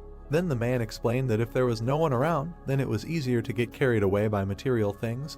It would not be possible to help him achieve fame, but you can give him as much money as you want. They were interrupted by another member of the group, who said that their main goal was to find the traitor and punish him. If he had all the qualities for this, then they should simply lure him to themselves. The women looked at him and asked if this was true. Well, okay, they admit the thought that will bring him here, but now the only available color is black. and then she asked if everyone was really suggesting giving the black color to this chick, the color of the strongest member of the team, and also asked what color was the one who betrayed the former leader. Suddenly, someone intervened in the conversation and said that nothing could be done about it. It was a man who said that they would have to take the black color for themselves and give him his current one. Everyone turned around and said that they were against it, because this man was too stupid. In general, everyone supported the idea. Then the question immediately arose, what in this case was being suggested. A boy joined the conversation and said that there was only one way out, to hold a vote. The woman listened to them attentively all this time. Then she lowered her head and said that whoever agreed to accept Hajin into their team must raise their hand. Everyone present raised their hand. More precisely, almost everyone, of course, except for the man. The kid also raised his hand and said that 8 people were for it, only 2 were against, so it was decided he would be accepted. Those who were against were very upset about this and got angry. Then the captain approached one of them and said that she had something. It was an invitation to a VIP party in Paris. The question immediately came up, is it really about the location of the mission? The girl raised the card and said that for a gold member of the team, stealing 1 ring would not be so difficult, right? Meanwhile, Suho and Naeun were walking around the city. They were met by a classmate who said that he checked everyone, including the new guy. Now they can split into teams and go to the portal. The main character stood aside and thought that he had never been to Europe, and then 10 seconds and already there, according to the plot, he got into the same team with these 2. Then the brunette raised her hand, and the young man thought that the rest could be as it will be. Finally, everyone found themselves in Paris. There were a lot of different monuments and historical sites around, and in small cafes people were sitting and reading newspapers. The girl was walking around the city, unhappy, asking why she was so unlucky at the draw. Because now Hajin had become her companion, he replied that she had drawn him herself and was now complaining. The girl started hitting him and told him to shut up. The others were whispering behind him that they were supposedly cadets, so cool. Suddenly someone called out to them and told them to go there. The guys turned around and looked. In front of everyone, the club chairman's girlfriend jumped into his arms. They started discussing their news, and all the other unhappy people stood aside and thought, did this man really come here on a date? After which the guy said that this was his girlfriend, who had come as a doctor. Because her name was Natasha, everyone greeted her. The doctor said that he hoped they would like it in Paris, and the others were discussing how these 2 could have met.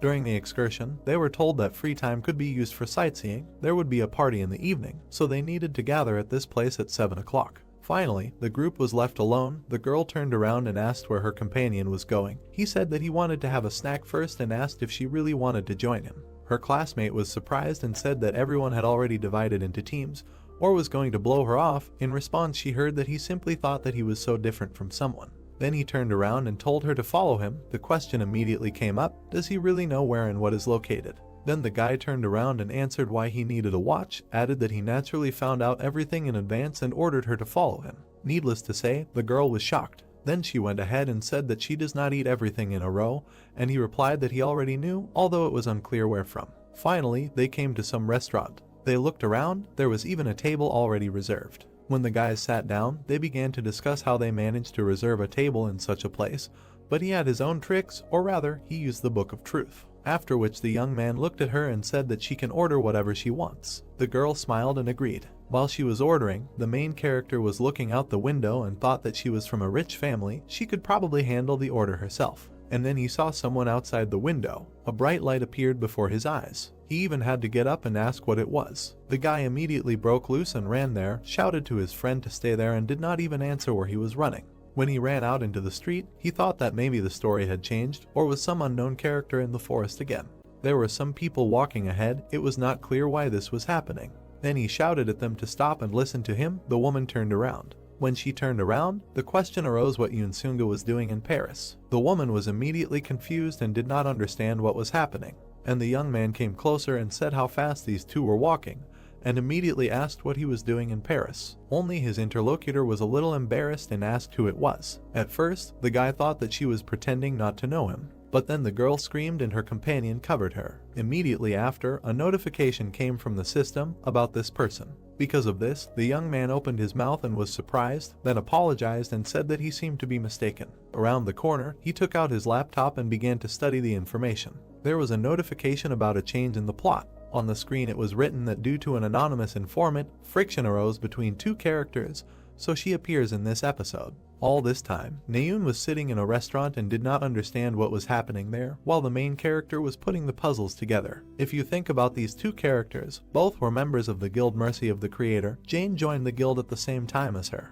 There the girls met. They completed tasks together, even became friends. And at the same time, many incidents happened. At times it was quite difficult for them. As a result, the girls became friends. One of them was quite stubborn, and the other was the only person she could call a friend. However, their friendship was destroyed. At the most decisive moment, Jane betrayed her. This happened during a serious fire. The girl crawled on the ground to her friend and asked why they did this to her, and the other one repeated the question with a strange face. Then she laughed and said that of course it was done because it was funny. Yoon Seung-ga looked up and looked at her in surprise. It seemed that it was Jane, a member of the chameleon group, a villain with a talent for stealing and disguise. And now the woman was coming to her senses after this meeting. A guy came up to her and handed her coffee. In response, he heard gratitude. Then he noticed that the deputy looked quite worried. In response, he received a question, "Is it true?" The girl smiled and said that on the contrary, she felt relieved. Finally, she could put an end to this terrible relationship. The young man did not understand anything. However, he said that the unknown reported that Jane would definitely show up at the party,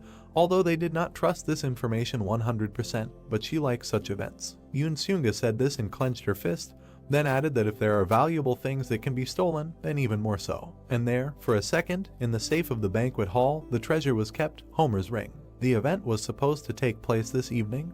The guys were discussing that today she should appear there to steal it. Meanwhile, the cadets left the restaurant. Naeun smiled and said that she had eaten very well, and Hajin came up to her and suggested that they split up, said that she probably wanted to watch something of her own. At that moment, he himself was discussing that the ball would start at 5 p.m. In order to find a good place to observe, it was necessary to study everything here in advance. His classmate waved her hand and said that she agreed. The guys also said a few words about how it would be better not to get lost. The girl turned around and asked who they thought she was. Finally, the evening came. Everyone was arriving at the house where the ball was supposed to take place. Inside, there was an incredibly beautiful decoration.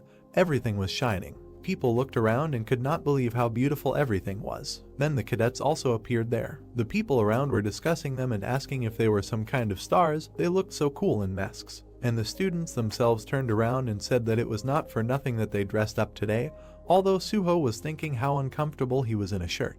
They stood inside and discussed whether they really came here not to dance.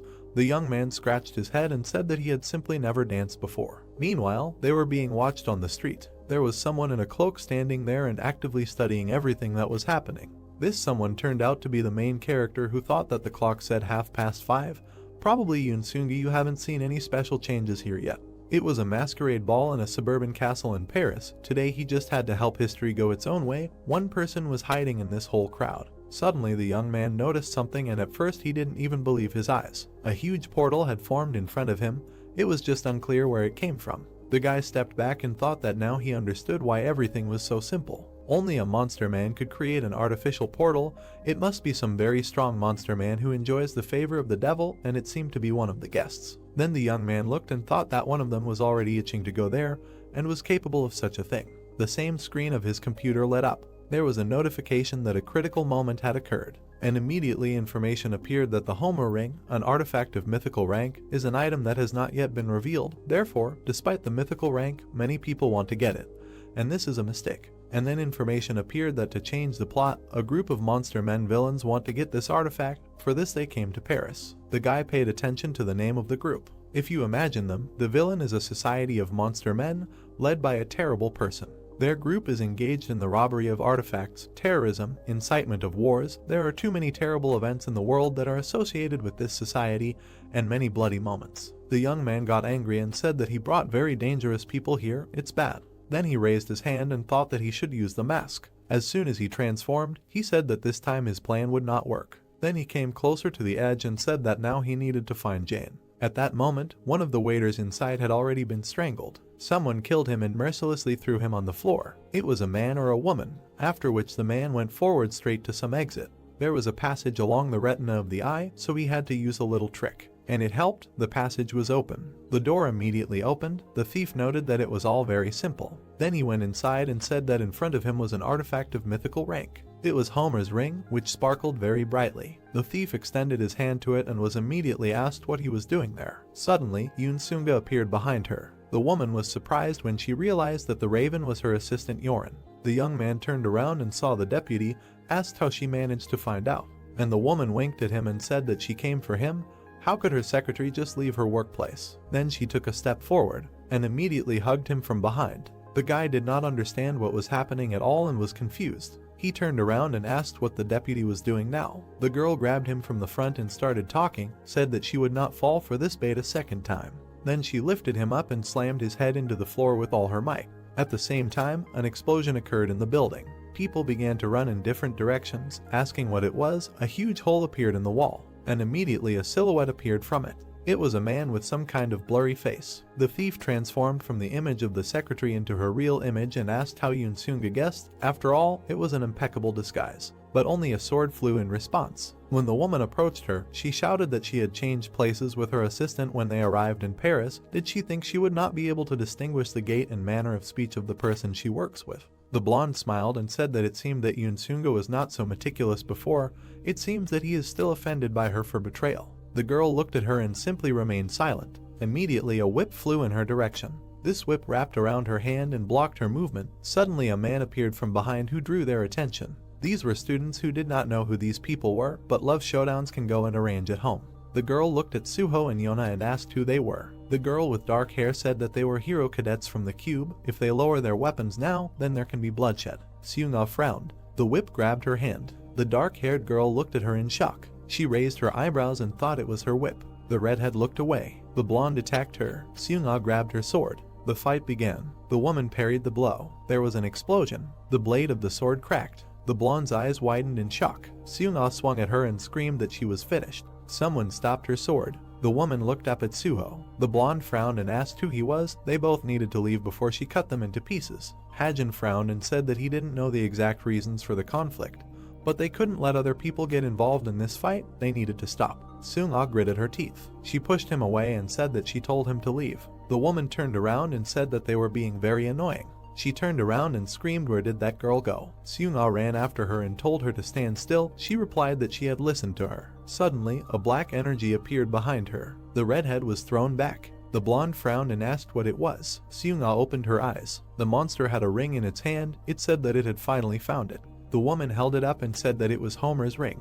Hajin was watching her from the street. He looked ahead and clicked his tongue. At this time in the city, Naeun grabbed her head and said that she was there again. She screamed that she had followed the map. Why did she come here again? What kind of stupid watch is this? The girl pressed the watch and said who invented it. We need to write a complaint to them right now. She cleared her throat and said that it was her father's company. Naeun frowned. Seung-ah didn't answer her. The girl said that she doesn't answer calls and doesn't even check messages. What is she doing there that she can't even look? The monster held the ring in her hand. The woman frowned and thought that it was a human monster. She lowered her head. The redhead pointed her sword at her and told her to give the ring to her right now. The monster narrowed her eyes and said that this thing is not suitable for people like her. She smiled and said that the ring will remain with the villains. Hajin watched her. He thought that if it fell into their hands, then it was lost and no combination of forces in the subsequent search would help. A gold matter appeared next to him. He thought that there was nothing to be done.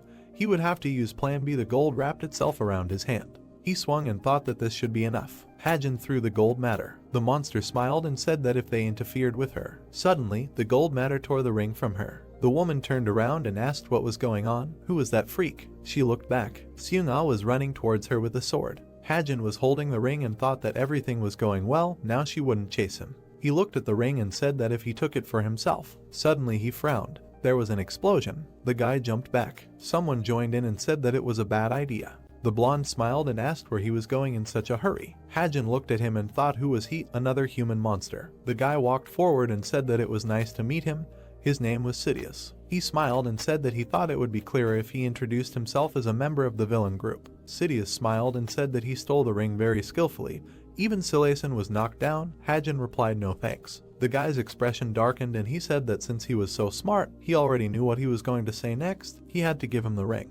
Hajin reached into his pocket and said that it wouldn't work. The blonde scratched his head and said that there were always special people who would butt in and mess things up. He pulled out a sword and said that there was nothing he could do. He would have to take it by force. A laser blade appeared from the handle. Hajin looked at it. Sidious struck. The building was engulfed in flames. The guy was lying on the ground. He turned around. His eyes widened when he was asked, which seemed to have scared him a little. Sidious smiled and said that it was a magic sword. One of them was worth several hundred million, and if you add the user's magic power to it, it would surpass even a low-rank artifact in power. It would be better to give him the ring if he didn't want to see it in action. The hero thought that among other perks that human monsters get when signing a contract, increased magical powers, this human monster must be an excellent user of a magic sword. If only he could do something with the sword. He looked ahead. The blonde began to attack. The masked man jumped forward. He was thrown back. Hajin looked at Sidious and asked him verbally he could just give it to him. He asked why he needed it when he could just kill and take it. The guy said that he just offered to negotiate.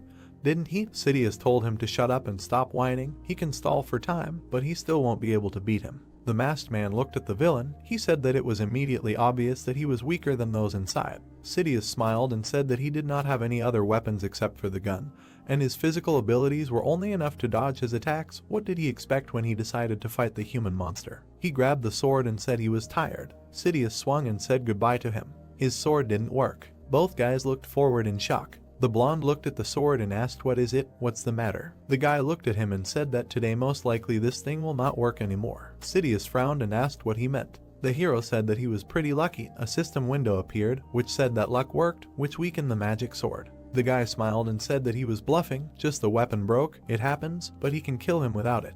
The masked man looked at him and asked that he did not even know. How was he going to do it? He thought that he had one stigmata left and he ordered to replace it with light magic. The guy disappeared from the roof. Sidious rushed at him and asked what kind of tricks. The guys approached. There was an explosion, and then everything was quiet. Naeun was killing zombies in the game. She wandered for a long time and eventually gave up, never finding the place of the ball. The girl looked ahead and said that the police cars were making some noise. Where are they going? She looked at her watch and said that no one even called her. Naeun thought about it. She tensed up and thought why she was so upset. The girl frowned and thought that she had strange thoughts in her head. The guy sat down next to her. She looked at him and asked where he was from, what he was doing here. The hero lowered his head and said that he simply had no strength. The girl asked him again what he said. Suddenly, the guy fell down. Naeun panicked and asked what was happening to him, or did it hurt? The guy did not answer when she called him. The guy opened his eyes. Everything was blurry. He asked what this place was. He looked ahead. A poster with the inscription "Exam Center" was waving in the air. Hajin looked ahead and thought that he had just gone outside after taking the exam. Suddenly, someone called out to him from behind. He turned around. Mom and Dad were looking at him. The guy looked at them and asked why they came. It was so cold today. Suddenly, the parents' faces changed when Hajin started saying that The hero started crying and said that he did poorly on the exam. He burst into tears. His mother asked why he was crying because of that.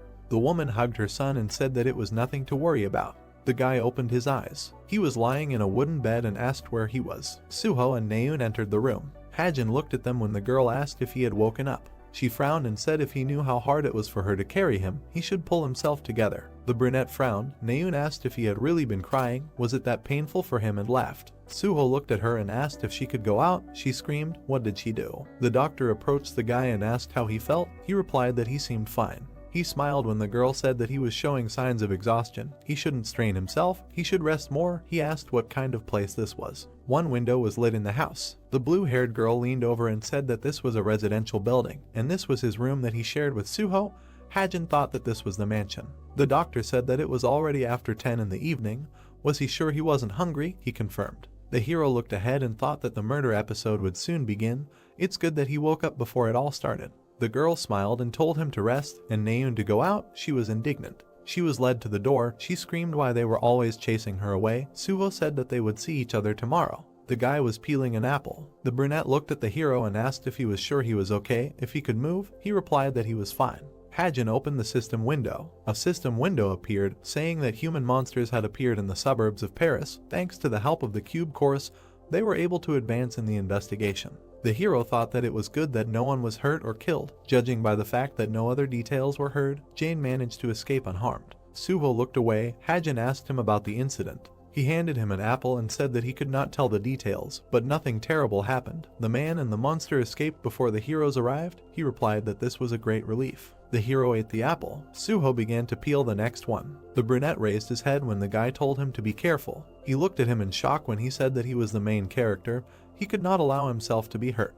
He thought that today, without any fear, he rushed to the woman. She was full of the determination of killers, and if the human monster had appeared a little later, perhaps the matter would not have ended with light scratches. Of course, it is understandable. Why did he act like that?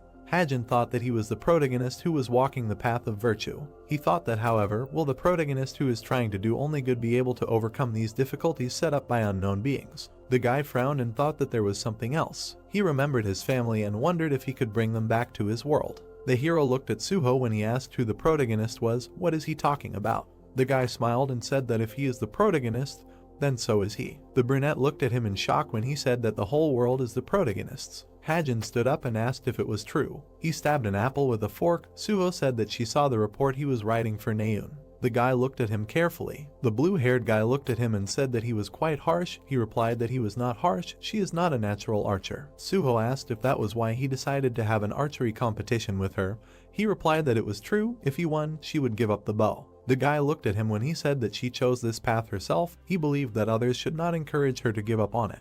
He lowered his hand and asked if he was offering to support her even if it was not right for her. Suho replied that not everyone can move mountains just because they were given good advice. What would he do if she tried her best but ended up failing? The blue-haired guy looked ahead and asked if he would take responsibility for himself. He asked how he could be sure that the bow was not right for her. Was he ready to answer for his words later? Hajin replied that he had thought much more than him and had been watching Naeun for much longer than the others. He looked at the guy and said that that was why he knew more. Suho looked at him in shock and asked again. He turned around and asked what he meant. Hajin started scanning the room and thought he was in trouble. He thought that one of the skills of the shooter is the ability to hide. She has learned it better than anyone. Naeun was walking down the hallway. The girl burst into the room. She blushed and said, "Oh my god, what kind of nonsense is he talking about?" Yonha looked at her. She got out of bed and asked, "What happened? Why was she making so much noise?" She replied, "Nothing happened." The blue-haired girl said that if nothing happened, then she should go to bed quickly. She was very tired.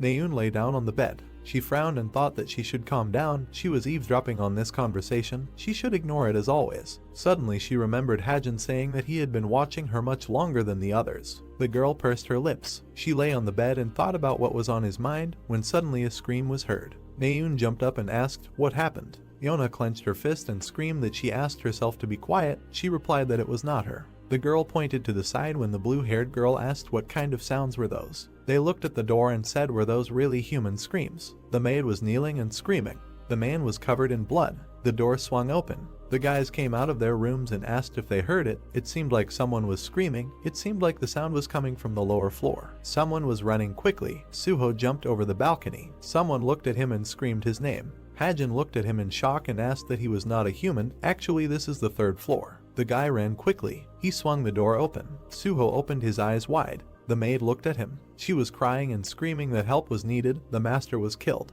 Master Bedell was lying in his bed. The girl asked how could this happen. She closed her eyes. Natasha exhaled and said that there was heavy bleeding from a knife wound to the stomach. The butler cried and said that it was definitely done by the owner's envious people. How could they do such a thing to a person who had sacrificed his entire life for others? Everyone looked at him in shock. Silence hung in the room. The doctor raised her eyebrows and suggested leaving. They should wait for the police and ambulance outside, and the cadets should return to their rooms. The guy reached for the switch. He turned on the light in the room. The girl turned in his direction. Hajin looked at her. Natasha asked why did he turn on the light. Everyone looked at him. He approached the deceased. The girl screamed not to touch anything there. She extended her hand and asked him to move away right now. The guy brought the gun to her face. Everyone looked at him in shock. Naeun frowned and screamed, has he really gone crazy? The hero held the girl at gunpoint and said that she was lying. He looked at the people and said that Bedell did not die. Hajin thought that the villain Berber did not die. He arranged it to avoid death and then jumped to the man as a monster and became the most terrible swindler. The guy looked ahead coldly. He thought that this role of the villain was written in the trope, so it is unknown what he can do in the future. It would be right to reveal it right now. The maid and butler looked at him in shock. The others also looked at him without understanding. Hajin looked ahead and thought that convincing the others would be quite difficult. It is unclear what other ambiguities may arise because of and in which direction this will turn the plot of the book. The guy remembered how Suho said that if he is the main character, then he is too. He smiled and thought that it is not necessary to think much to understand that some stupid kid will interfere with this uncertainty. The hero held the girl at gunpoint and said that Mr. Bedell is not dead. He is pretending to be dead, being in a state of deep fainting. Natasha frowned and screamed what he is talking about. She is a doctor and can determine that the gentleman is dead. The guy looked at her and said that firstly, such scars are too small for blows that wounded a person from the top to the bottom. He said that secondly, there is too much blood, usually a fatal blow falls on the heart, but now not only the entire mattress but also the floor is soaked in blood. The guy pressed the watch and said that now is the most decisive. Bayoon looked at him in shock. Hajin showed the system window, in which a portrait of Berber. He said that he is included in the international list of fraudsters who are wanted. He looks very much like Mr. Bidel. The doctor frowned. Without turning around, she turned to the butler and asked if he called the police and an ambulance. He confirmed. The girl smiled and said that then there was no point in guessing here, they would just ask them, because the conclusion of the experts was much more reliable than the guess of some cadet. She turned to the others and suggested ending this conversation until the police arrived. The hero cocked the gun. He pointed it at the old man. The girl turned around in shock and screamed, what was he doing? Hajin pointed the gun to his temple. Everyone in the room started screaming, what is he doing? The hero turned around and said that he counted to 3 and shot. Mr. Bedell was dead anyway, so why worry? Natasha looked at him in shock when he said 3. She turned around and screamed at them to listen to her. Someone had to stop him. He was already a corpse. There was no need. The guy brought the gun closer to the old man and said 2. The girl looked at him and said that they had already called the police. What else did he want? He had to lower the gun right now. He looked ahead gloomily and said 1. Natasha screamed. She ran forward, and she covered the old man with her body. She screamed, don't shoot. The girl cried and said that it was her father. She asked him, don't shoot.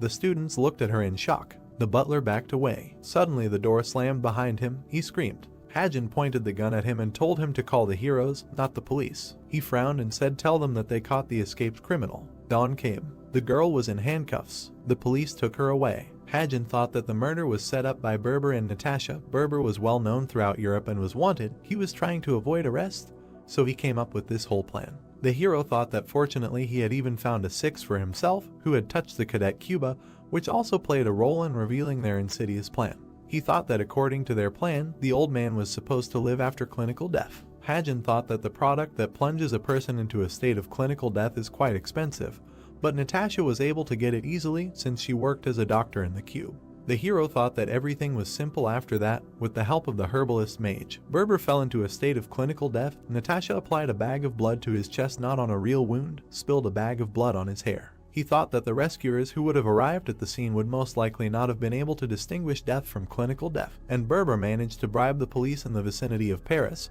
so during the transportation they planned to replace the old man with a pre-prepared friend of another person similar to him. Hajin thought that after this, the cadet at the cube simply stood to give testimony as witnesses. It is not worth saying that the very fact of studying in the cube already inspired confidence in their student. Thus a person named Berber would be listed as dead according to the documents, but in fact he would simply continue to live under a new name. The guy thought that this would not work now. His laptop said that a man named Berber was currently under arrest by the heroes of the French Association.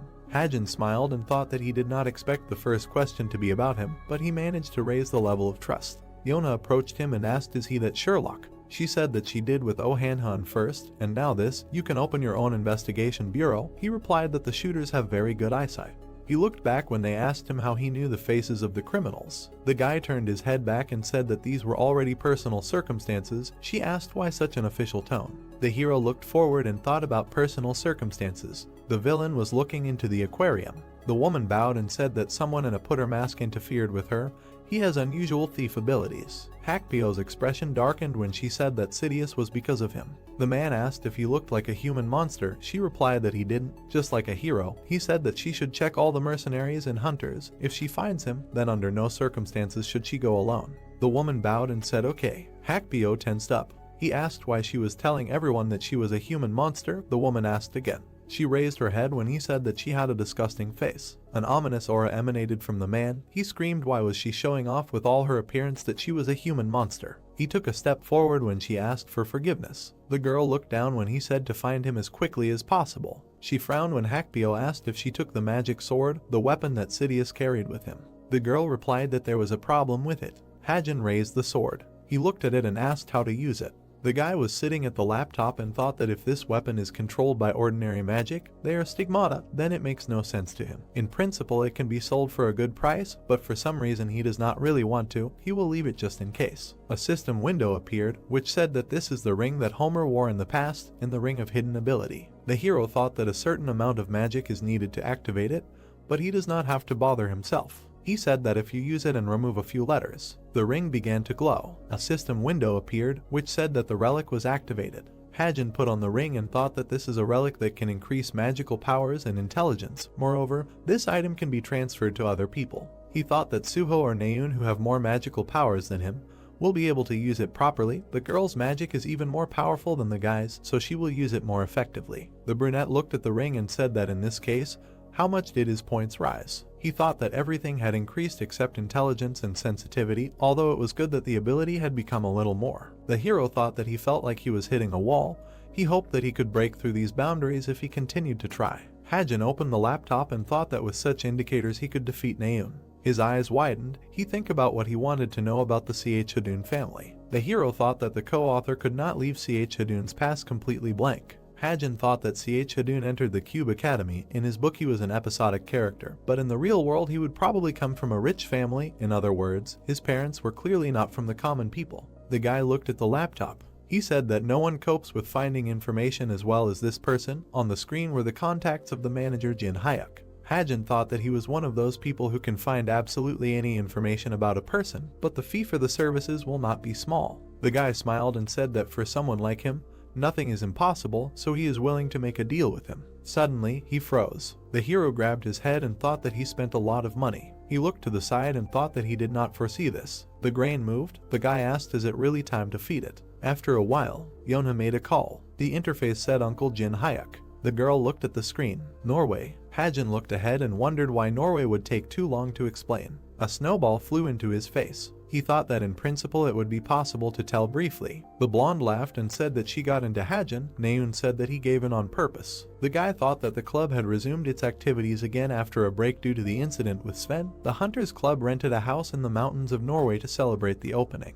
The girl smiled and said stop fooling around. Now she would tell them about the rules of the event. She said that the senior cadets placed flags with numbers all over the forest. Depending on the number there was a prize. The students smiled when she said that there was a virtual reality device, coupons and many other good prizes, so they should try to find them all. The girl told them to go out one by one to draw lots. Naeun squeezed the sheet of paper. She looked away and asked did he really set it all up. The girl walked forward irritably and told him not to get in the way of her feet. He told her to be careful. There are boar traps down there. A scream was heard. The heroes walked forward. Naeun asked if he was cold in such a thin coat. It would not take long to die from hypothermia. Hajin looked at her and said that this coat had a heating function. The guy thought that this was literally a coat, which had a lot of functions. A system window appeared, which said that this was a royal black coat jacket with a top-level temperature regulator. The hero thought that this was a gift from Rachel. He could never buy such a thing himself. She said that this was her gratitude for his help during the midterms. Hajin cried and thought that she was very kind. It was necessary to create hundreds of such characters. Naeun pointed to the mountain and said that there seemed to be a flag there. The guy said that it was true. This is first place. He frowned and asked why he was in a place where there would be such idiots who would climb there. Naeun was already climbing the rock and asked what he said. Let him come here faster. The hero reached into his pocket. He took out a dagger. The girl looked at him and asked what is he doing? Does he really think that it will be enough to tie a knife to a rope and throw it there? The guy swung and said that naturally a simple rope would not do.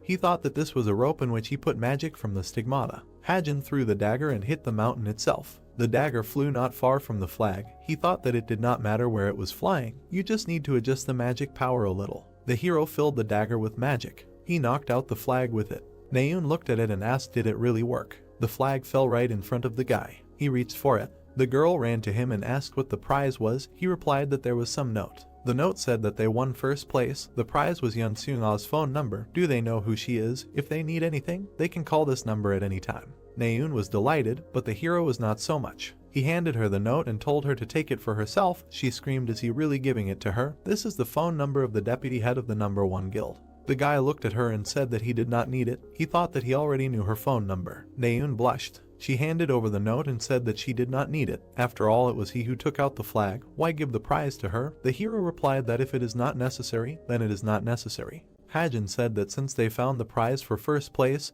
they need to go back. She agreed. After a while, the girl tapped her finger on the pen. She remembered how she asked how he knew the faces of the criminals, and Hajin replied that these were already personal circumstances. Yona frowned. She thought that Berber mainly operated in Europe. There was nothing to connect him with. She would rather believe that he was specifically looking for information about international criminals who were wanted.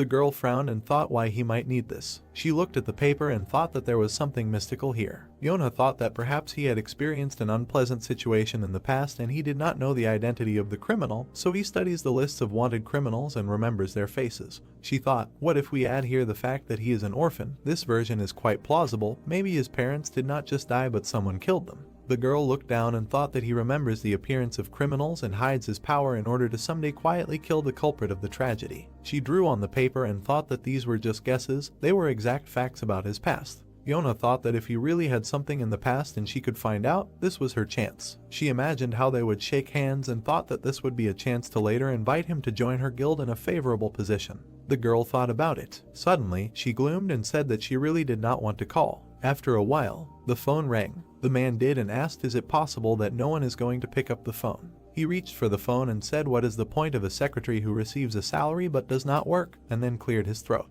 Jin Hayek smiled and said that they called his office, objects, people, information, they will find anything. He looked away when the receiver said hello, uncle. The man smiled and asked who it was, is it really his niece, what is the reason for her calling? Jin Hayek looked at the phone in surprise when Yona said that she came to him on business, she needed to find one person. The girl looked at her watch and said that his name was Hajin. He is 17 years old. A contestant in Cuba, she wants to know everything about his past. With his abilities, he will surely be able to get this information. Hajin was holding flags in his hands. They asked him did he really take first place. Yes, he is lucky. He should have looked faster. The guy smiled and thought that the prize for fourth place was more useful than first. The prize for fourth place is a virtual reality device. They told him that he is a good boy, and now they will go eat. The food was being cooked. The hero looked at the guy and said that he will fry the rest, and he can rest. He left and whispered what's going on, rumors say otherwise. Hajin thought that his aunt ran a meat eatery, so now he knows how to fry meat perfectly. The girl looked at the cadets and said that the final exams are coming soon.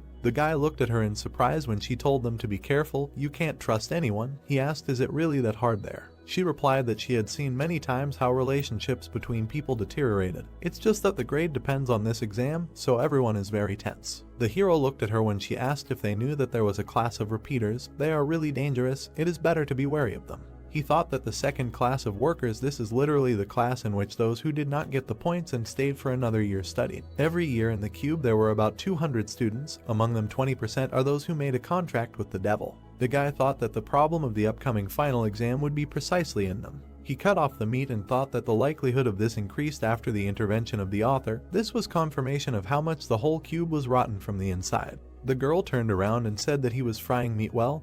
Let him rest and eat himself. He replied that it was okay, he had already eaten while frying. The students ate with appetite and said that it was very tasty. Hajin thought that they liked the fire meat so much that they became very friendly. He really does it well. The girl said that they all had a delicious dinner today. There will be no evening hunt, they just need to rest. Naeun pointed to herself and said that she was a civilian. Everyone pointed at her. The girl clenched her fist. After a while, Hajin smiled and said that he had not laughed like that for a long time. Suddenly, a notification came to his laptop. A system window appeared, which said that there was a certain swindler named Jerome Muller. He was a financial manager until he ran away with the money. Could he find out where he was? He would send photos and information as a file. The hero thought that judging by his German name, a previous client recommended him. He looked and said the Book of Truth. The book told him that Jerome Muller had been walking around the outskirts of the city since yesterday. He had disguised himself and disappeared from the hotel, after which he changed his appearance again and appeared in the very center of the city. Now he is. Hajin said that his head was spinning. Money is good, of course, but after using the skills, he doesn't feel very well. The laptop screen showed that Jerome Muller was currently in a cafe in the suburbs of Berlin. The client paid him 5 million points. Hajin closed the laptop. He looked ahead and said how beautiful it was here. The guy raised 2 fingers. He raised his eyebrows and said for sure he doesn't smoke. Hajin thought that it seemed like he had been smoking half a pack a day for 5 years, but when he got into this world, all thoughts of secrets immediately disappeared somewhere. Naeun came up to him from behind. She frowned and asked did he really smoke. The hero asked when she appeared here. She scared him a lot. She answered that just recently. He frowned when she said that he looked like a real bandit, and now it turns out he also smokes. Maybe he has tattoos. The guy was irritated and said that he did not have any tattoos. What kind of bandit? The girl studied him carefully. Hajin looked at her in shock when she asked if he was sure that he could defeat her. The redhead looked at him tensely when he asked if she was sure that she could give up the bow if she lost. She thought about it. Naeun scratched the back of her head and said that in itself it seemed impossible to her, so she had not yet thought about what would happen next. The guy asked if she would cry if she lost. She almost burst into tears today. He remembered how she cried when everyone said that she was mafia. Naeun said that she was not going to cry, it was just that they conspired and constantly pointed at her. The hero looked at the system window with confusion when the girl said that they wrote about him in the newspaper. Did he know? She said that Yona showed her this. They call him the Korean Sherlock there, they write everything. The girl raised an eyebrow and asked what kind of Sherlock is he. He always teases her and also indulges in smoking. The guy told her to go to bed. She ran away and said that she was going without him anyway. The hero wondered what kind of kindergarten this was. Naeun stopped. She turned around and asked what do cigarettes taste like. She suddenly became curious. After a while, snow fell on the guy's hat. Jin Hyuk looked ahead and asked how much longer to wait. He was already at the limit. The man looked and said that a little more and the magic will fade. The woman was carrying a child. She left him on the threshold of the temple. The detective raised an eyebrow and said it was a baby. Suddenly, reality began to distort. He thought that the density of the past was too high. Jin Hyuk opened his eyes. He found himself in his office and asked who she was. Letters were pouring out of the door. Dust was settling on the floor. Someone was walking down the hallway. A bored guy glanced at him. The detective took off his hat. He asked him, is he really the director? The brunette looked at him and asked how he liked the object. He replied that he was quite unusual. Jin Hyuk ran happily and said that he first needed to go to the restroom. After a while, the man said that the object was 17 years old. He grew up in an orphanage. He returned the day he was abandoned at the shelter and was under surveillance all night, but he did not see his parents. Some girl brought him. His assistant asked again. He confirmed that it was a little girl. Jin Hyuk looked away and said that nothing specific was known and the past was unclear. In order to find out the details, it was necessary to maintain a full state. He sighed and said that he thought that it would take some time, although this was a request from his niece, but he could not do it for free. The guy covered his nose and said that he would have to do it anyway. He handed over the letter and said that there was another order to find out his personal information. The guy said that the new customer is a member of the Purple Banquet, the highest rank Red Diamond. The man asked in surprise, is he really the same rank as him? He studied the papers in surprise. The detective said that the rank is Red Diamond, and also the letter is in a very respectful form, plus such a large advance payment. He thought that there is no doubt this is a request from the Chameleon Group. Jin Hyuk smiled. He said that this Hajin is really hiding something. Friday, Suhaik frowned and said that there are 4 weeks left until the final exams. He looked at the students and said that the practical exam will be very different from the one that was in the midterm session. They will undergo a test of all their knowledge that they have acquired during this family, so they must prepare for it properly. Hajin looked ahead and thought that unlike the midterm exams, which were more like entertainment, the final exam will not have an equipped examination field and there will be no spectators. He thought that the exam would last a week on a remote island in Korea, a comma in the form of a survival test among monsters and beasts. The guy frowned and thought that if the co-author interfered, then there might be changes here too. His head was already hurting.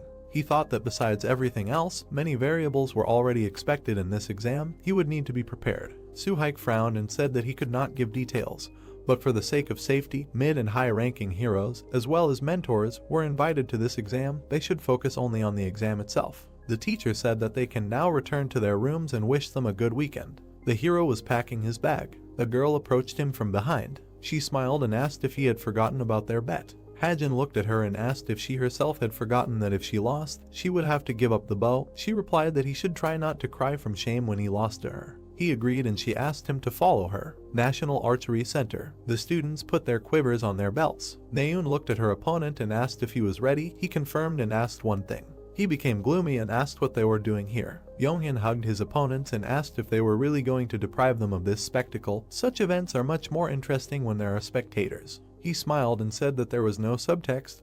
They just came to have fun. Hajin thought that he was not even ashamed of what happened last time. Suddenly, someone grabbed his hair. Jonghak smiled peacefully and asked if he remembered correctly that he said that if Naeun loses, she will throw the bow, and what will happen if he loses? Will he really leave the cube? The girl kicked the guys and told everyone to fuck off. They begin. She said that their goal is to hit the target. The redhead asked if he could see that device. Targets would jump out of it. She looked at the guy and said that they would start from 100 meters. With each hit they would increase the distance by 50 meters. The girl smiled and said that that was all the explanation. Well, is it really that difficult that he got scared? Hajin looked ahead and said that he thought it would be more difficult. She replied that they would see how long he could hold out. The opponents got ready to start. Naeun looked ahead and said to take a shot. Targets jumped out of the device. They flew into the air. The girl took a shot. The target split. She grinned. Naeun turned around and said that 100 meters is easy, what is it worth? The guy smiled and apologized. He said that he couldn't shoot from surprise, let it not count this time.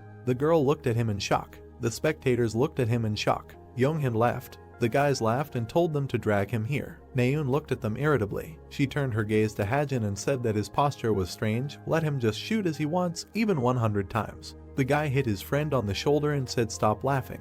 Hajin took aim. He looked forward seriously and thought that Naeun had a standard posture, but it didn't matter to him. The hero thought that the best is not the one who has perfectly mastered the standard technique.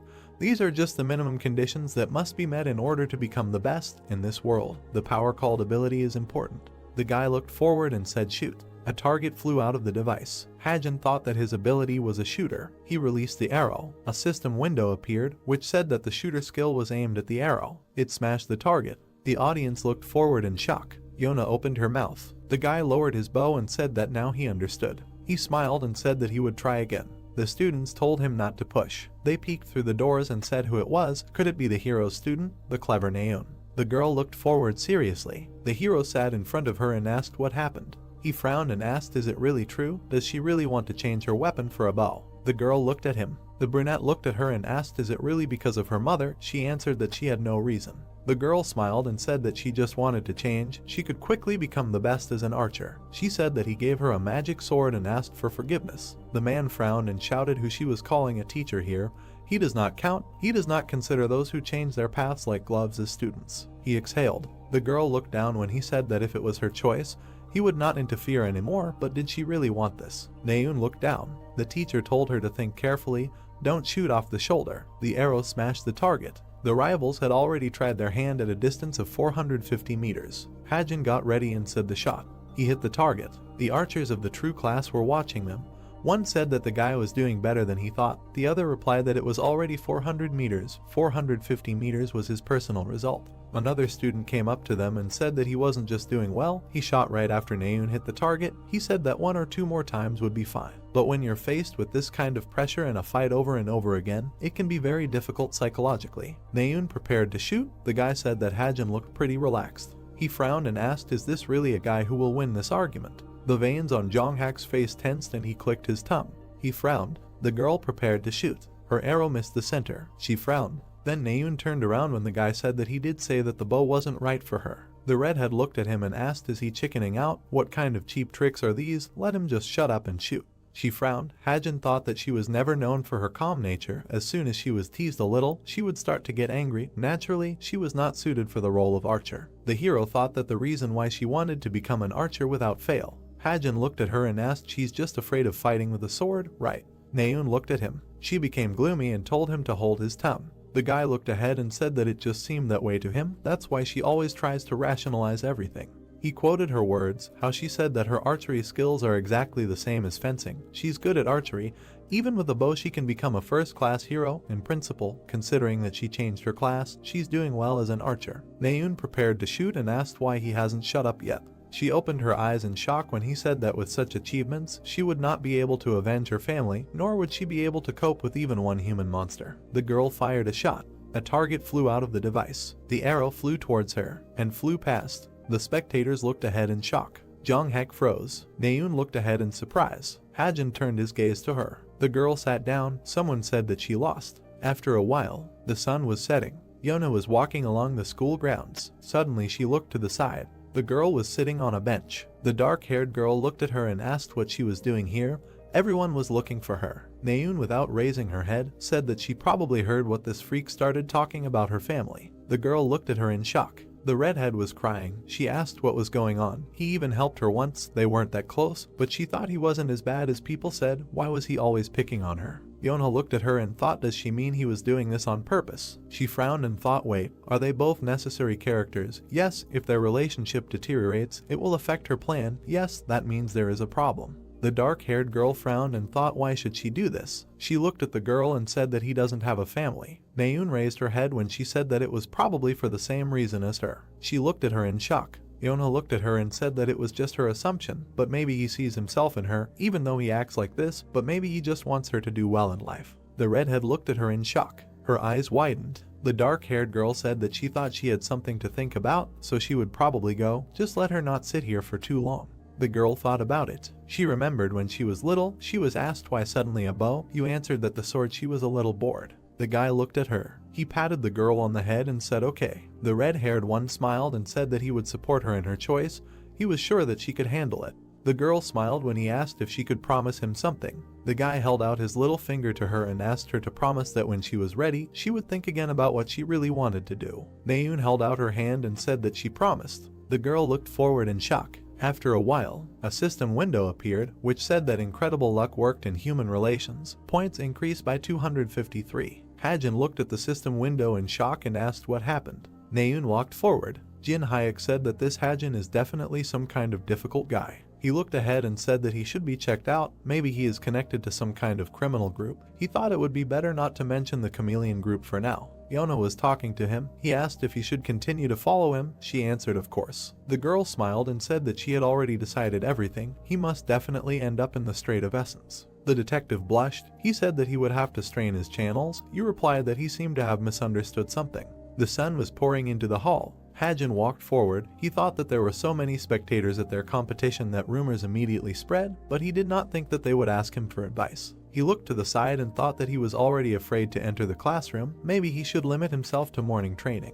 The guy looked around the corner and thought who else was here at this time. His eyes widened. Naeun was holding a sword. She turned around. The girl blushed. The guy looked back and said that she looked like the one who trains. She asked, is it really impossible? She looked at him angrily. Hajin looked at her and said about her hair. She asked what was wrong with her hair. He pointed a finger at her and asked, did she really cut her hair because of that bet? You answered that she was just hot. Does he really think that she would cut her hair because of that? He smiled and said that it suited her. Did it make her cooler? She opened her mouth. The girl looked away. Hajin pointed to the side and said that he would also go train. She watched him go and thought that he said that he was originally a swordsman. The guy walked towards Tyr. Naeun looked at the sword and asked what did he feel when he gave up what he had been doing all his life and chose another weapon. She frowned. Her sword was engulfed in green flames. A column of energy rose from it. The girl calmly looked at the hilt. She smiled and thought, great, it already reaches the ceiling. Naeun remembered being asked if she was really going to shoot a bow like that. She had felt it herself today. The girl looked up.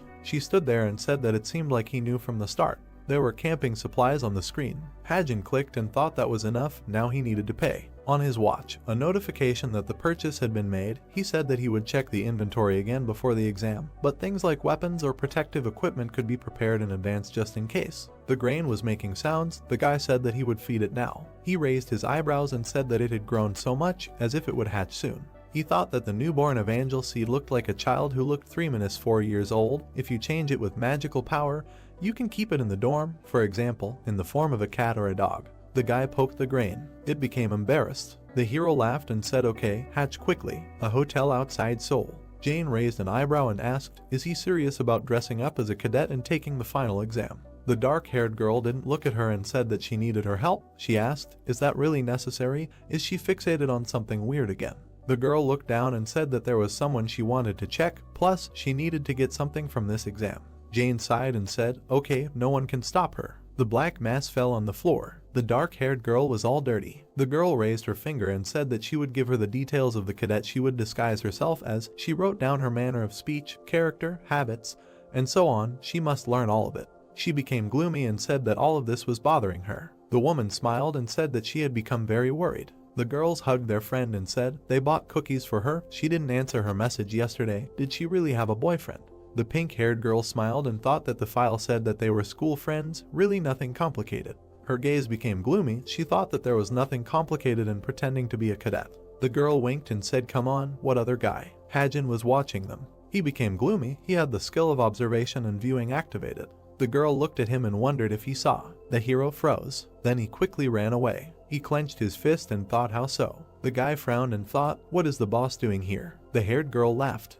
The written exam was over and it was time for the final session. The cadets were happily walking along the deck. The protagonist looked closely at the girl with the bob. She was laughing with her friends. The guy knew that the boss had infiltrated the cube under the guise of Seo Yi-jin. He thought that after the midterm session she would no longer show up at the academy, but unlike the plot, she reappeared. For some reason, the young man followed her everywhere and at the same time increased his points. The pale brunette watched the girl. Earlier, he even tried to start a conversation at the vending machine. Then Yi-jin handed him a can of cola with a smile. That was all he managed to get. The soda is still in his refrigerator. The hero narrowed his eyes and assumed that the girl wanted to watch Suho and Jonghak a little longer. The coach frowned and attracted everyone's attention with his voice. The students lined up, and the man said that the rules for the final exams were simple. For 5 days, you need to survive on the island that was visible ahead and earn points. They can be obtained in several ways, by destroying monsters or taking them from other cadets. You can also resell your points to others. The man added that if they want an even better grade,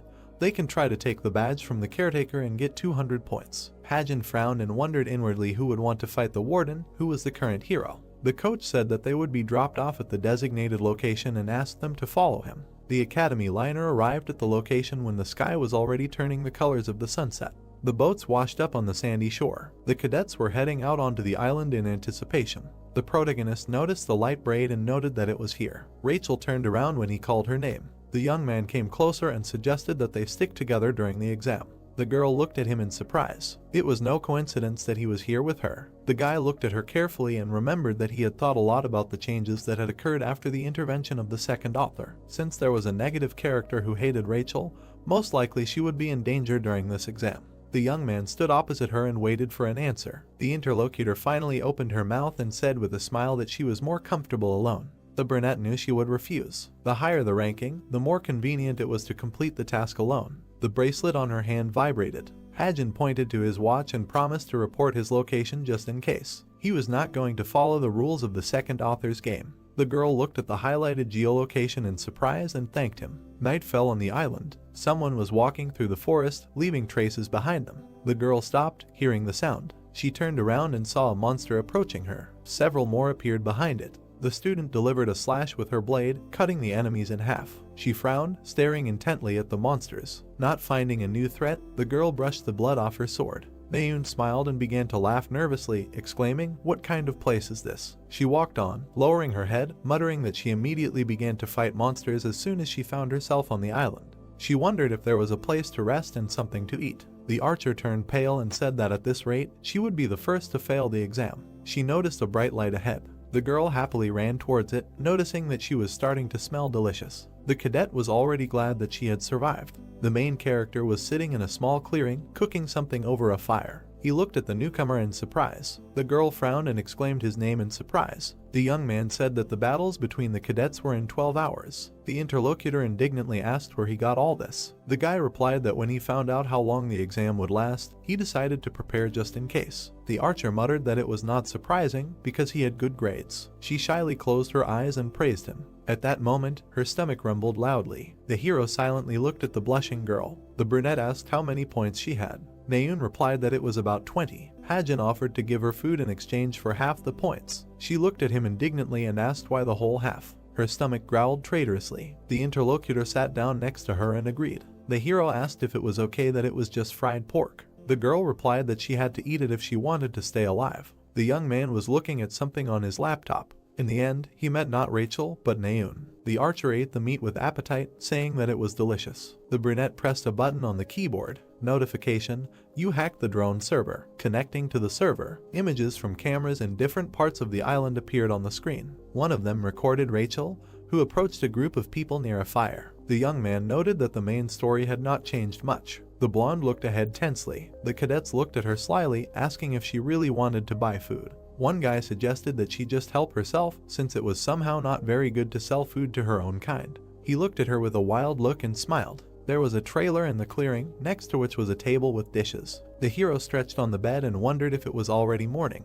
He sleepily looked out the window and assumed that it was a polar night, since the sky was still dark. The guy looked at Mayun, sleeping on the floor in a sleeping bag. The brunette looked at the egg on the pillow. He stroked it and asked if it wanted to eat. The cadet picked it up and was touched. Hajin put it in his pocket and asked her to sit there while he was busy. The young man looked at the sleeping bag and asked if the archer was still sleeping. He got up and said that he needed to pack up the tent, but there was no answer. The hero tugged the canvas and decided not to wake her, but the tent still needed to be taken down. From this moment on, battles between cadets are allowed. It is better to get rid of dangerous characters first, but do not kill anyone. Those cadets who, in his opinion, have become human monsters are not yet. The contract that a human monster makes with his own kind is different from the contract of a demon and a human monster. In the former case, the human monster who made the contract is just a pawn, treated as a consumable for experimental purposes. But, since the human monster is replenished with magical power from another human monster, the contract is considered more flexible and the possibility of getting out of control can be eliminated.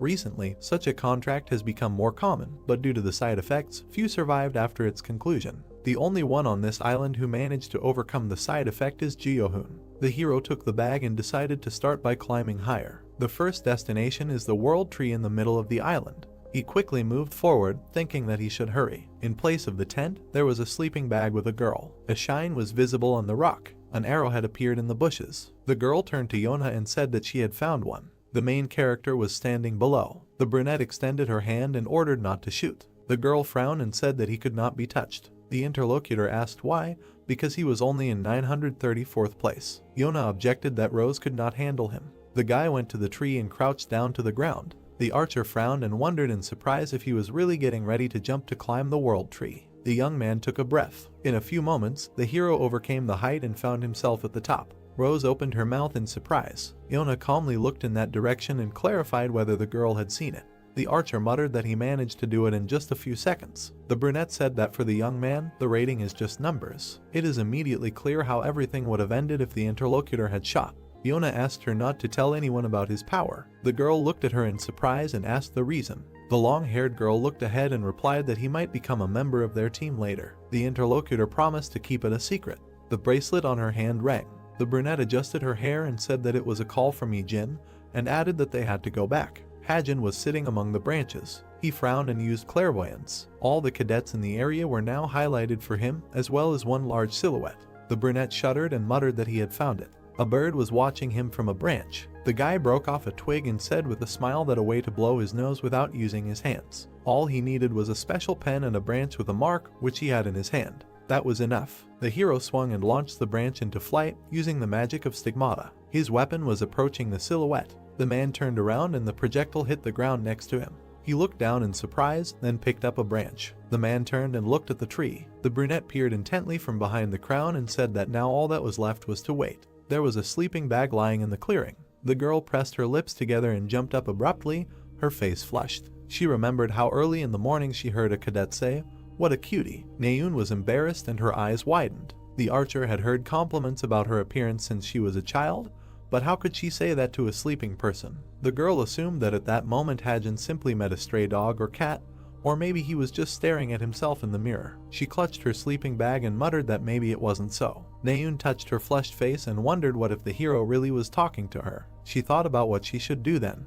Hajin looked away. He scratched his ear and muttered, "Is there a dog barking somewhere?" The stars were still shining in the sky. Rachel was walking through the forest surrounded by other cadets. She nervously looked ahead. The girl had joined the second-year team last night, where Yohun was a member. They refused the points she offered, simply shared their food and even asked if she was uncomfortable. The blonde pressed her lips together. For some reason, she felt uneasy here. The other cadets were fighting for grades, and they weren't even trying to earn points. They didn't even care how many points the others had managed to collect. Rachel frowned and thought that it was as if they were more focused on her than on the exam. The girl stopped and thought that this looked suspicious and that staying here was a bad idea. She decided that she should have joined Hajin. The blonde flinched when the guy in the tree called out to her. He bared his teeth and said that he had found a grizzly bear worth 10 points. The archer suggested that they catch it together since they couldn't do it alone.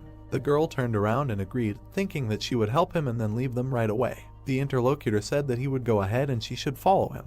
The blonde moved forward, glancing sideways at the other students watching her. The girl hoped that she could leave without attracting attention. The guy stopped abruptly. He pointed and said that it was here. The archer added that there was definitely a huge bear there. In front of them on the cliff stood a man in a hood. His face was distorted by an ominous grin. Yohun said that this did not look like a caretaker. The blonde shuddered and widened her eyes. She quickly pushed her companion. The enemy extended poison spikes. The girl jumped, knocking Yohun down with her and exclaimed that it was dangerous here. She looked back at the furrows left by the enemy in the place where they had just stood. The enemy was approaching with a smile. Rachel did not think that human monsters would appear here. She looked at her companion and decided that she should find cover before it was too late. The girl asked if he was hurt. The guy grabbed his arm and exclaimed that it really hurt. The blonde looked at him questioningly and muttered that there was no blood visible. the interlocutor exclaimed. Is this really a human monster? Rachel looked dumbfounded as he blew up and quickly ran away. The blonde exhaled and said that he was a bad actor. She pointed her sword at the enemy and said that it was not for nothing that something was bothering her. The girl frowned and said that she never thought that human monsters would be interested in the cadets of the cube.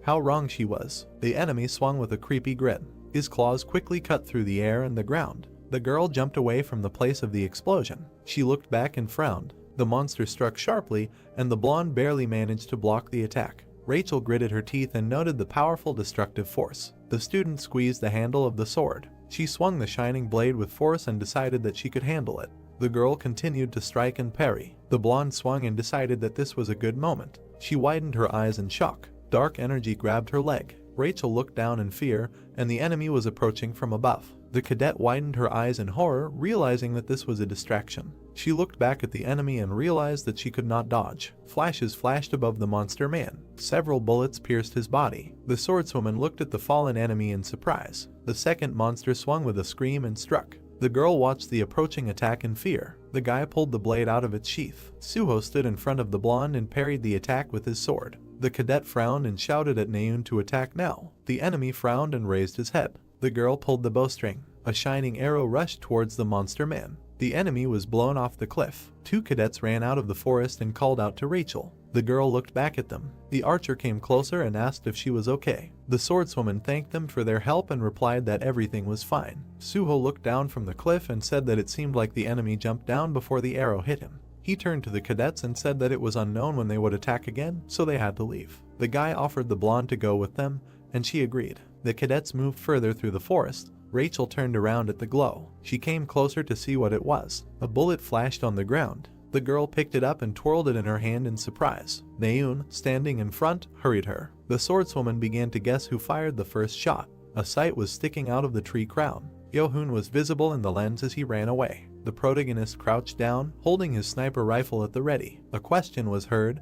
Did she finally decide to switch to a sword? Naeun was sitting on a log by the fire and was surprised to hear this question. Blushing, she shouted that she took it as a secondary weapon. She just thought that it would be difficult for her if she stubbornly used only a bow. The guy laughed, pretending to agree, and Rachel looked down sadly. She thought that among everyone she knew, he was the only one who used a gun. And she never saw him with a sniper rifle, but how did he know that she was in danger? Why did he help her? There was a bullet in the girl's palm. She wondered why he didn't show up after saving her. Rachel's eyes widened, squeezing the shell in her fist when she heard her name being called, and probably not for the first time. Naeun looked at her friend and said that she suggested that they team up. It would be easier to pass the exam together. What would she say? They and Suho. The blonde responded uncertainly. The blue-haired man was surprised to see her get up, apologizing, saying that she needed to go, and he objected that the danger was not over yet. It was better for her to stay close to them. Looking at him, the blonde replied that no, she needed to meet someone. The screen said 22 points. The hero said that Naeun gave him 12 points and he got another 10 for killing the monster. Hajin was squatting, looking at the notification on his smartwatch, and chuckled, saying that if he wanted to be safe, he needed to get about 50 points. He stood up on his knees and continued that in order to do this. Looking ahead in surprise, he continued to think, how many more monsters would he have to kill? In front of him was a girl with a short haircut. She looked at him with an indifferent look, and the guy mentally recognized the boss. He wondered, why was she here? Did she decide to fight him? Looking at the girl in amazement, the brunette thought that he would not be able to defeat her. Maybe he should run away while he had the chance. No, he needed to calm down first. She probably came to observe. The worried guy asked what she was doing here. He mentally hoped that she was not going to attack him. However, the boss in the body of the student took out her sword. Hajin mentally cursed, thinking that she was going to. He smiled sweetly, but inside he was just crying. Having pulled in the sword, the girl ordered him to take out the weapon. Thinking, the hero realized that he had 0 chances of winning if he entered into battle with her. A shining cord slipped out of the guy's sleeve. He asked, a weapon? What was she talking about? And he thought to himself that an important condition for winning a duel between cadets is. The thin cord fell to the ground. Hearing that he knew what she was talking about, Hajin replied that, to be honest, he had no idea. The girl standing in front of him said that if he didn't take out his weapon, he wouldn't leave her a choice. The guy waved his hand while the cord was moving and offered to explain what was going on first. Di-Jin turned her head, saying that he was going to waste time on empty chatter. The thin cord wrapped around the bracelet of the smartwatch, removing it, while the girl said that in this case, she would assume that he did not mind if she attacked him. The brunette looked ahead intently, thinking that he was ready. He took the watch and hid it behind his back. The girl looked at him in surprise, asking that he was going to surrender. Hajin held the watch with a slight smile, hearing that the watch resembled hers. The girl stared at him, then at her empty hand. Her indignant cry was heard. The brunette brought his finger to the device, saying that the duel between cadets is won by the one who gets the opponent's watch first. She knew that, right? If he presses them now, she will be disqualified. The watch is activated by a fingerprint. Among the trees, shouts of abuse and the words of the guy were heard. She attacked him, not knowing what he was capable of. Let him not be afraid. The watch flew into the hands of the discouraged heroine. Smiling, Hajin said that this time she got off easy. The girl, taken aback, asked again in surprise, got off easy. The brunette rushed to run away, saying goodbye, while she, holding out her hand, tried to stop him. Lee Jin watched the guy and asked Jane, did she see that? The voice asked, did she see what? She apologized for being distracted for a minute, and then exclaimed, there was no one on the path anymore. The boss answered that it did not matter. She thought that despite the fact that most of her emotions were turned off due to the Jane's skill, she could not believe that a 17-year-old cadet planned everything so quickly and carefully. Looking at the pattern on her wrist, she thought maybe she should have activated one of them. Steam was coming out from under the lid of the pot. Hajin sat by the tent, rubbing his shoulder aching from overexertion, and said that this scared him. He definitely wouldn't have been able to defeat her. He should probably be glad that she was under disguise. Looking at the weapon in his hands, he said that it was good that in this confusion he was able to find a place for a tent. Since he was safe now, he would eat first and then use the points. A screen appeared in front of the hero's face when he said that he could easily spend the points he earned on. Without finishing, he turned around, noticing something, and then exclaimed, Rachel. The blonde looked at him in surprise, standing behind the bushes, and said that here he was. Hajin stood up, asking, was she looking for him? The girl hesitated. She stared at him, saying that about this, but she was interrupted by a loud indignant sound of her hungry stomach. A guy's question was heard from among the trees, did she want something to eat? The girl asked embarrassedly, is it possible? She would repay him with points. The heroes were sitting by the pot standing on the fire. Rachel looked at the guy and asked him what he was doing alone. He replied that he was wandering around trying to earn points. The girl looked down and Hajin crossed his arms, thinking that she seemed to have a lot of questions. He was a little embarrassed to admit that he saved her. The clothes on the blonde's neck were torn and there were traces of blood. The hero thought she was hurt. He thought it was normal since she was fighting a human monster. He said out loud that it would be ready soon, you just have to wait. A delighted exclamation was heard. Hajin was surprised to see Evangeline's seed pull his pocket and asked what was wrong. Let it not stick out. The seed jumped out of his pocket, leaving a swift trail. Rachel, with a mug in her hand, sweetly asked how he was able to prepare all this when the seed quickly jumped down her collar. Hajin stretched out his hand in shock. The blonde was surprised, accidentally spilling the drink. Frightened tears appeared in her eyes, and then her deafening scream was heard among the trees. A seed with a red pattern lay on the girl's palm. Burning with shame, Hajin covered his red face with his palms and mumbled that he was sorry. It was his pet, that is, more precisely, an almond. The embarrassed heroine asked again, and he explained that he wanted to say that his pet was a seed. A surprised question was heard, shouldn't he grow it in the ground? Why does it fly? The guy extended his palm to the girl's hand and asked her to return it, promising that he would do so. It was a very awkward moment. Not knowing what to do with himself from awkwardness, the hero offered to eat, and the blonde clutching her braid agreed. Opening the lid, Hajin looked up when she called him. Rachel shyly clutched her hair in her hands and said that she knew it was too late to propose, but would he like to team up with her? Blushing, she explained that it would be easier to take the exam together. Looking at her, the brunette noticed that she was saying the same thing as Naum. The girl's mouth dropped open in surprise, asking if she had already proposed this to him. The guy replied that she hadn't really, but he would be happy to team up with her, and he thought to himself that he just knew history. Sitting in a timid pose, Rachel asked, really, it's great, but she isn't a kind of team. Holding the instruments, the guy asked what she meant. Remembering the guy's face, she asked if he knew Yohun. Looking at her with a smile, Hajin said that she didn't need to worry about him. The hand raised a wooden stick. Words were heard that everything would be fine. A figure with a spear sat on the stone near the bodies. The enraged guy broke the stick with his fingers. The hero told her to just join him. Above the pedestal, a tall gray tower with shining elements hovered. It was the observation tower on the northwest side of the island. Seung-ah stood with her arms crossed. A man approached from behind, calling out to her. Coming closer, the brunette asked her what she was thinking about. Closing her eyes, the woman answered, Hajin. The man scratched his head in surprise and asked who it was, decided to switch from Suho to him. Looking at him, Seung-ah answered that Suho would always be her favorite, but she had received quite interesting information. 2 days ago, she received a secret report from Yonha. She presented a thick folder with the report, saying that in it she reported that Hajin's abilities were superior to Suho's. Of course, there was still a chance that the information was false, but they had observed Hajin's unusual abilities more than once. She imagined the guy shooting at the enemy and continued, for example, how he used light mana. The woman smiled a little, thinking that it was not a sin to let such a cadet deceive them at least once.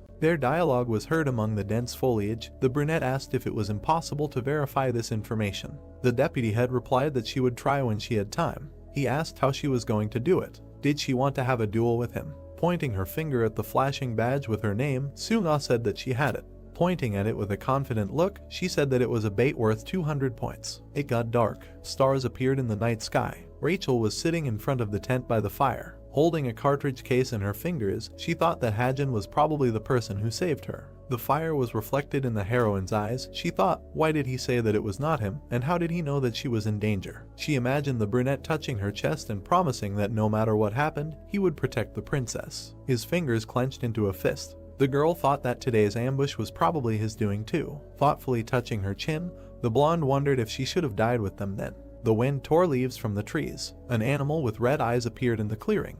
Hajin stretched out his arms. The animal turned around, sensing the movement. The loud sound caused birds to fly away from the trees. The guy stood by the bloody body of the animal. Reloading his pistol, Hajin said that today's hunt was going pretty smoothly. He imagined how he saw the girl hugging her knees sullenly, thinking that Rachel didn't look so good in the morning. Later, she ate at the table with a radiant look. The guy thought that until he fed her meat. The hero shifted his gaze, noticing something. He moved the branch with his hand, looking forward. There was a body of water in front of him, and the boy said that he had finally found a lake. He walked forward with a satisfied grin, thinking that there must be a monster worth a lot of points here. A crocodile monster, he guessed. A glowing ball appeared above the boy's palm. The glow illuminated the hero's face, who said that it would be easy to lure him out with a sphere of light if you shine it over the lake. Suddenly, he turned around sharply, asking who was there. However, there was no one among the trees and bushes. Hajin thought tensely that he did not know who was hiding there, but he was good at tracking others. Shining patterns from his skill appeared in the hero's eye. He thought that it was actually useless, since he could sense that he was being followed. He would not lose the pursuer now. The silhouette of a girl with a bow was glowing. The boy pointed his gun. Naeun screamed as a bullet slammed into the ground next to her with a bright flash. She indignantly called out to the guy who had taken aim, who only yelped. She came closer to the brunette, who asked why she had been following him, and angrily shouted that she hadn't done it. She curled the finger she had been pointing indignantly with and looked away, hesitating from the question. What was she doing here then? Hajin said that if you couldn't come up with an excuse, then he was right. Sparks of light reflected off the surface of the water. The girl shouted that no, it would be better to let her answer what he had just done to her. Hajin indifferently ordered her to answer him first. Why had she been following him? Naeun pointed her finger again, embarrassedly shouting that she had already said that she hadn't been following him, she had been following Sunga. The hero thoughtfully lowered his gaze, saying that the same Sunga he knew. The girl put her hands on her hips and confirmed, and then asked why he was talking to her so casually. The hand took out a laptop from the bag. The heroine was surprised when she saw the guy sitting with his back to her and asked why he sat down. He asked her to wait, he just needed a minute. The glowing monitor was reflected in his eyes. Hajin thought he knew where Sunga should be now according to the plot. Imagining the image of the blue-haired hero, he thought that on the first and second days she was watching Suo. Then he imagined a guy and a girl, thinking that on the third and fourth days she should be watching other promising cadets. The brunette stared at the screen, thinking that since she had turned her attention to him now, it meant.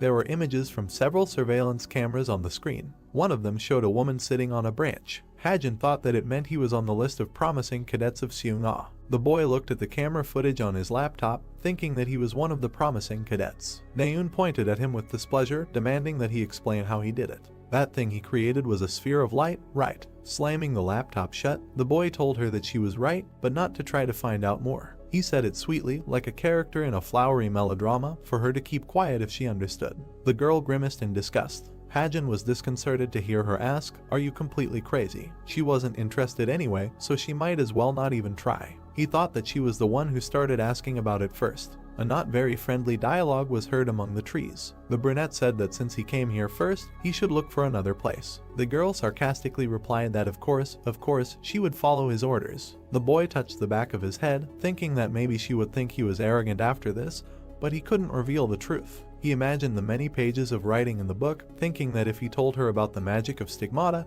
he would have to tell her that this was a world inside a novel. There were bodies of slain beasts lying on the forest path. Standing next to him, Hajin looked at the smartwatch. Touching the device, he thought that it had been 2 hours since he separated from Naeun. Since he was busy killing low and mid-level monsters, he was able to quickly gain 15 points. The light reflected in his eye, he thought that the problem was. Suddenly, there was a sudden movement. The hero looked at the person who greeted him. Seung-ah tucked her hair behind her ear, asking that this was the first time they met after his refusal, right?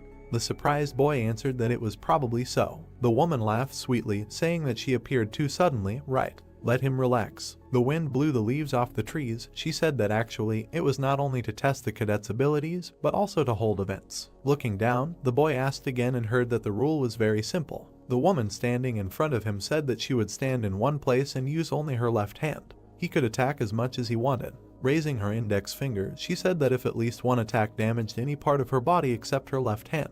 The boy listened attentively. The woman touched her chest and continued that or make him take one step. She pointed her finger at her shining badge. The hero excitedly heard her say that she would give it to him. With a smile, she asked, "It was easy, right?" A drop ran down the boy's cheek. He thought that the caretaker's badge was worth 200 points. If he got it, he could immediately become number 1.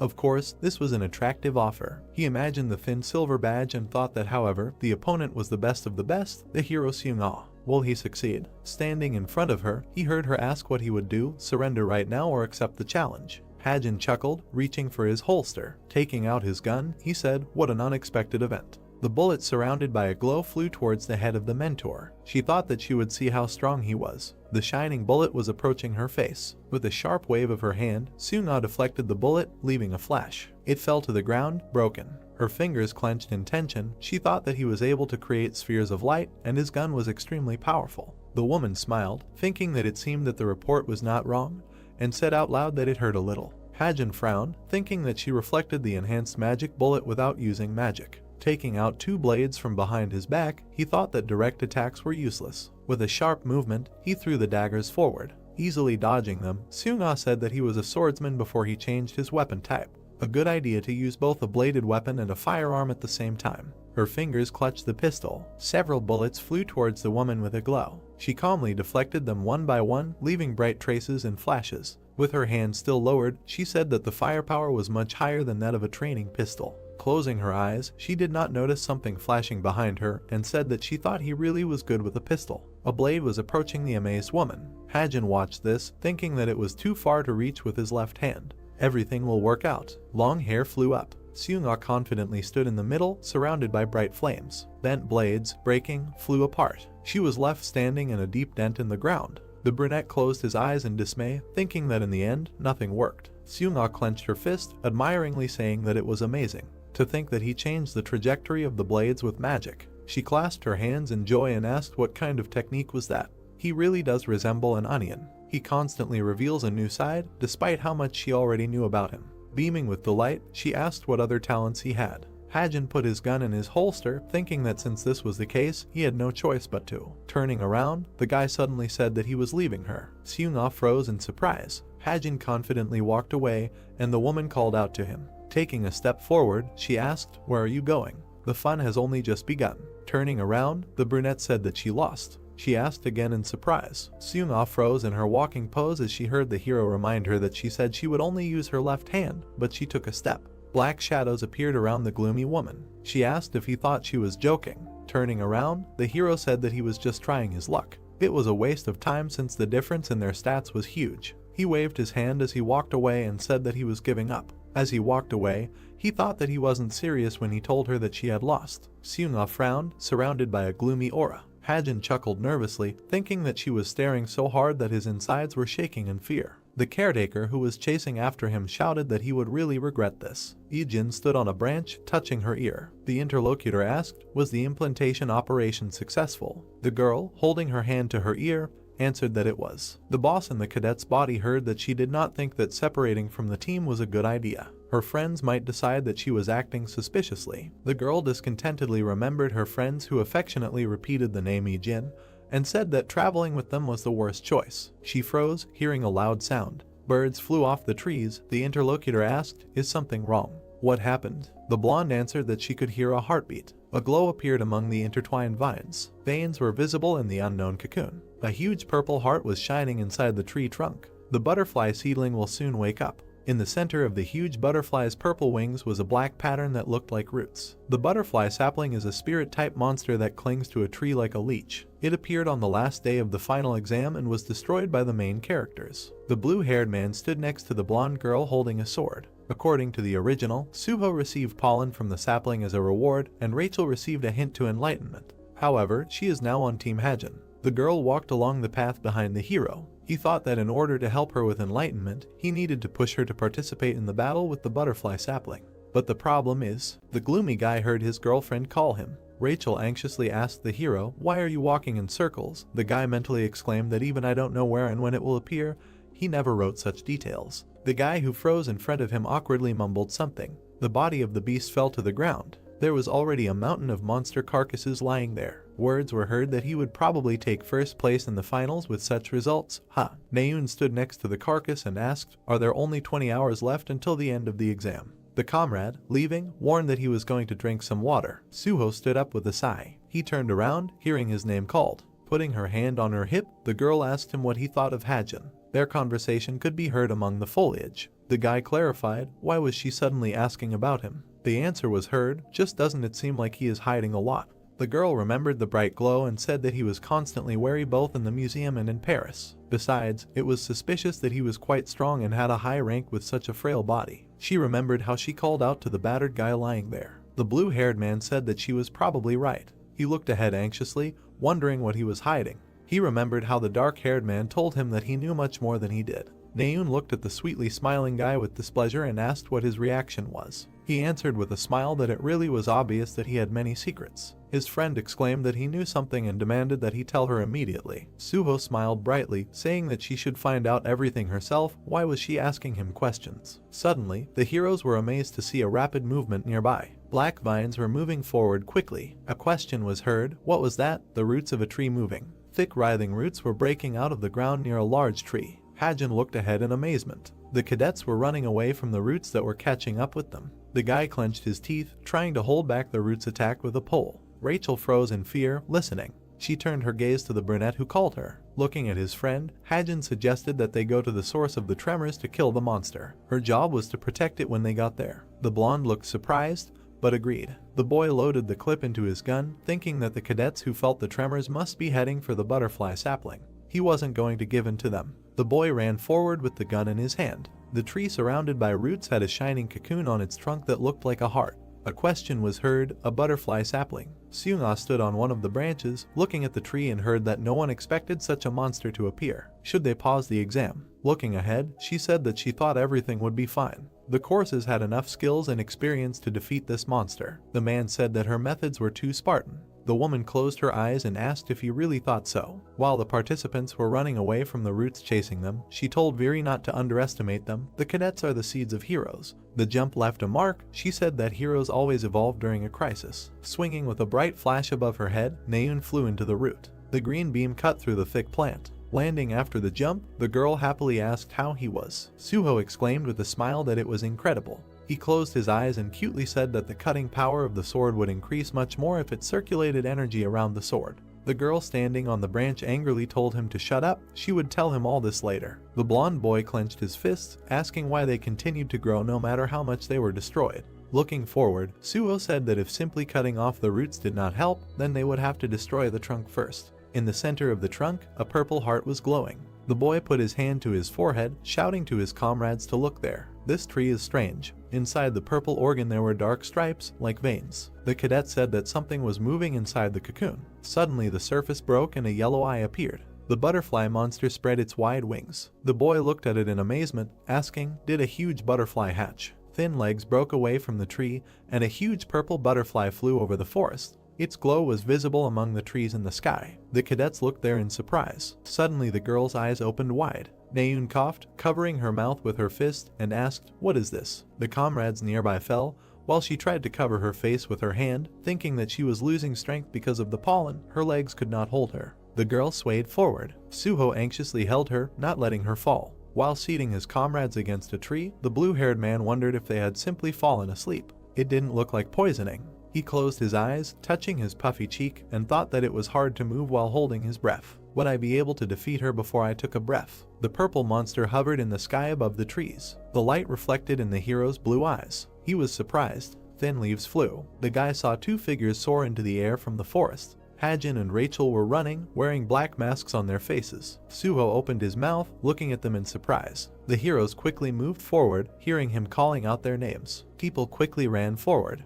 Rachel turned around, looking at the lying man, and thought that the cadets were simply unconscious. Did Hajin foresee this and prepare in advance? The brunette standing in front called out to her, and the girl responded. Pointing his finger, he asked if she could see that butterfly monster. He would defeat it, but she needed to protect it from the roots. She shouted that she understood. Hajin aimed his gun. A bright flash of a gunshot appeared next to the butterfly. The monster trembled, making an enraged sound. The roots of the tree immediately rose up and quickly moved towards the heroes. Bright rays cut them. Rachel chopped the roots into pieces with her sword and turned her gaze to the side. The ground under her foot began to collapse. A huge root broke through it, crawling out. The girl pushed Hajin away, saving him from a powerful attack of the plant. The guy flew back in surprise, knocked down by her body. The root swung quickly. A powerful blow threw the blonde back, and she hit her back. Hajin turned around in shock, shouting the girl's name. The thick roots began to move again. The brunette screamed in shock as one of them approached him. There was a bright flash. The guy was sitting on the ground.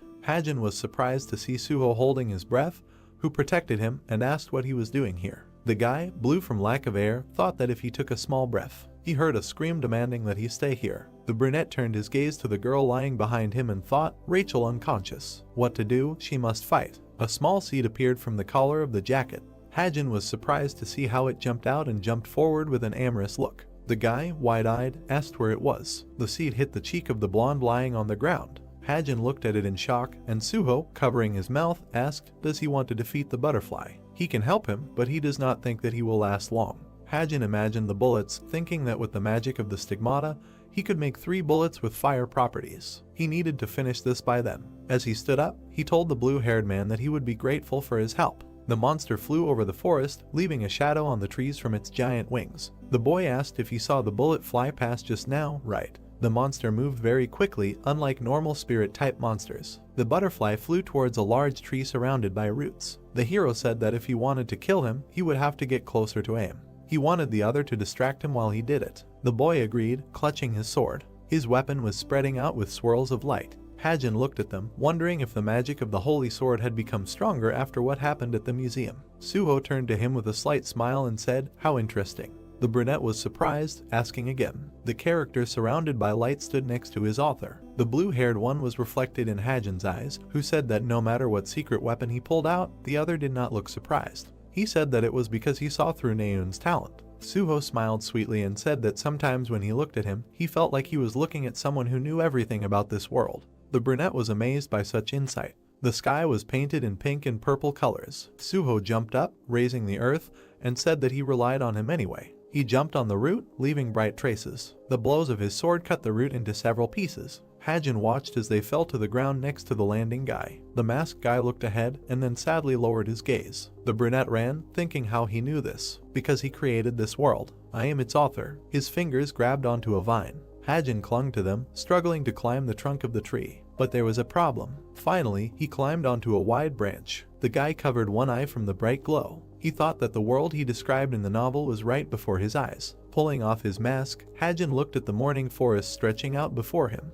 He remembered Suho saying that he felt like he was looking at someone who knew everything about this world. The brunette thought he realized only now that the guy remembered the indignant girl and the laughing guy, Yonha, who pointed her finger and the gloomy Jonghak. Smiling Rachel. He became a character that was not in the original. Hajin clutched the gun, aiming. He is a supporting character in his own story. The bullet flew forward. It pierced the butterfly's body with a bright beam. Suho looked at the burning monster in the sky and thought that it was a fire attack. He felt dizzy, with effort thinking that Hajin hit.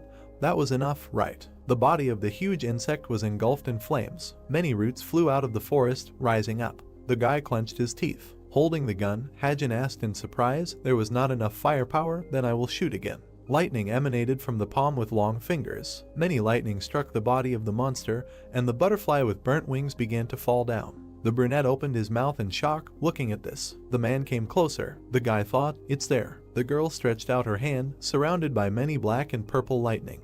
A bright flash hit the insect. Hajin's mouth opened in surprise. He saw Yijin stretch out her hand, thinking that she was the boss. Watching the insect fall, he wondered if she wanted to get the pollen of the butterfly. A sound was heard in the air. Suho turned his head away. The butterfly fell next to him. Squinting, the guy looked at it, and then he fell to the ground, saying that she was defeated. Someone approached the body of the butterfly. The blonde stood in front of him, holding out her hand. Hajin demanded that she give it to him. The girl silently turned around. Frowning, he said that she could not take the pollen. He thought that the boss still didn't know the properties of pollen. Perhaps she came for it, since the loot from the spirit can be sold for a high price. With his blade outstretched, Hajin thought that Kim Suho should get pollen to deal with future spirits. Yijin looked at him indifferently. Suho was unconscious. The others were by the tree. Covering his face, Hajin was surprised how a simple cadet was still standing.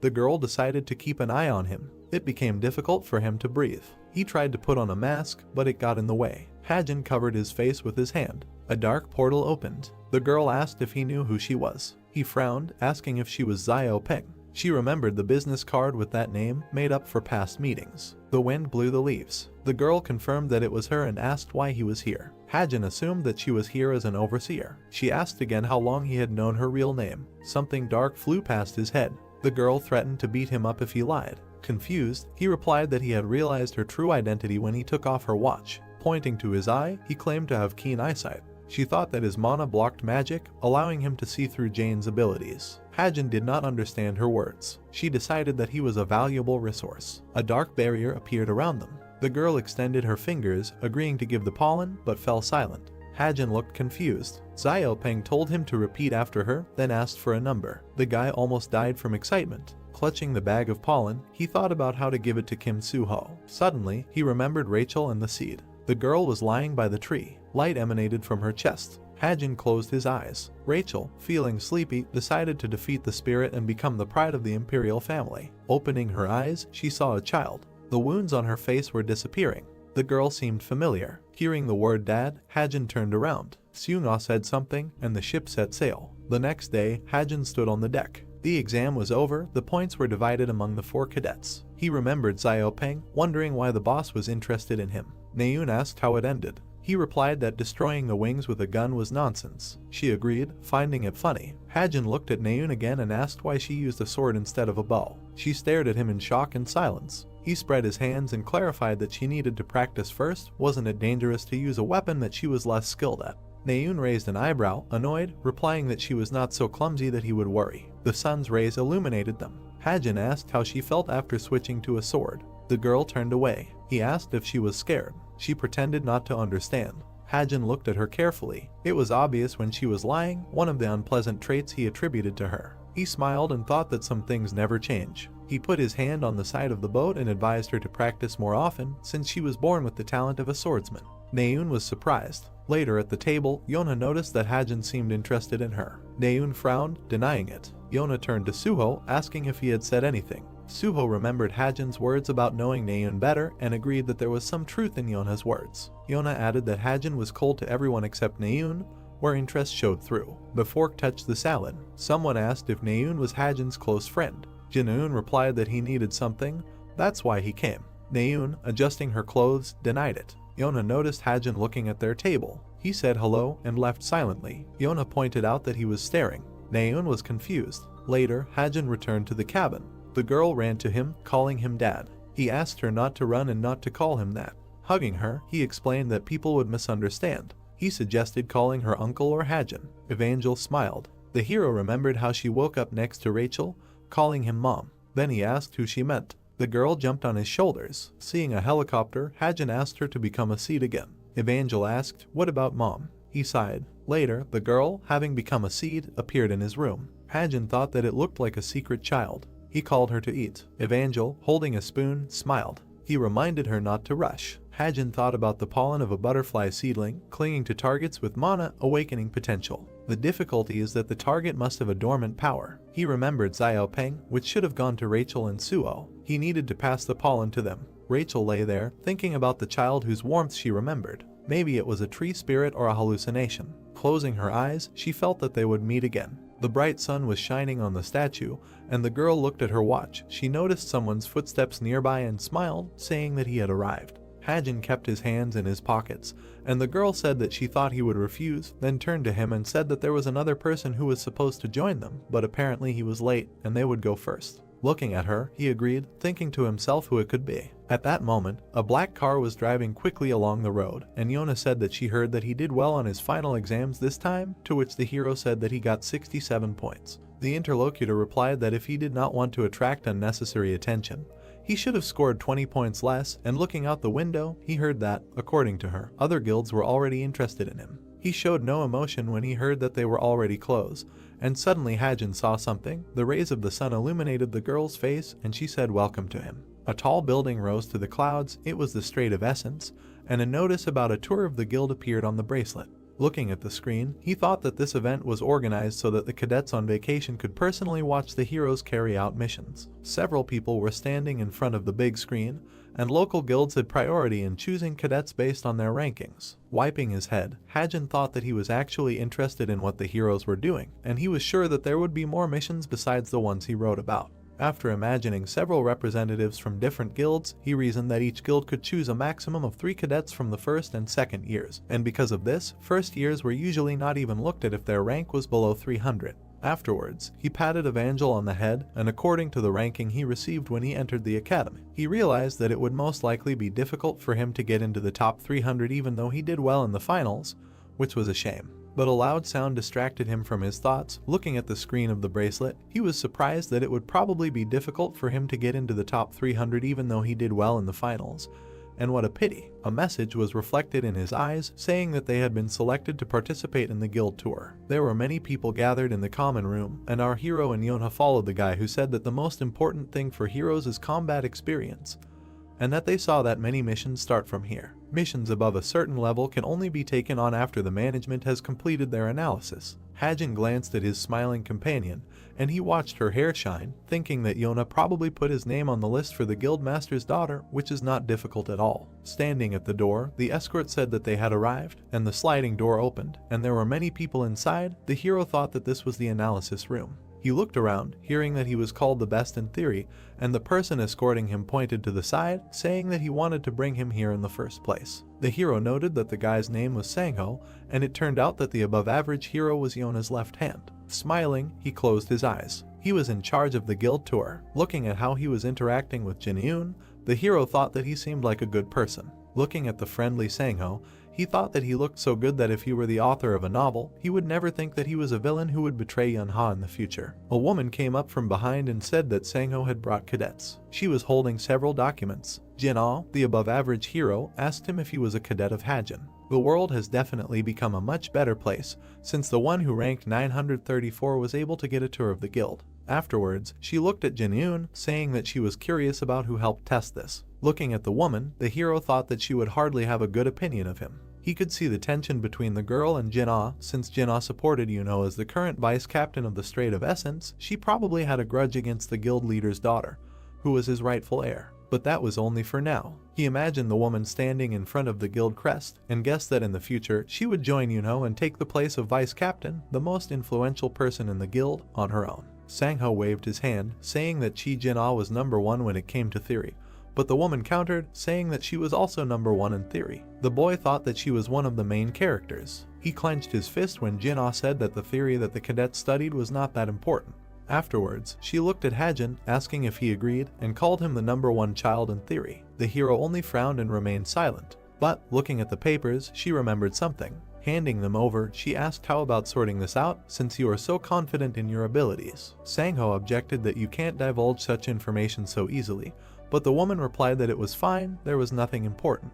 With a confident smile, the hero looked at the documents, hearing that they should let him try, of course, if such a child could understand anything. He thought that she decided to test him. He extended his hand to her. Looking at the woman, Hajin said that he needed a paper. Giving him a sheet, she asked if he thought that having the paper would help somehow. Jinyun glanced at the bracelet, saying that the last person had arrived on the first floor. Together with Sangho, they left the room to meet him. Hajin was working at his desk. Looking at the paper, he thought that this report was about various situations that could arise during a dungeon raid. It was definitely not something that an ordinary cadet could do, but with a high level of observation, he just needed to write down the calculations he saw in front of him on paper. He quickly wrote something on the paper. Almost reaching the edge of the paper, the hero realized that the work was done. Just as he solved the last part, his paper was suddenly taken away. Casually holding it in her hand, Jin asked, "Why are you still here? Haven't you realized that everyone has already left? Stop messing around and get out of here." Hajin looked angry. Later, he stood in the elevator, thinking about how he couldn't write the last part and that it would be better for her not to ask him about the last part.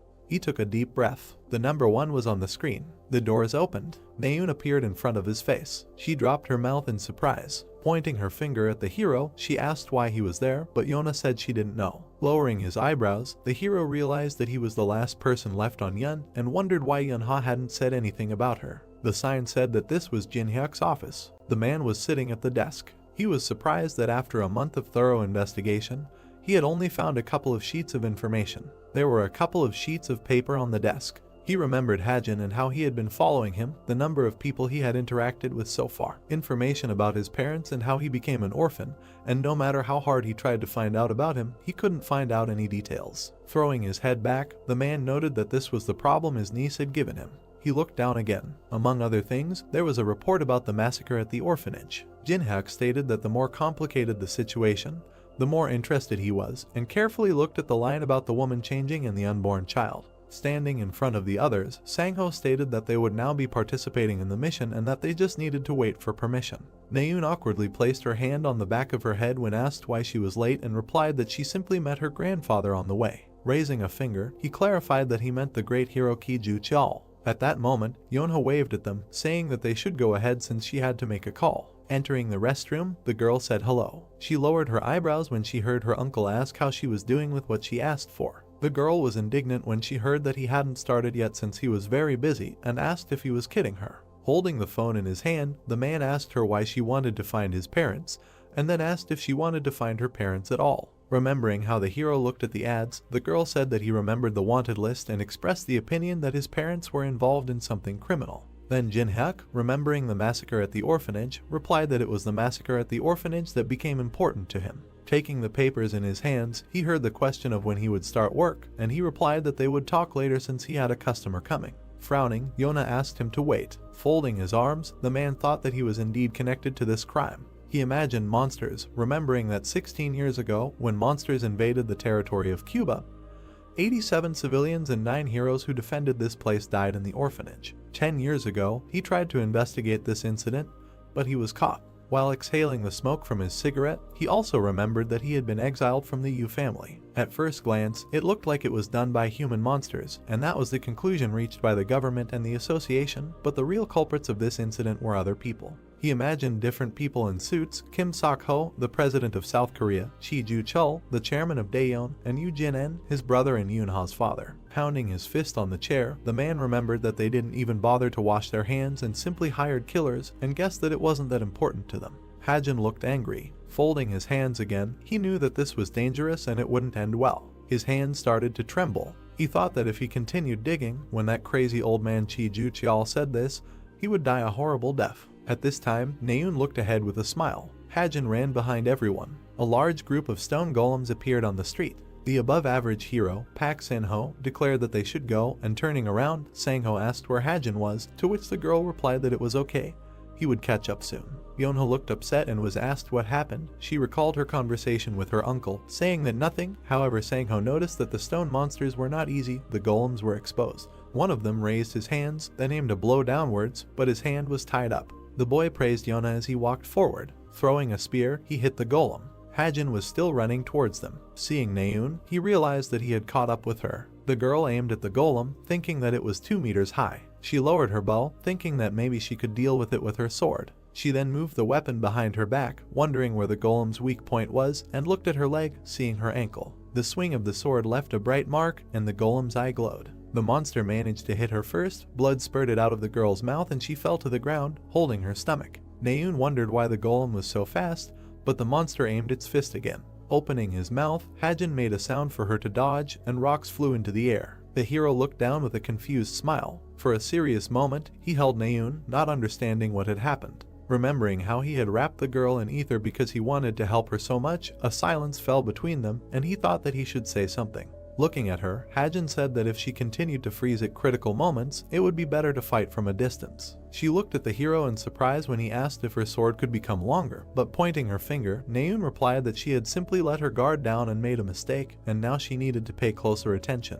As she was leaving, she thanked him anyway, explaining that the reason Chinaeun had to be a swordswoman was because her mana reserve was several times greater than that of a normal hero. Her sword blade was covered in a bright glow due to her talent and her greater mana reserve, and if she made the sword a mana conductor, it could be used without limitation. Later, the golems' bodies were lying on the street, and they were finally finished off as the rescue team arrived. Hajin felt someone's gaze, turned around, and saw a girl on the roof. There was no need to guess who she was. Naeun and the others were looking in his direction when she asked why he was standing there. Turning his head away from the roof, the hero only thought that he regretted that he had been slower with the ether. A dark aura hovered around the blonde. Meanwhile, Jinna approached the woman, saying that her shoulders hurt a lot. Another woman approached her, asking if she was still calculating, noting that she had offered to send it to the office workers, but the woman replied that she was smarter than them. She then returned to typing when her colleague asked what kind of documents these were. Didn't she use pen and paper for calculations? To which she replied that they were the scribbles of an arrogant asshole. Taking the papers in her hands, she became curious about what was there and was shocked by what she saw. Several messages appeared on Hajin's bracelet. Having received no answer, the interlocutor noted that in any case, if he came to the guild tomorrow, then they would talk, but the guy decided that he would not go. He pressed something on the screen, saying that he already roughly understood how the guild worked. He had no other business there. In the dialogue, he wrote that he would not be able to join the tour of the guild tomorrow. The interlocutor asked why. Then Hajin smiled evilly, thinking maybe he should have some fun and tease her. A message appeared on the screen that someone said that he only got 934th place in the exam. He thought it would be better to give other cadets a chance. He apologized. Jinna and Sangho looked at the screen in shock and then at each other. The guy looked sternly at his colleague. She replied that she didn't want them to suffer like that. Laughing, the hero noted that this should be enough. He could imagine how angry Yang Ha would be. Then he yawned tiredly. Looking at Evangel, he thought that after all, the excursion was accountable. But there was something he needed to do today. Having carried the girl to the bed, he decided not to waste time and do it while Evangel was sleeping. Then he reached for the top shelf, took a bag from there. Having opened it, he looked at the pollen. It was shining brightly. The hero noted that there was much more here than he thought. He heard sounds. He thought about sharing it with Suho and Rachel. Later, there were 3 envelopes on the table. There would be some left for him too. Looking down, Hajin noted that the pollen was important to them, but it would also be useful to him. He would use it as soon as he had the opportunity. Putting his hands on the table, he realized that he had to act quickly, so he shouldn't put it off until later. Folding the package, he realized that it was useless to use it on himself since he had low potential. A bright ball appeared in his hand when Hajin decided to apply it to the ether. The pollen began to fall out onto the ether. Watching the bright glow, he waited for it to be absorbed. A new message from Naeun appeared on the bracelet. In it, she thanked him for what had happened during the day, but wanted to add something. The hero looked at the bracelet questioningly. 10 minutes later, he was also waiting for a message. Then he asked himself, but she only asked what he needed. The guy answered that she should go to bed. Sitting down at the table, Hajin called it stupid. Raising his head, he repeated that it was stupid. Remembering the correspondence, he noted that he would never have thought that he would correspond with Chen Yun like this. These emotions were something new. Imagining himself alone, he reasoned that he started out as an additional character, unrelated to the main plot. But somehow he found himself in the thick of things. Silently looked ahead, still just a supporting character. The pages of the book were turning. He realized that nothing was certain. He could change everything. His fingers pressed the keys of the laptop. Taking a sip of tea, Jinun thought about how much she needed to do. She needed to write a report on the guild tour and a recruitment notice for the guild. There was information about the guild on the screen. The Strait of Essence had an information team, but it was not enough. They needed people who could process information.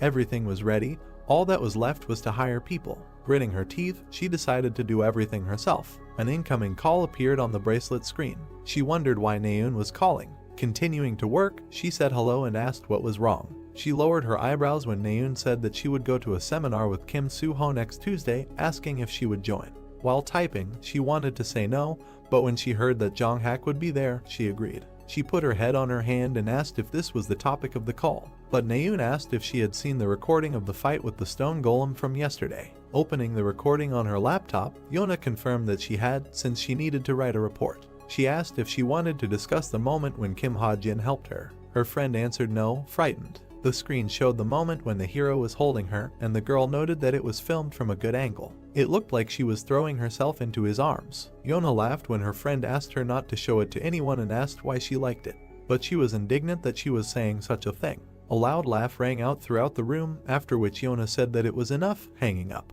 The screen showed that the call was over. Naeun sat with her knees crossed. Continuing to write something, Yona called her a liar and got to work. But she was distracted by a new message again. She stood up from her seat after learning that Kim Ha-jin had refused a tour of the guild. There was cold tea on the table. Yona said again that she was ending the call. Gritting her teeth, she called Jinna a crazy woman, because they barely convinced him to sign the contract. God, Kim Ha-jin is absolutely unpredictable. A new message appeared about receiving 89 SP. Looking at it, the hero did not understand what for, but was glad about it. Sitting down at the laptop, the hero decided that it was high time to distribute them. Looking at the screen, he thought that no matter how hard he tried, over time his physical stats would begin to lag. Therefore, it was better to choose and focus on one thing. Since he used pollen on ether, the random upgrade system was open on the screen. He decided that he would spend the SP not on himself, but on a weapon. Although from the outside this talent is so-so, with his luck, one cannot hope for the best. Afterwards, he thought with a smile that whether what he had planned would be successful was another matter. Frowning, Ha-jin decided to give it a try. A new window asked if he wanted to rewrite his talent.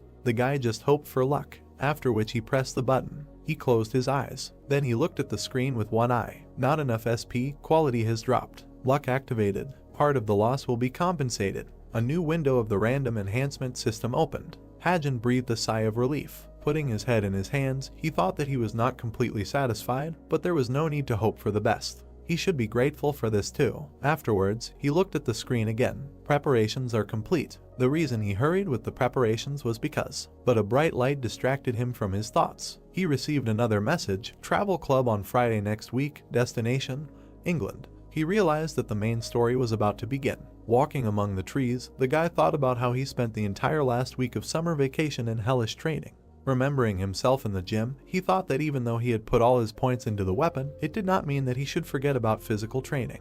He was breathing heavily then, but despite his hard training, his stats were still average. The ether glowed brightly. The ether had completed the upgrade. A new window appeared stating that part of the potential had been revealed thanks to the mysterious power of the spirit. Looking at the screen, Ha-jin saw that as a result, physical strength had increased by 0.7. Thanks to the additional function concretized realization, you can choose the color and texture. A knife appeared from the ether when the hero thought that it would be difficult to create a gun because it had a complex structure. Looking at the knife in his hand, he thought that it looked and felt like an ordinary knife, after which the hero decided to recognize it. The knife glowed brightly. The window notified that this improves the stats of the recognized weapon by 1-44%.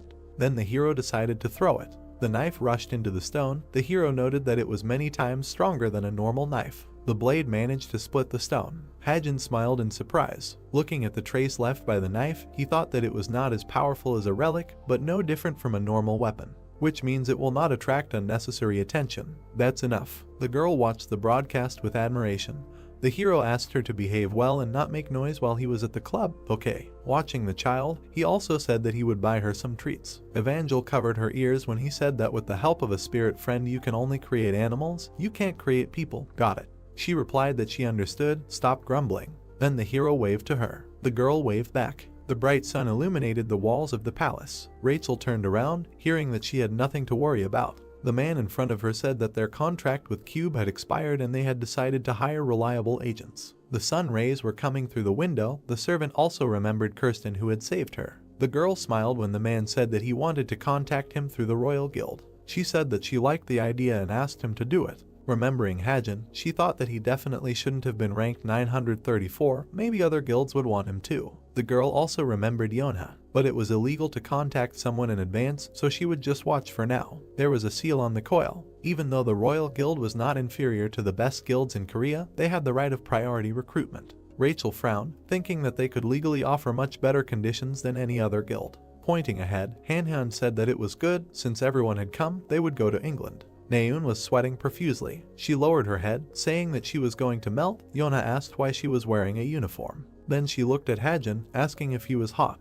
He gave her a thumbs up, saying that he was completely comfortable. The boys looked at the Ferris wheel with delight. The girls also looked around, hearing that they were going to an island that was floating in the sky. There was an island above Hanhan's head. He said that they would get there using a portal. The hero looked at this island. This place was created by the English government using floating crystals that were at their disposal. Money rules everything here. Drinks were poured onto the gaming table. All kinds of events and auctions are held here. You can find entertainment for every taste. This is the Golden Island, more like Las Vegas. The next chapter of the main story will begin here. Naeun walked along the street with delight, saying that she hasn't been here for a long time. Suho looked at the girls, asking if they have been here before, and Naeun said that it was her first time here with her brother, and then looked down. After that, she never came here again. Hajin just looked at her. Then Suho said with a smile that it was his first time here and asked if she could be his guide. She happily raised her hands, saying that she was reliable. They entered the hall, and Hanhan said that there would be a big event on the island at 7 p.m. He asked if we could attend it, and they happily agreed. You can safely walk around and have fun until the event starts. Naeun raised her hand when he asked if there were any questions. The girl asked if she could go to the casino, and the guy said yes. The cadets of the Cuba are considered adults. She started pushing the others, asking them to go there quickly. The machine screen showed different icons. Someone was placing a bet. There were a lot of people in the hall. The hero noted that it was much more luxurious than he thought. The hero went to the cashier, and the girl asked to show her ID. Hajin saw the girl's true form and asked if they had been working here for a long time. She smiled and said 6 years, so Hajin thanked her for the chips. The girl smiled widely, and the hero noted that Jane was already here. Several people's eyes were shining brightly. The event Han Hyan was talking about would start at 7 p.m. To be honest, this was a serious problem, since the event was really big, and there would be beasts from all over the world to get it. He clenched his fist, thinking that although he wanted to keep his cool, he couldn't help but be nervous. Imagining a big win, he was only thinking about where else, if not here, he could make a lot of money with just luck. Smiling, the guy reasoned that the incident would happen at 7 p.m. He still had time. The coin flew into the air with a click. Catching it, he noted that it was not for nothing that he started with slot machines. Looking to the side, he wondered where to go next and heard someone say that it was unfair. Naeun was sitting at the gaming table. Across from him, he saw a blonde man. Getting up from the table, the girl said that she was done. Holding out a few chips, Vert said that it was somehow not nice to beat a child. Here, he would return 25%. Naeun looked at him angrily, slamming the table. She said that he apparently thought that her money was easy to get. Now she would start playing seriously and take it all. Capturing this moment, the hero noted that just 2 hours later, Naeun would be crying in a hotel because she lost all the money she took with her. Watching the dark figures, he realized that all the players here were scammers. He was looking at Vert because he was one of the important characters in his novel. The girl threw down her cards and cursed, and the hero thought she was a fool. She came from a wealthy family in the 4th generation, and for her, losing a lot of money was not such a tragedy. The man had a bracelet on his hand. Naeun turned around when someone told her to get up. Our hero put his hand on the table, saying that he would play in her place. One of the players got up from the table, saying that he was being called. The hero noted how lucky it was for him to have a free seat. The girl asked, "Do you have money? The minimum bet is $100, but the guy asked not to worry about it. Continue." He sat down next to her, and the girl said that he could do whatever he wanted. The dealer explained that it was 7-card stud, now he would deal the cards. The players looked at their cards. One of the players saw something. Hajin's cards were still lying on the table. He asked, "Are you going to look at your cards?" To which the guy replied that he was not. The cards were visible through and through. He pointed at the card, wondering which one to choose, and another player asked if he was a psychopath. Taking a card in his hand, he said he would start with this one. The man in the jacket looked at the hero, asking how dare he talk to him so casually, but Hajin clarified, didn't he start it? The stack of chips almost flew apart, and the dealer asked everyone to calm down. Then Vert smiled, asking if they couldn't see his clothes. It was a uniform of cadets from the cube. He suggested that they observe good manners. The hero looked at his bracelet, thinking that he was also very nervous, but he was good at keeping a straight face. Then he smiled. There were a lot of people in the casino. The girl at the cashier said that there were 6 people from the villains, 3 heroes from the association, 1 swindler, and 1 from the source of light. Perhaps the hero from the light source came just for the tour. Looking at Hajin, she noticed that he was here too. Someone said that I guess everyone is on a low start now. Looking at the hero's face, she noticed that he saw her face, and she wondered if she was found out. She smiled when someone explained that he could only see through if he focused magic on his eyes. There was no reason to do that now. Vert looked confused, and the girl said that she did not feel the magic moving either. Hajin collected a lot of chips. In the 12th round, there was $60,000 at stake. He saw a satisfied man, thinking that Vert's card was the ace of hearts. Considering the previous 5 cards, he had a full house. Vert looked calm. The guy thought that he was still hiding his face, although he had good cards, not bad. There were chips on the table. The players said what they were going to do. The hero presented the cards and chips, arguing that Vert currently had a full house and needed to collect 4 cards of the same rank to win. He would not normally try to do this, since after a full house, the chance of collecting 4 cards of the same rank was very low. Pointing at the hero, the man asked if he had much money. The hero thought that was why he hoped to win here. Pointing to Hajin's neck, the man offered to put the ring.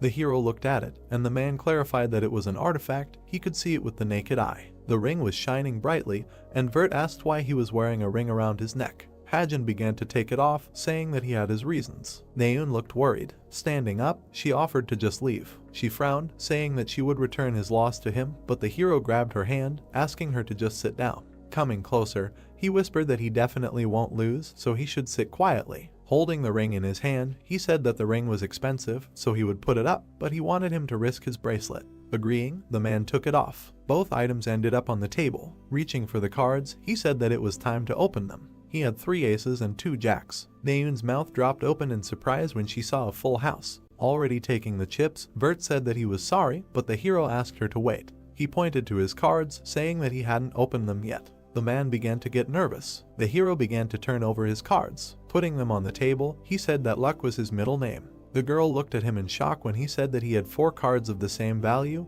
It looked like he had won. Vert was shocked, and the guy said that there was no need to be so surprised. In poker, everything depends on luck. He opened his eyes wide, not understanding how. Later, the guards held him down when he shouted that the hero was cheating. Naeun asked if he had any proof. Hajin examined the bracelet. Holding it in his hand, he saw that it was an obsidian bracelet of an Athenian. A thin stripe ran through it. Vert still did not know the true value of the bracelet, because although the bracelet can accumulate mana, the owner cannot use it for himself. Looking at it more closely, the hero thought that this problem is very simple to solve. You need to add another magical component to the bracelet. Vert will understand this only in a year. He will add one that will buff physical indicators. Looking at the hero, the girl asked what he would do if he lost. Calmly sitting at the table, he answered that he would jump into Hangen, but she asked him not to say that. The chips were shining brightly, and the hero asked if she wanted her money back, but the girl said no. She offered to keep it for herself. He won, not her. She also said that he was very cool. The guy waved when he saw Hajin. Walking in new clothes, he apologized for being late. Looking at him in surprise, Yona asked why he dressed like that. He only asked again, does it really not suit him? He put on dark glasses, saying that he stopped by an antique store on the way. They asked him where so much money came from. Waving her arms, Naeun said that he was simply great, roulette, blackjack, and even baccarat. Suddenly, Junwoo leaned towards her, calling the girl a baby. Everyone looked at the blonde, and Naeun asked what he was doing there, and the guy replied that he just came to have fun. She blushed when he saw Hajin, asked if he was her boyfriend, and she replied that he was just a friend. Yona pointed at him, asking if he was Hunter Kim Junwoo from Light Source. Smiling, the blonde replied that he was, and noted that it seemed like he was still popular. They shook hands, and the girl said her name. Someone was watching them from the alley. A girl with dark long hair was standing by the wall. Our hero was reflected in her eyes. Jane appeared behind her. She said that everything was ready. A red carpet led to the entrance of the building. A reporter held a microphone and said that they were now at the portal on the Thames River leading to Clancy Aylet Island. All the VIPs were gathering here to participate in an event organized by the International Lawton Corporation.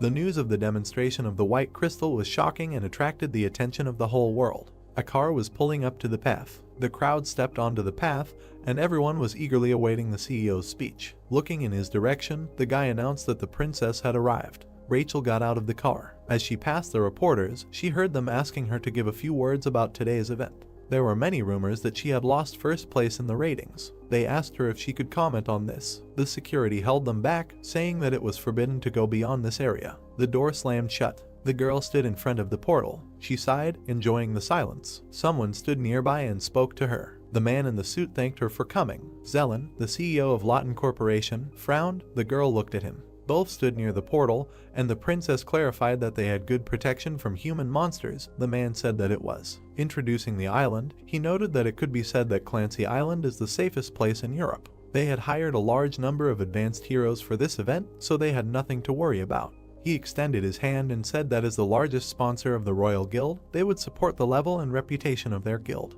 Rachel looked at him silently. Then he smiled widely. People were starting to gather in the hall, and he told her to look forward to it.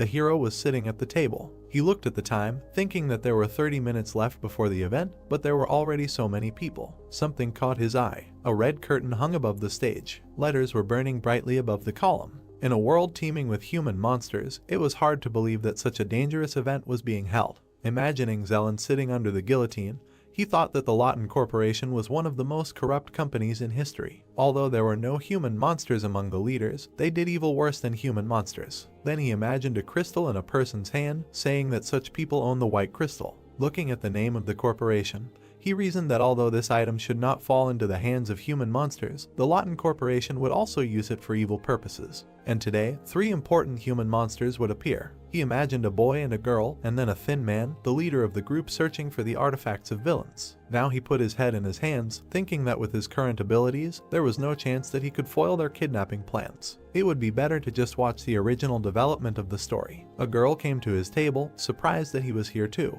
Turning to her, he seemed surprised. Xiaopeng said that she was providing security for the event. She frowned when Jane said that the boss had met someone she liked. Clenching her fist, she asked what she was saying, but then made an excuse that her colleague was saying something strange in the earpiece. Suho looked away in surprise. Walking up to the hero, he asked who it was, and the hero said that it was his acquaintance Lai Xiaopeng, an above-average hero. She was here on a mission, and they met by chance. Someone's footsteps were heard. The blonde walked up to their table and said that he was glad to see everyone. He looked at Xiaopeng intently, asking how she knew Hajin. The girl was unperturbed, and the blonde asked what group she was in. At that moment, the spotlights turned on. Everyone turned their attention to the stage. Xiaopeng looked at the blonde, answering that she had to patrol the event. She turned around and wished her well. The blonde looked at her suspiciously, and she only wondered if he had guessed. The princess was watching them from the top floor. She noted with surprise that he was also here. She noticed the artifact she gave him on him and smiled at the thought of him wearing it. Zelen came out on stage, introducing himself as the CEO of Lawton Corporation, a leader in the innovation industry. People watched his performance. He asked what power is the source of all creations. Smiling, he said it was mana. The spotlight fell on an unknown object. As mana naturally accumulates, it can become a treasure with incredible power. And among these treasures, the white crystal is the rarest and most valuable. Bright lights appeared. There are 480 crystals discovered so far, but the method to use them properly has not yet been discovered. The director reached out to the unknown object and prepared to say something. Tearing off the cover, there was a crystal, and he said that the Lawton Corporation will show you how to use the white crystal. People began to applaud. Hajin sat with his hands folded. Rachel watched the scene, listening to how the history of this vacuum cube began in the Persian Empire. She saw several people with a dark aura, thinking that these black puppets had been scurrying around the hall since the beginning. Looking at one of them, she thought that at first she thought they were security, but there were more of them. Clenching her hands into fists, she noticed that something was wrong. She felt danger, but she could not act recklessly. Suddenly, Hajin stood up from his seat. The princess watched him go somewhere. Seeing him leave, she didn't understand where he was going in the middle of the event. Suddenly, her eyes grew bigger. A man who is always at the scene. Hajin was heading for the exit, and the princess thought that there were too many suspicious coincidences to ignore. 2 guards bowed when she told them that she could stand up for herself. She asked them to keep an eye on all suspicious individuals in the hall. The men quickly disappeared. The girl picked up the pendant. It began to glow brightly. Using shadow expansion, a dark aura surrounded her. Rachel walked down from the balcony like a shadow. She quickly moved around the hall. Frowning, she decided that from now on she would follow Hajin. Zelen spread his arms as he spoke. Someone was smiling widely. Our hero was focused, and the girl was sure that something was about to happen in this hall. A man was sitting at one of the many tables. A loud voice said that they had accessed the internal documents of the Lawton Corporation. When the light crystal was shown, he noted that there was no doubt that the artifact currently in Clancy Hall was genuine. The man said that the cube was originally clay, but thanks to their latest developments in mana engineering, they broke it down to its basic components and gave it a new life in the form of a glass container. The leader of the villain community, Kim Hakpyo, crossed his arms when he heard that Zelen dared to bring a genuine relic to such a place, and this mistake would cost him dearly. He thought that Zelen was too fixated on money and made a serious miscalculation, and he wanted to show the big shots that he had a genuine artifact and make money on the rising price of the company's stock. It was said that although his plan was not so bad, the only way to get to Clancy's floating island was through a portal that was under close control. It was noted that the island was floating thanks to mana, so there was no way for human monsters to get here. The man smiled, thinking that no one had thought of using air transport.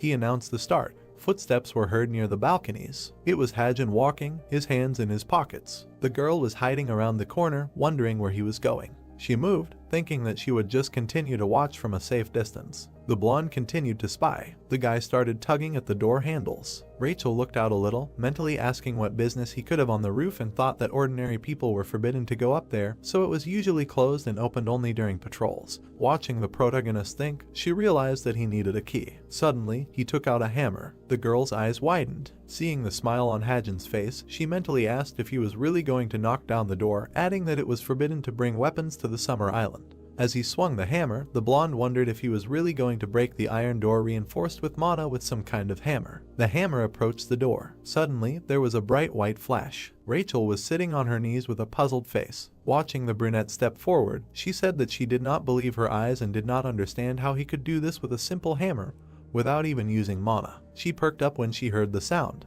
Meanwhile, chaos reigned in the main hall. People in suits attacked the guests. One of them covered the man's mouth. Holding a capsule with a crystal in his other hand, he noted that he finally found out what he was like and that he would take it. Suddenly, a stone rushed at him from behind. An explosion thundered. The brown-haired man, clenching his fist, noted in surprise that he was able to dodge his attack. Looking at many identical people, he noted the unpleasantness of the situation. Suddenly, they all rushed in different directions. Left alone, Xiangchen shouted loudly, calling him a coward and asking who he should fight. A girl started chatting from the side. The monster screamed loudly from the blow. The girl, pressing her back to her comrade, loudly asked what was going on here, noting that there were not only human monsters here, but also ordinary monsters. She looked away in surprise when her name was called. The white-haired guy smiled sweetly, saying that he was glad that she was okay. He threw an object to Suho. Suho caught it with his hand. In his palm, he was clutching the hilt of a sword. Junwoo smiled again, noting that he needed to fight with something.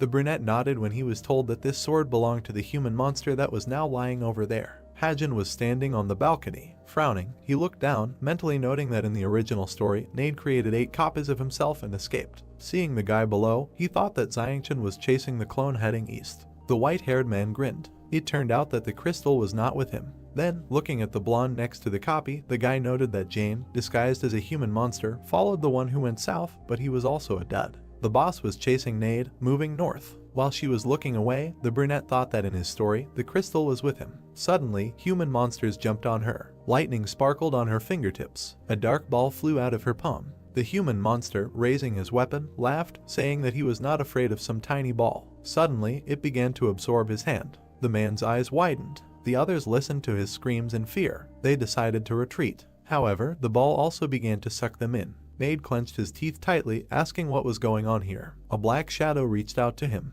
Then it pierced him. The protagonist, watching with his mouth slightly open, mentally noted that this ability was truly terrifying, even though he himself came up with it. He thought that in any case, the white crystal ended up in the hands of the chameleon group, as it was in the original story. The girl remained standing. She lowered her displeased gaze, noting that this was another clone. Hajin wondered how the crystal was not his. He abruptly opened his laptop, mentally asking if the plot had changed again. Seeing the blank screen, the guy thought about the fact that he had not received any new messages, and if the reason for this deviation was not a change in the settings, then it was all about the variables of the current situation. He touched his chin, asking what he should do and which method would be best. The eyes around him widened. The brunette pulled his sleeve, thinking that there was no time to hesitate. And although he had never tried this before, he needed to use the magical power of the stigmata. He thought that he needed to focus it on the retina of her eye and on the skill gaze at 1,000 lie. The protagonist squeezed his wrist. He opened his eyes wide. Events began to happen in front of them. Looking at the people, Hajin asked where the crystal was. He saw a car. A suitcase was lying on the driver's lap, and the guy realized that he had found it. Suddenly, his eyes widened. The brunette perked up, his mouth open. The protagonist froze. He frowned, realizing that this was a mono reboot, and responded with how distrustful it was. Taking a step forward, Hajin mentally noted that he needed to hurry. Asking down, he thought about the fact that he would have to go after it alone. The guy landed near the motorcycle. Looking at it, he realized that this was what she was. The brunette climbed onto it, mentally apologizing to the owner of the bike. Twisting the gas lever, he said to himself that he would return it a little later. The sound of an engine was heard behind him. Meanwhile, people were running out of the building. The girl, putting her hand to her mouth, was screaming, asking them to remain calm.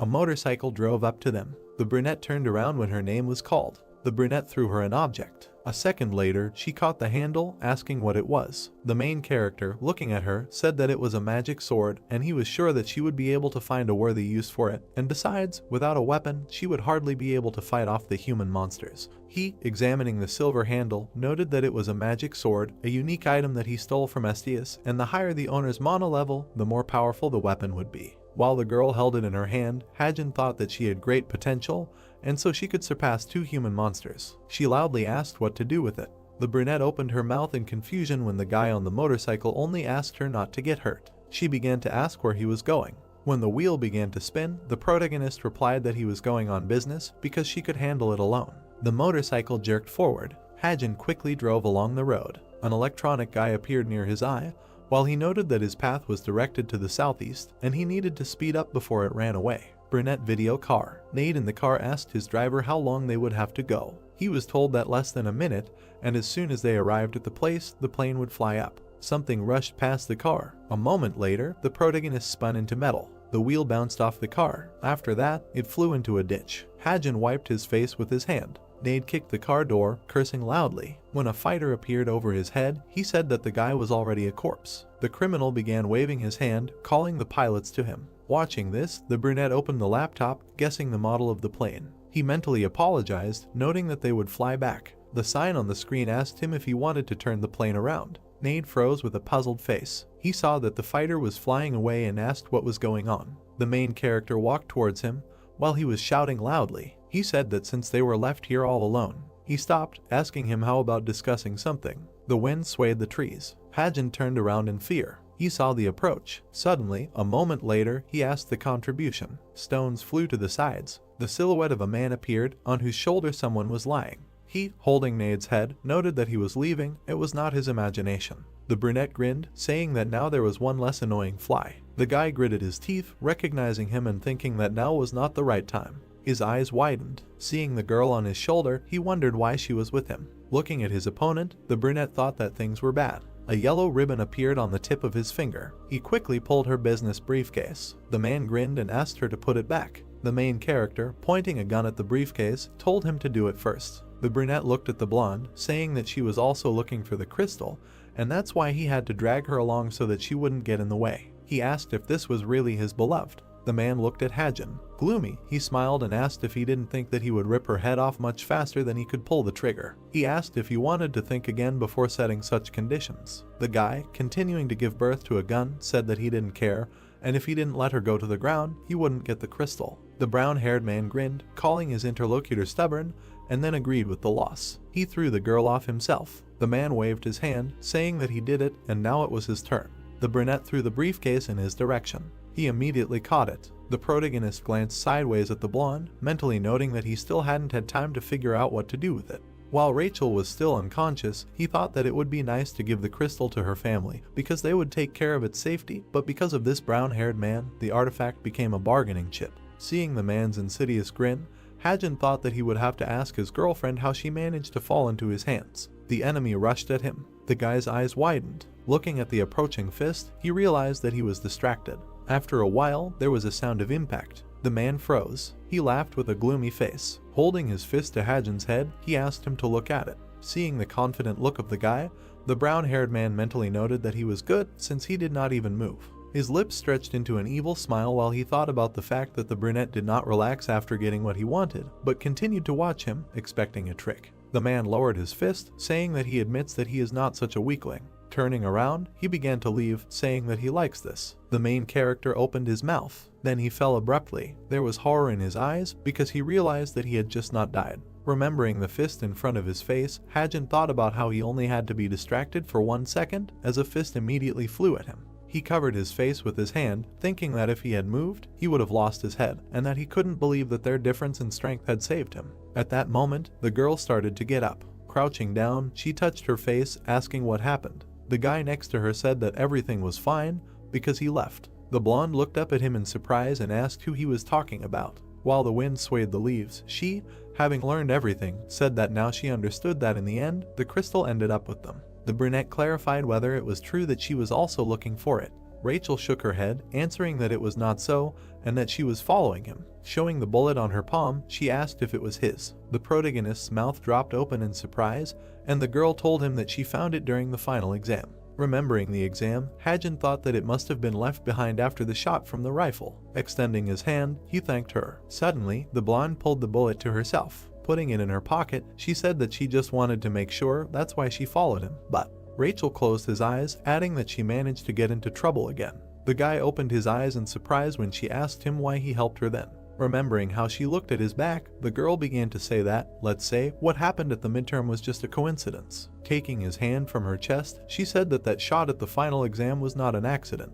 The brunette looked at her with a puzzled look. The blonde, sadly lowering her eyebrows, noted that she had a feeling as if he was constantly protecting her. The main character pursed his lips. When the wind rose again, his confession began. He sharply clenched his fist and called him her fan again. The girl perked up. Hajin with a smile showed her the screen with Rachel's fan club and told her that he was a member. Smiling sweetly, he wondered if she believed him, since he couldn't tell her the truth. Imagining how many hands were reaching for the blonde, the guy thought that she was very important for the development of the plot, and if something happened to her, then it was unknown how the story would change. The girl, lowering her eyes, began to mumble. Raising her embarrassed face, she asked if it turned out that he liked it. The brunette's face was covered in sweat. After a while, several service cars were parked near the building. The girl was squeezing her split hair. Sitting nearby, she sighed. A brown-haired girl ran up to her and loudly asked if she had seen it. She asked her what she was talking about. She raised an eyebrow in confusion, asking for an explanation.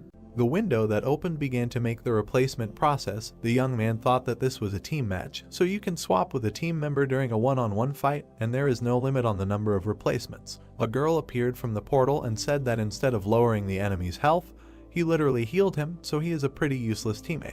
When she completely entered the arena, the commentator happily exclaimed and said that this is a new recruit of the elites, after which he wondered if this was the beginning of the teamwork of the three sisters. The girl rubbed her fingers lightly, showering some dust. She blew the particles off her palm, calling them seeds of confusion. Suddenly, strange plants began to grow from the ground. All the space under the guy's feet was captured by these sprouts. The hero frowned sternly, watching what was happening, and thought that these bloodthirsty plants can reduce the enemy's health if you just step on them, and the amount of HP taken away increases with each touch. Teagang frowned in confusion. The hero noted that if the first time a person loses 0.001% health, then the second time it is 0.002%, and the third 0.003%, and although the loss of health itself is already bad enough, but that's not all. The girl watched the growing plants and thought that she had prepared everything. Suddenly, the player change window appeared in the arena again. Yunbai ran out of the portal with a weapon in her hand. The hero swung his left hand, preparing for battle. Suddenly, he stopped, feeling the weight. He lifted his foot off the ground and saw that there was a sticky spear because the whole field was covered with white juice, which slows down the speed of movement. The girl took advantage of the moment and fired an arrow from her bow. The projectile hit the fighter's shoulder. With quick movements, the young man dodged and fought off several of her arrows. The girl grinned awkwardly, surprised by his talent. Teagang prepared for a strike with his right hand. Striking the ground, he created a powerful shockwave. His attack began to burn all the plants in its path. Junyoung looked at what was happening in surprise and said that although he was able to set fire to the plants under him, the young man would set himself on fire too. The guy rushed into battle. The man called him a real battering ram. Suddenly, several flashes appeared in the air. The girl closed the distance between them and used Iron Touch. The young man immediately covered himself from her attack with a glove. Having received another blow, the young man thought that the situation was bad because he did not have much health left, and this girl was quite fast and strong. Junbai grinned contentedly. The blonde frowned worriedly and ordered the guy to retreat and switch. The hero calmly watched what was happening and thought that it would be better to leave him. The man asked him why he thought so, because the guy could die. Ijin frowned deeply and said that nothing would kill him, but if the guy was destined to die, he could die fighting, and it would be better for them if he inflicted damage on the enemy. Teagang frowned sternly, getting into a stance. The girl again struck his body a couple of times. The guy gritted his teeth, taking the damage. The commentator said in surprise that this was the same lightning-fast double blade strike, the girl's final move, and now the guy's health was 0. Smiling widely, the girl said that this was the end. The hero watched what was happening and said that the result was excellent, because she passed. Small black particles scattered through the air. Suddenly, there was a boot print on the girl's stomach. The image of the fighter appeared on the screens. The commentator enthusiastically said that he could not believe it because the young man, being on the edge, repelled her attack. Using all his incredible senses and sharp mind, he was able to defeat his final opponent. The girl, looking down in surprise, wondered when he managed to do this, after which she added that he was very annoying. Suddenly, the guy's capsule opened. The tired young man came out of it, exhaling heavily. The guys enthusiastically said that he was amazing and asked how he hit it all. The young man went on stage and was shocked to see that all the spectators were shouting his name. He looked down at the guy in the hood. Beads of sweat ran down his cheek, and the guy smiled slightly. Ijin gave him a thumbs up in approval. The heroes remembered the guy attacking Hongji and thought that now there are bets with odds of 7 times, and then a team game that allows you to increase the bet to 3 times, which later gives the opportunity to increase the initial contribution by 21 times, and in his past life, the elites won. Remembering the images of the fighters, the guy thought that although the match began with promising performances, K1 lost because of Joseph and weak performances, and although they had 3 times more support, the elite received the title of the representative of Seoul, and he thinks it will be difficult to defeat them. Crossing his arms over his chest, the guy also noted that if he bets on the elite and loses on purpose, he will definitely raise a lot, but since he is a member of K1, this determines the match, so he will just bet on his team. Byung-gun gritted his teeth. The guy thought that his disguise did not have much effect against the dirty field. Looking at the girl shooting at him, he thought that he had been struck by long-range attacks and had fallen tragically. Yun-ho frowned in surprise as he looked at the flash in front of his face, thinking that he had lost a one-on-one match against Dongbai in a magical fight and had fallen to his knees in front of her. And although the damage to the terrain had played a role, Yunbai had more variations in magical skills. He then remembered Joseph's fight and added that he had gotten stuck in some unknown hell of poison ivy and caltrop, and had then been attacked by arrows and spells, but although he had survived, that was all he could do. The trio of girls gathered together. The commentator announced that it was a triple victory for the sisters, and that the #1 ranked team in K1 and the top representatives of Korea had failed to stop them. The hero was shocked and thought that the match had become more serious than he had expected, as the odds had turned from 3 to 1 to 7 in their favor. His eyebrows rose even higher at the realization that the legendary match, which allowed you to increase your initial bet 21 times, could now increase it by a whopping 49 times. Ying looked around and said loudly that they were in a tight spot, and although he knew it was difficult, so he did not expect the guy to win, but at least asked for a draw. Suddenly, he noticed that the young man was shaking violently. The blonde was shocked, thinking that this was impossible because he was shaking as if he was scared, but he understood that it would be strange not to shake in such a situation. The hero clenched his fist in the fabric of his clothes and thought again about your stunning news. Beads of sweat were running down his face, and he thought about the fact that this was an unprecedented case in the history of betting, and this was reflected in the lack of a healer in K1. Suddenly, the man snapped him out of his trance by asking if he was okay. The boy replied that he was fine, and that he was heading to the arena now, after which he thought that no one would bet on K1 to increase the bet by 7 times, since they almost lost, but at least one such person definitely exists. As he walked up the stairs, the boy decided that this was because he was sure to win at any cost. People watched him with skepticism, wondering who he was since they were seeing him for the first time, but the team was giving a chance to a newbie since they were going to lose anyway. The boy paused for a second,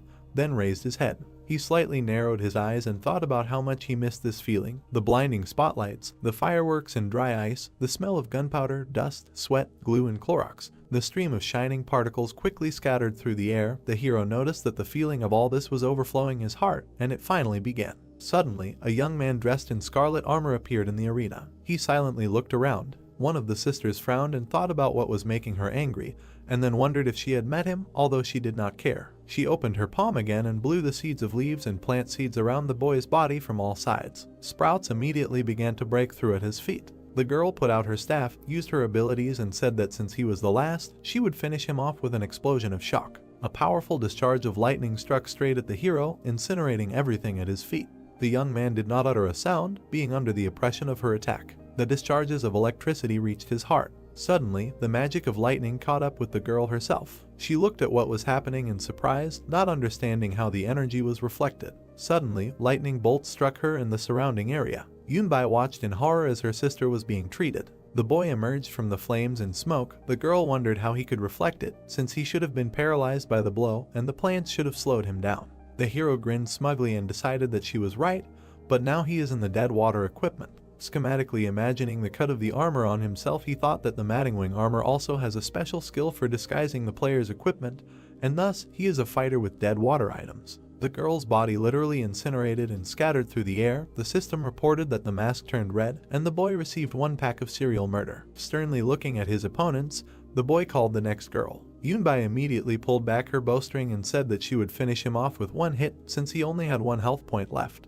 The guy immediately swung his right hand and used Tigang's impersonation. Tigang watched in shock as he was copied. The hero hit the ground, creating a powerful explosion. The girl released her projectile and asked him if he thought his sparks could stop her arrows. The arrow flew at incredible speed and blew smoke to the sides. The girl suddenly noticed that the guy was nowhere to be found, after which she wondered where he had gone. Suddenly, she noticed that the young man had risen high into the sky above her head. The hero hung upside down in the air for a moment. Yunbai pulled back her bowstring again and said that although she did not know how he had risen up there, he had simply become the perfect target. Several arrows were quickly heading his way. Suddenly, with a supersonic clap, the young man changed his trajectory and dodged, surprising his opponent.